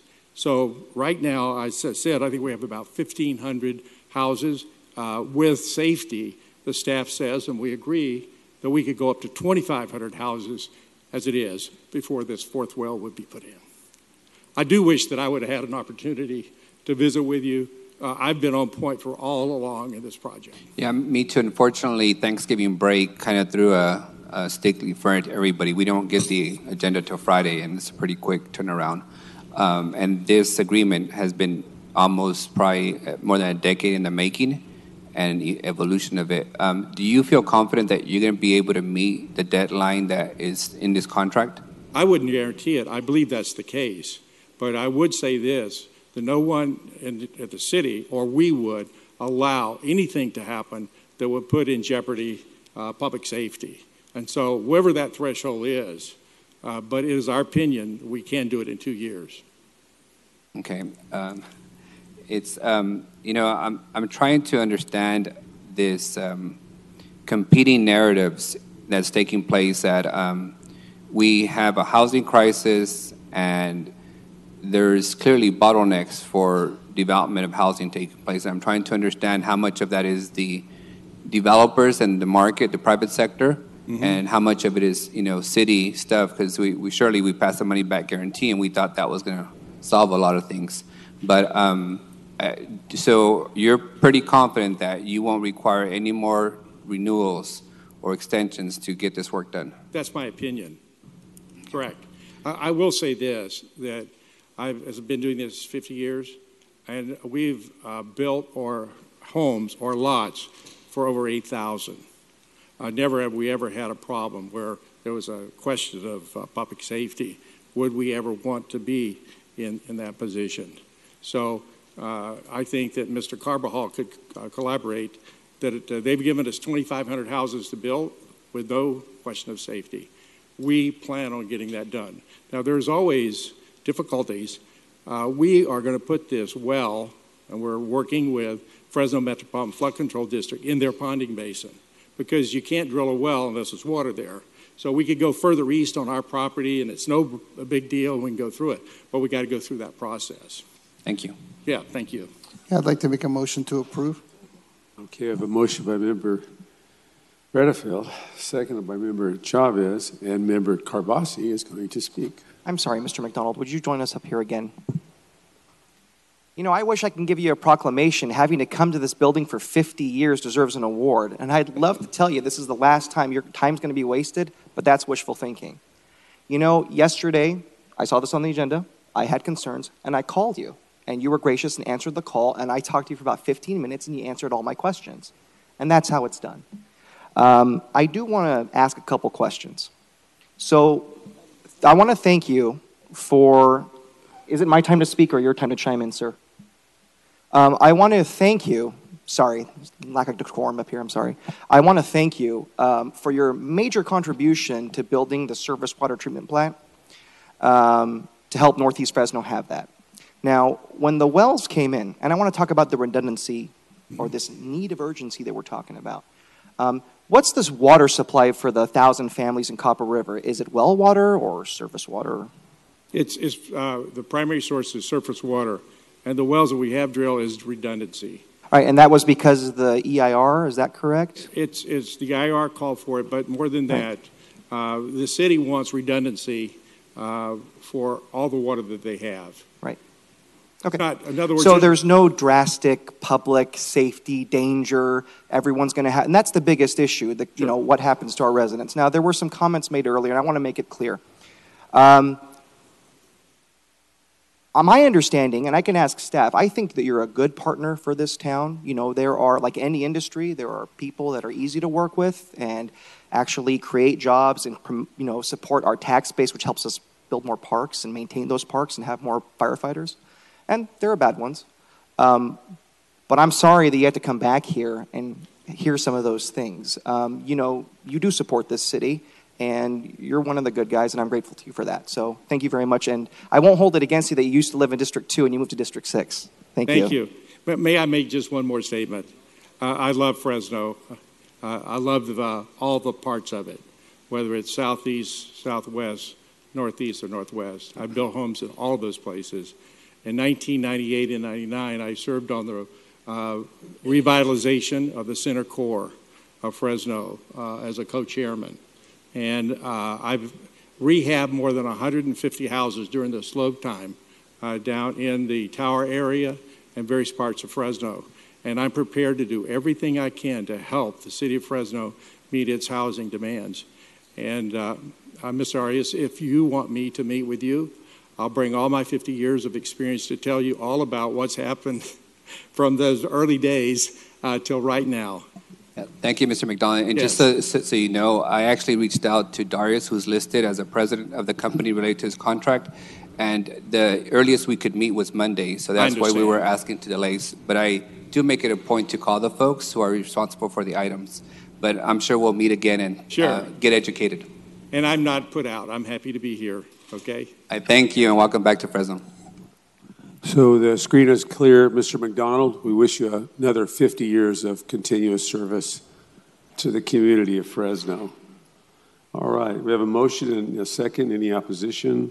Passes 7-0. All right. We'll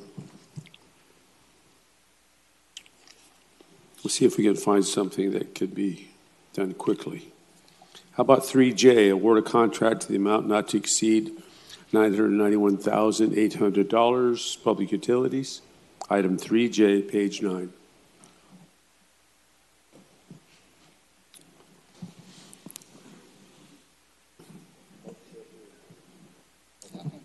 Good afternoon, Jerry. You have a motion by Member Esparza, seconded by Member Bredefield. All right. Your like persuasive that. powers are extreme.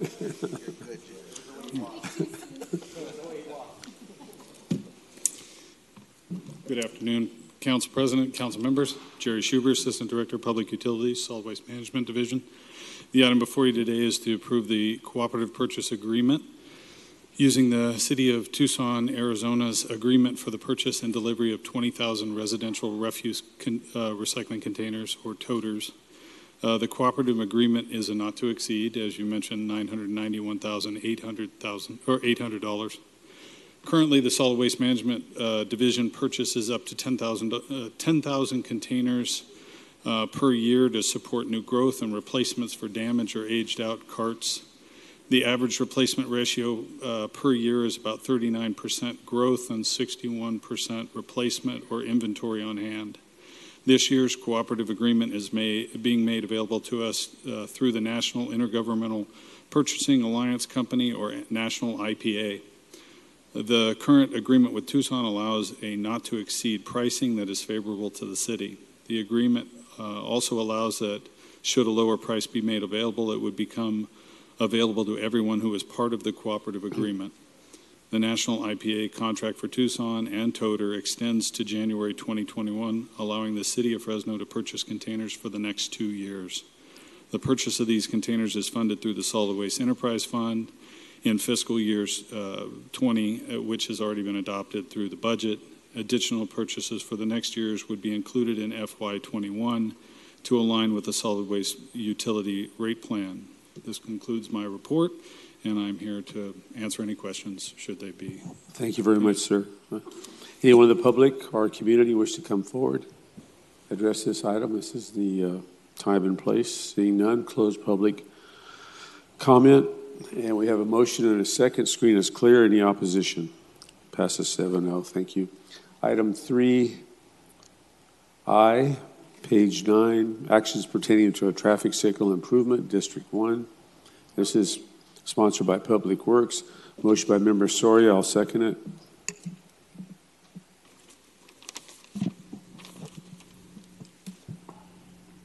I don't think there's any questions. Anybody in the public want to talk about this? Please come forward. Seeing none. With that, screen is clear. We have a motion and a second. I just make one quick comment? Of course. Just for the staff, as you guys are getting prepared for the construction of it, let's be mindful to work with the school so that they're notified, because this is the traffic signal near Daly Elementary. Yes. So, and then if you can just inform my office so that we're working together and we're knowledgeable about the time frame so that we advise also the residents in that area. We will. Awesome. Thank you. Motion and a second. Any opposition? Passes 7-0. Okay. Let's go to 3G, award a contract Security Services Program, City Hall, Public Works, District 3.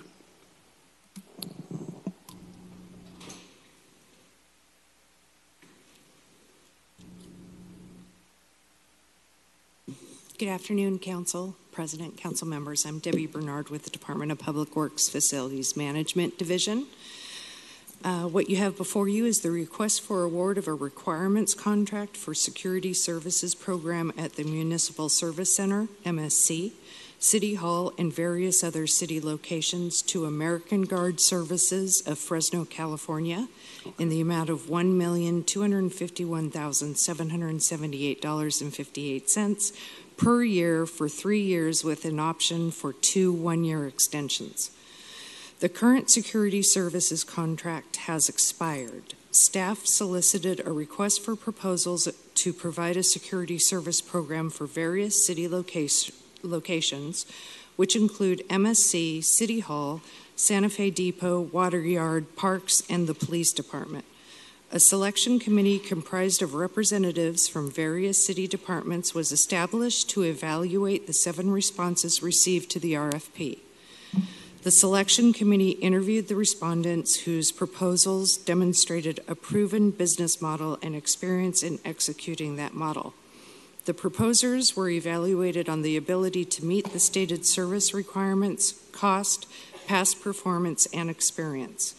The selection committee evaluated the 4 proposers chosen for interviews extensively and unanimously came to the conclusion that American Guard would provide the best overall security service program for the city of Fresno.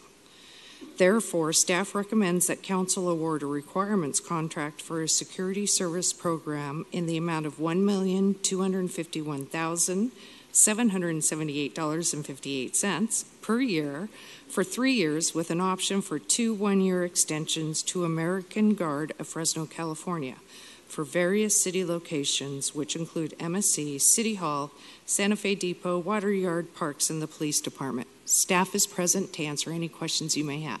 Thank you. Thank you very much, Debbie.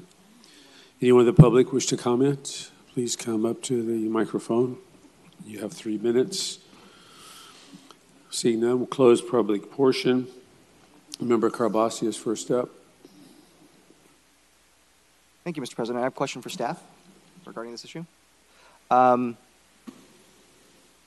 Thanks very much. So our current provider, CIS, they're a local company, correct? They're a local company, Okay. yes. Okay. Do we know how many years they provided services to City Hall and city properties, that previous relationship we've had with them? I think it's been over 10 years. Okay. Regarding our current provider, it said that there were some corrective mistakes that had to be made over the last few years. What are those mistakes that were compelling enough to award the contract to another company? There have been several corrective measures that have been repeatedly requested of the previous security company. The current, well, CIS, The right? current one, Right. yes. And have they rectified those issues? No, we've had to ask them again. So we have ongoing security issues at City Hall, and this is the first time I'm hearing about it? I don't know if this is Okay, the I'm first sorry. time you're hearing about it. Okay, we'll talk about that later.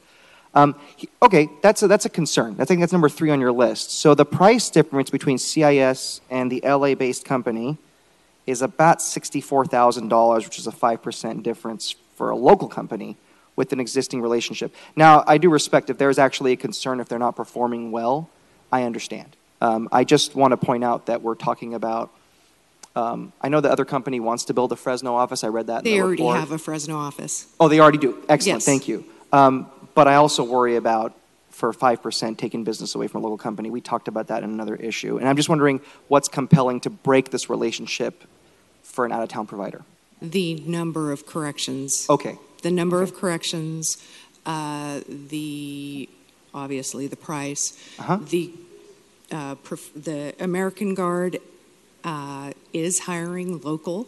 Okay, that's good to know. While also having a local office, they are hiring local security guards. Okay, I appreciate that. City Manager, if there are some of these concerns with CIS, would it be possible for us, I'm guessing it's a closed session item, to see what those concerns are that may be security related? I'm happy to address that in closed session. Awesome. I really appreciate that. Thank you. That's up to you guys. Thank you so much. I really appreciate your follow-up. Thank you. That's already done. Council President. Yes, sir. I think I'm next. Well, no one punched up, but you can, it's open mic. I have several questions related to the details of the contract that I don't think are appropriate for open session. We are scheduled to discuss this item in closed session after regular session, so I'd rather that we have that confidential discussion first before we're asked to vote on a contract. This is actually separate than what we're taking into closed session. And Scott, do you mind addressing that, please? Isn't it all security related to? Good afternoon, Council. Scott Mosier, Public Works Department. This, again, is a replacement of the contract. It's Municipal Services Center. So, example, the staff security guard who staffs the entry booth, patrols of the parking lot. It includes the water yard, Santa Fe Depot, the cart operation going around. That has been in place for decades. We've always had a security contractor, and that's different, totally unrelated to the single point of entry. So just wanted to clarify. But Scott, aren't they securing the same premise? Both contractors would be securing the same physical premise, which is City Hall, right? The Council, the contract awarded for the single point of entry has a sole responsibility just for the single point of entry at City Hall. So there's no, for single point contract, has no responsibility, for example, for patrolling the parking lot, ensuring that the breezeways on the side are not I understand there's a different scope of work, but it's the same physical facility. I would probably defer to the city attorney to see if this, if your questions for this agreement, because it is the same premise, could be addressed in closed session. Katie, do you mind? I just don't want to violate any closed session rules by discussing in public because I don't want to be charged with a misdemeanor. Will you stipulate to a time in custody?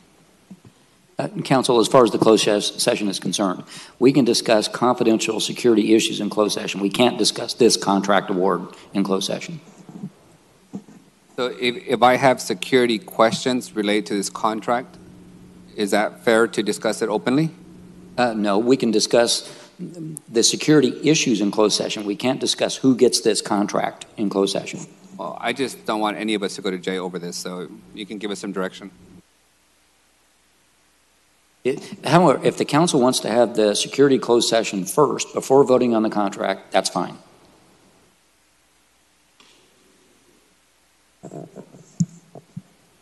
Okay, so I think we're going to pass this after the closed session. So I apologize to anyone in the audience that has to sit around, but apparently that's the deal. So we're going to move on to, I want to apologize to Director Barfield and his team. I lost that page. 3D, award 2-year requirement contract. Sponsored by Transportation. Thanks for your patience, Mr. Barfield. Yeah, well, I wanted to take you down memory lane. About city government today.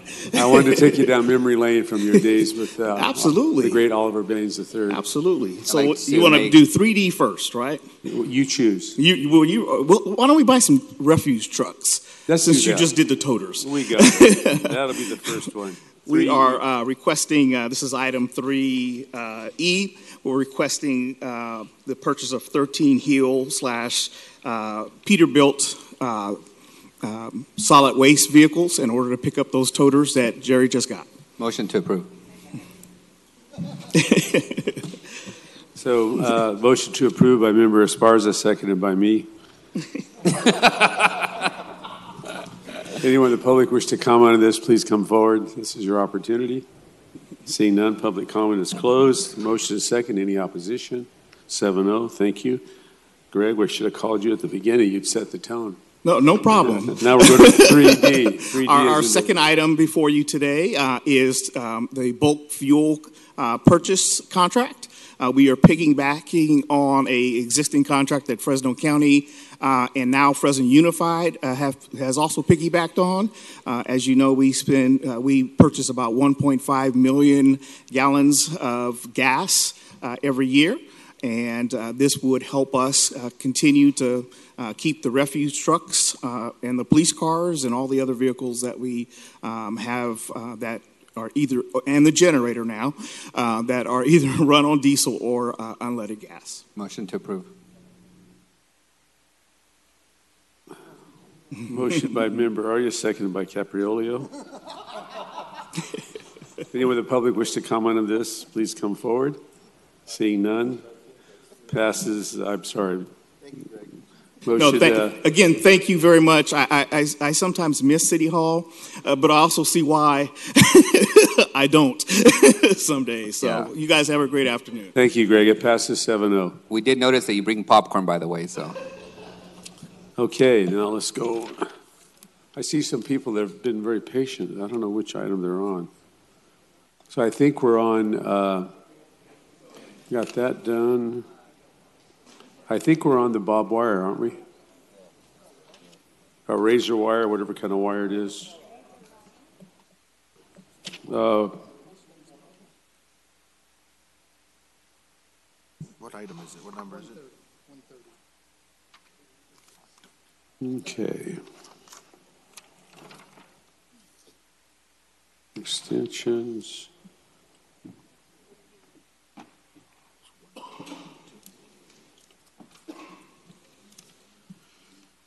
Oh, man. 130. Okay, 130, item number 2, a resolution initiating a text amendment sponsored by members Butterfield and Chavez. Thank you, President. So a little bit of background on this. As everybody knows, we had some code enforcement infractions on folks that have had this installed in their property, particularly in the industrial areas, and this was a way to bring this forward and codify the ability for businesses to place this and then grandfather the ones that already had this installed on their property. Given the language that we've had, I know there's been some conversation with regards to the buffer zones and making sure that we do not include these in residential areas or public spaces, green space, parks, churches, things of that sort. But I think the staff report speaks for itself. And with that, I'll make the motion pending some modifications from my colleagues. Thank you very much. Second. Motion by Member Chavez, second by Member Butterfield. I'd like to offer an amendment, Council President. Well, let me take it to the public. Anyone in the public wish to discuss this item, please come forward. Thank you for your patience today or this afternoon. Yes, Randy Hergenroder, Bucetto Foods Controller. We're one of the companies that were given notice of having the razor wire. We're just here to ask to be grandfathered in. We had the item on our premises 15, 20 years. It's always been there. We've had no issues with it. We feel it's a last line of defense to secure our property from vandals and theft. Probably at least on a monthly basis, someone breaks in, whether our business or our neighboring businesses. 3 weeks ago, our neighbor came by and said, can you ask who broke into my business? I saw they cut the lock and they came in, but I can't see what they stole. So I went on our video camera system to try to figure out what happened. And that's a weekly occurrence for them. And so for us to keep this, it just helps prevent us making nuisance calls to the police department. I mean, they're unable to respond to everything. We just ask that we are able to protect our own property. Thank you. Thank you. Hi, my name is Penny Murray, and I'm the president of Valley Produce on G Street, between the two overpasses. We've been there for 40 years, my husband and I and our family, and we have 10 other employees. We're a small business. We try to help and promote things in the city of Fresno. We feel like for the last 5 or 6 years, it's been nothing but an attack from the city of Fresno on our business, starting with the high-speed rail and how they completely stripped that area of where our business is, closing off the streets, causing a lot of problems in our business and with customers. My husband actually fell one day, and they wouldn't even let the high-speed rail would not even let the ambulance come through to get him. I mean, it's been one nightmare issue after another. I used to stay late at night. I work at least 50 hours a week down at our produce business from very early morning to in the evening. I used to be safe staying there by myself. not anymore. When the sun goes down, you better clear out. It's very dangerous. And we now are being told that we need to take down the razor wire that is around our fence that protects our trucks. Our trucks have been broken into several times. I've been asked to give police reports. We don't report it to the police because if we did, we couldn't afford the insurance to keep our place of business in business. We've been broken in through the alley in the back that they closed off. We have people that have tried living on our property. We're between the two overpasses, and as I'm sure many of you know, they live under the overpasses. And as Mr. Hergenroder has said, our cameras, our security that we have out there to protect our business has been requested by the Fresno Police Department a few times because of someone who died or someone who was injured. Does that mean I've talked too long? No, you have another minute, or as long as for your patience, you'll get extra time. Okay. So, anyways, I also received that letter asking us to take down our razor wire. I feel like if we do, our trucks are just going to be sitting ducks. I mean, they'll come in and they'll take a radio, or they ripped off the batteries one day when we came in at 5 in the morning, and our trucks, none of them had batteries. You know, it doesn't sound like a lot to you, but for a small business, when you come in, you can't deliver your produce, you can't even perform what you're there to do. It means a lot to us. And all we're asking is that you would allow us to leave this razor wire, because barbed wire is not going to do it. There's nothing else to protect it other than spending thousands of dollars, which again, we can't do because that area of town has just been, I don't even know if our business company's worth anything anymore with all that's happened down there. Thank you for your comments. Thank you both very much. Appreciate it. I forgot to ask the co-sponsor, Member Butterfield. You had co-sponsor comments. Yeah, well, very briefly, this is exactly why we brought this forward, Councilmember Chavez and I. It's to help businesses that are under siege by people who are attempting to either break in or destroy or cause mayhem. And so this is something that they feel they need. There's probably 50 to 100 businesses, if not more, using this.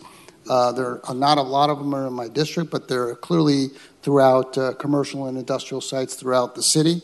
And I think the council ought to support these folks who are, having to deal with this problem. I think this is an effective way to deal with it. And I know other council members have some ideas in terms of perhaps modifying the language in the ordinance, but it's my hope the council supports this ordinance because it's supportive of our local businesses.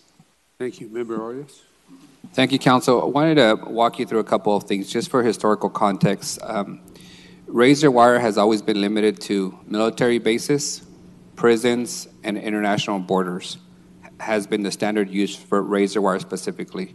In the city of Fresno, it's never been allowed. I know businesses have had it for decades now. I am very sensitive to all the break-ins that have occurred. I met with half a dozen business owners that were essentially snitched off by a couple of property owners about having razor wire.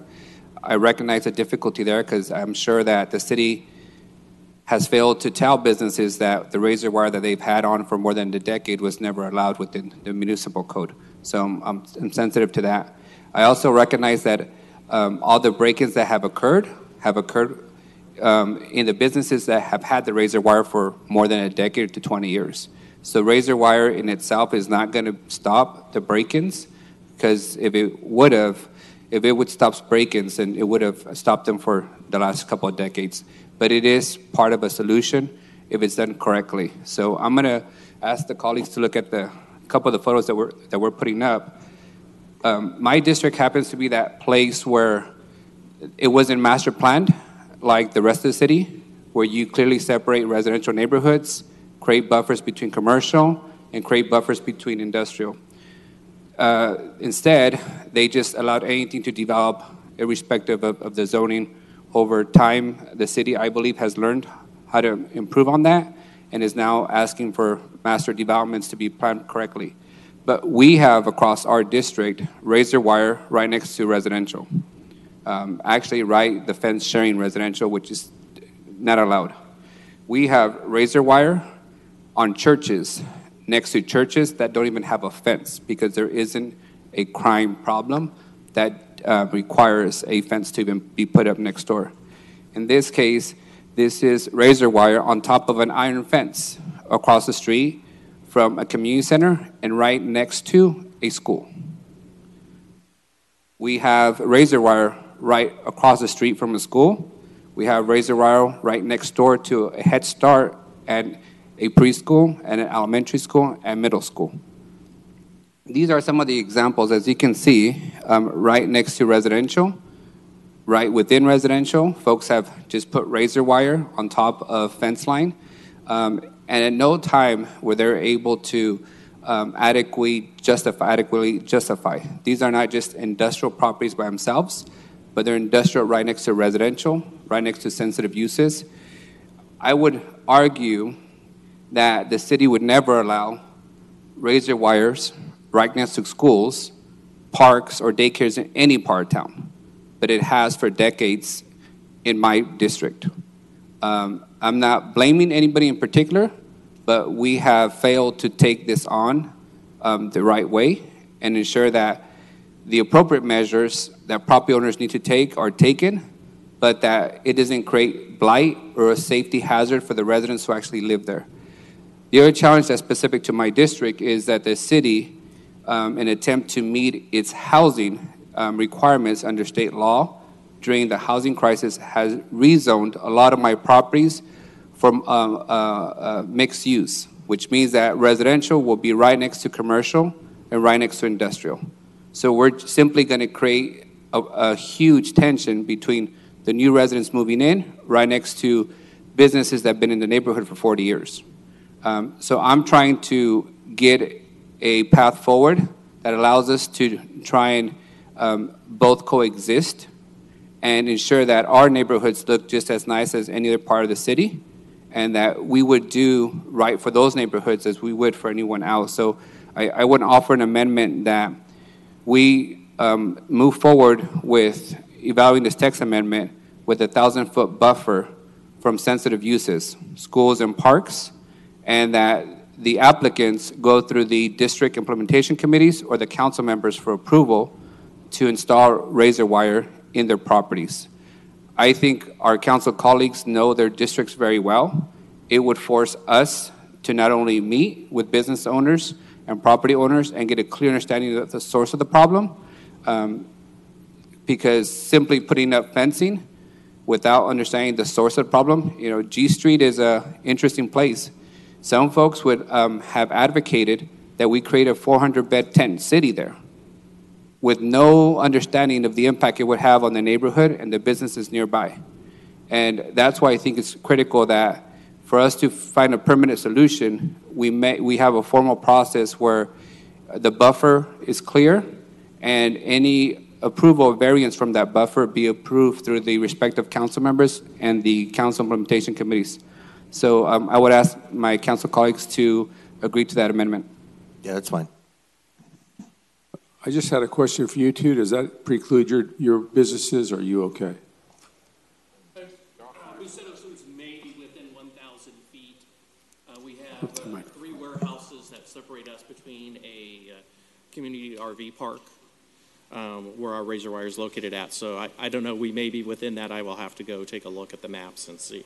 But may I make one more comment? Mm-hmm. I understand you said it's always been illegal, but we bought this from reputable companies within the city of Fresno. So there's also a problem there where I could see if we're out on the street buying razor wire illegally, we're buying it from reputable businesses. You're absolutely right. So if we can work there, there's fewer businesses selling razor wire compared to the multiples that have it on there. If they help enforce the rules or let everyone know, hey, this is illegal, you can't have it, then there's a different choice. Thank you. Member Carbasi. I agree with my colleague, the Vice President. This is going to impact his district disproportionately, so it's important, I think, to accept his amendments. I just want to get some clarification. So we're talking about the implementation committee and the council member? Could it just be one or the other? So it would be either, and the reason for that is some council members don't have implementation committees, so they would go to the council member. Also, can you clarify the list? What type of so parks, obviously, schools, but are we going to have a list of that, or is it just in those general Correct. categories? So as staff goes through the process, because this is a text amendment, they would identify the sensitive uses. The standard ones are typically schools and parks, sometimes churches, but again, that's why we want to have it go through the implementation committee, because every district is different, and some of those might be, you might be within 1,010 feet, or between, say differently, you might be within 950 feet of a sensitive use, but there's different circumstances in a lot of those cases. You might be a county island, which we have no control over, so we would have to consider that. You might be against the freeway, and that, for me, would seem like an automatic if you're butting against a freeway, because you don't have to worry about residential impacts, but you do have to worry about people jumping over from the interstate. So our goal is to make sure that the committee of residents or the council member get to sit down with each applicant and review the individual circumstances. Okay.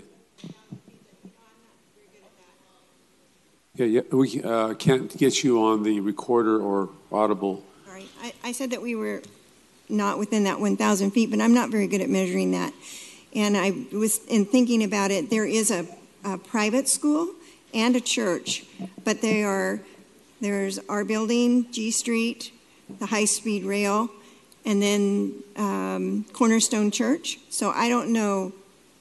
I'm not very good. We can resolve that when we sit down and meet, because G Street also is planned to be vacated, so that's going away under high-speed rail. So that's going to dramatically change that whole environment too. So we'll consider all those things when we sit down and go through it. May I ask you one other question while I'm here? In finding out more about this situation, we found out that our business had been rezoned without notification. And again, we've owned it for over 40 years. So I'm just wondering why ours was rezoned from commercial to downtown, they're calling it. Unfortunately, when they did the general plan in 2014, they, and my understanding is that everybody was notified, but the way they were notified might have been through a utility bill versus an actual formal notice. You're not the first one to be surprised that your property was rezoned in the general plan update. So a lot of downtown properties, a lot of the west area, West Fresno properties, were surprised that their property had been rezoned to residential when it was rural or commercial.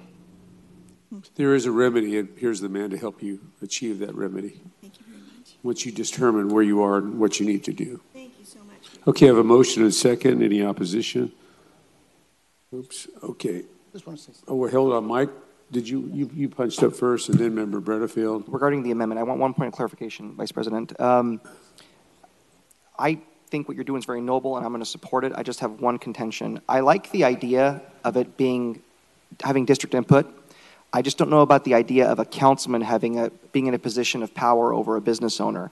My thought, and it doesn't have to be accepted, is if you don't have an implementation committee, because there's some independence there, you can appoint the member, but they're independent, then let it go to the planning commission.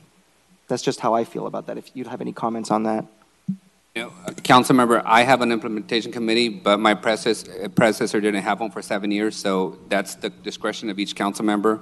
I leave it up to the body. I just think an either or would work best, could ensure they have some place to go. Would you have a problem and I agree with you, if they don't have an implementation committee, do you think there's a danger of it just going to the planning commission? Given the current makeup of the planning commission, none of which understand my district, I have a problem. Fair enough.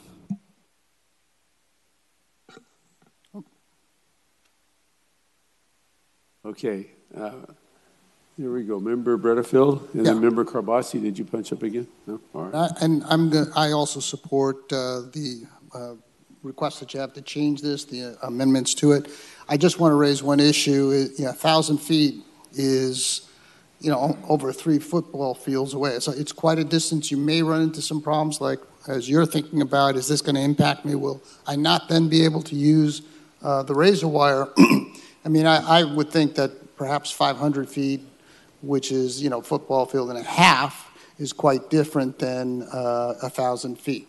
You may run into it. Like I said, I don't think it's going to impact my district significantly, but it's something you may want to consider down the road if it's not something you want to change now. I think Councilmember Bredefeld, it's a legitimate point, and I have the unfortunate experience of having very rural, urban, suburb all at the same time. So 500 feet is different in every circumstance. I like to leave it up to 1,000 feet, and then the committee can have the discretion to, waive or provide a variance based on the circumstance. I would also ask. Yeah, I don't know that a committee could do that. Is that, city attorney? I mean, could a committee say, "Oh, okay, we're going to ignore the 1,000 feet that's in an ordinance"? The normal variance process would not be that, but you could provide for a variance that the committee could approve. Yeah. And then I would also ask council that we give some direction to the city attorney that this process will take a while to work its way through the legal steps to become permanent. That in the meantime that they enforce code enforcement in accordance to the spirit of this proposal. Sure. Okay. Thank you. Member Esparza. My question was answered. It was just a matter of, given the lengthy buffer, would the implementation committee's will be to override that? You're not on. You need to turn your mic on. So Okay. what's the question? It was. I think it was answered before. Just given the lengthy buffer of 1,000 feet, could the implementation committee for each district could their decision supersede that 1,000 feet? Well, if you provide that in the final ordinance, if you provide for that, provide some kind of exception that they could approve. As it is now, no, they would not have that authority. You could write that into the final document, though. So, legal counsel, couldn't we just give you direction to draft that into the final? Yes. As you come back? Screening is clear. We have a motion second. Any opposition? 7-0. Thank you. Next is our unscheduled communication.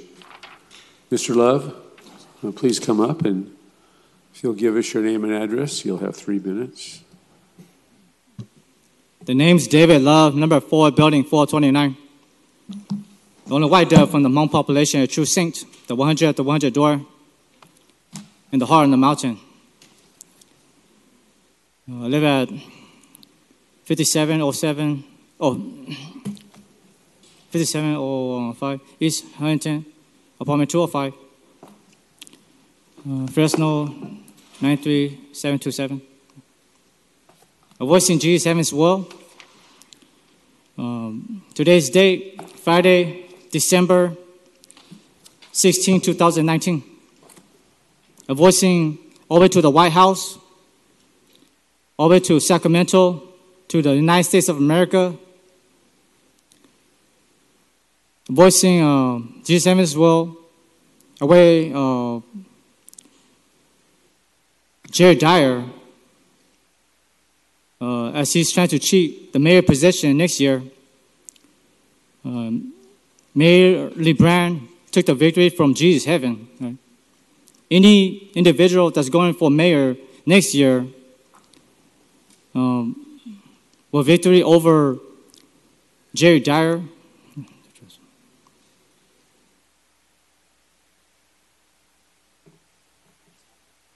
There's also Judge Judy Daughter Terry, the dry bone Satan, I call her. I call her the evening our Satan ministry. How she runs her snake lady Satan, Terry Wallace, that speaks tongues of snakes of Satan. And also her sibling Julia, that walks like a snake of Satan. Satan ministry and their excuses of their silver, LIE, that are all dark worlds of Satan's. They're running the shadows of Satan, the white shadow of Satan, the gray shadow of Satan, the black shadow of Satan, and the silver shadow of Satan.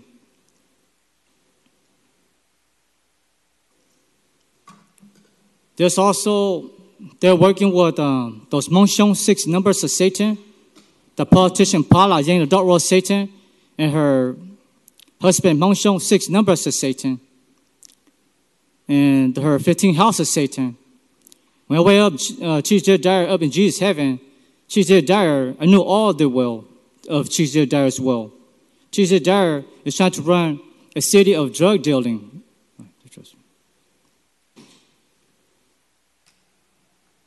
In the city of Fresno.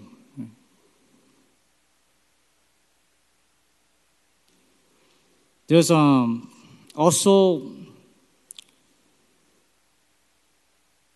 I call them Dumb Jerk Alex and Dumb Jerk Clinton Oliver and Dumb Jerk Scott that goes by the name Skimp the Leash Boy. That's really racism. Just others race. Need to wrap up your comments here. 3 minutes not enough to voice Jesus Heaven's Well. How I found out about the black African American voodoos, how they're doing dog roll Satans with that baby Satan, Jiang Zhongmeng Xiong, at age 40 to 45, which is the head Satan of politician Paula Yang's dog roll Satan organization. And those Hispanic priests, how they've been trying to steal the name David Love, number 4, building 429, at Social Security, in quotation, how genius and machines are the slowest at Satan ministry. Okay, I'll David, conquer David, I'm sorry. how Judge Judy Terry is making her excuses. Okay. Thank you, David, and we'll see you next meeting next week. We're going to go into closed session. We may come back to vote on item 3G. If there is anyone that wishes to comment on the closed session items, now is the opportunity. Seeing none, we'll close that portion of it. And City Attorney, would you make the appropriate announcements? In closed session, we have existing litigation, Durney versus City of Fresno, security of City Hall discussion, Muskin Food versus City of Fresno, and then labor negotiations concerning Local 39 and CFMEA.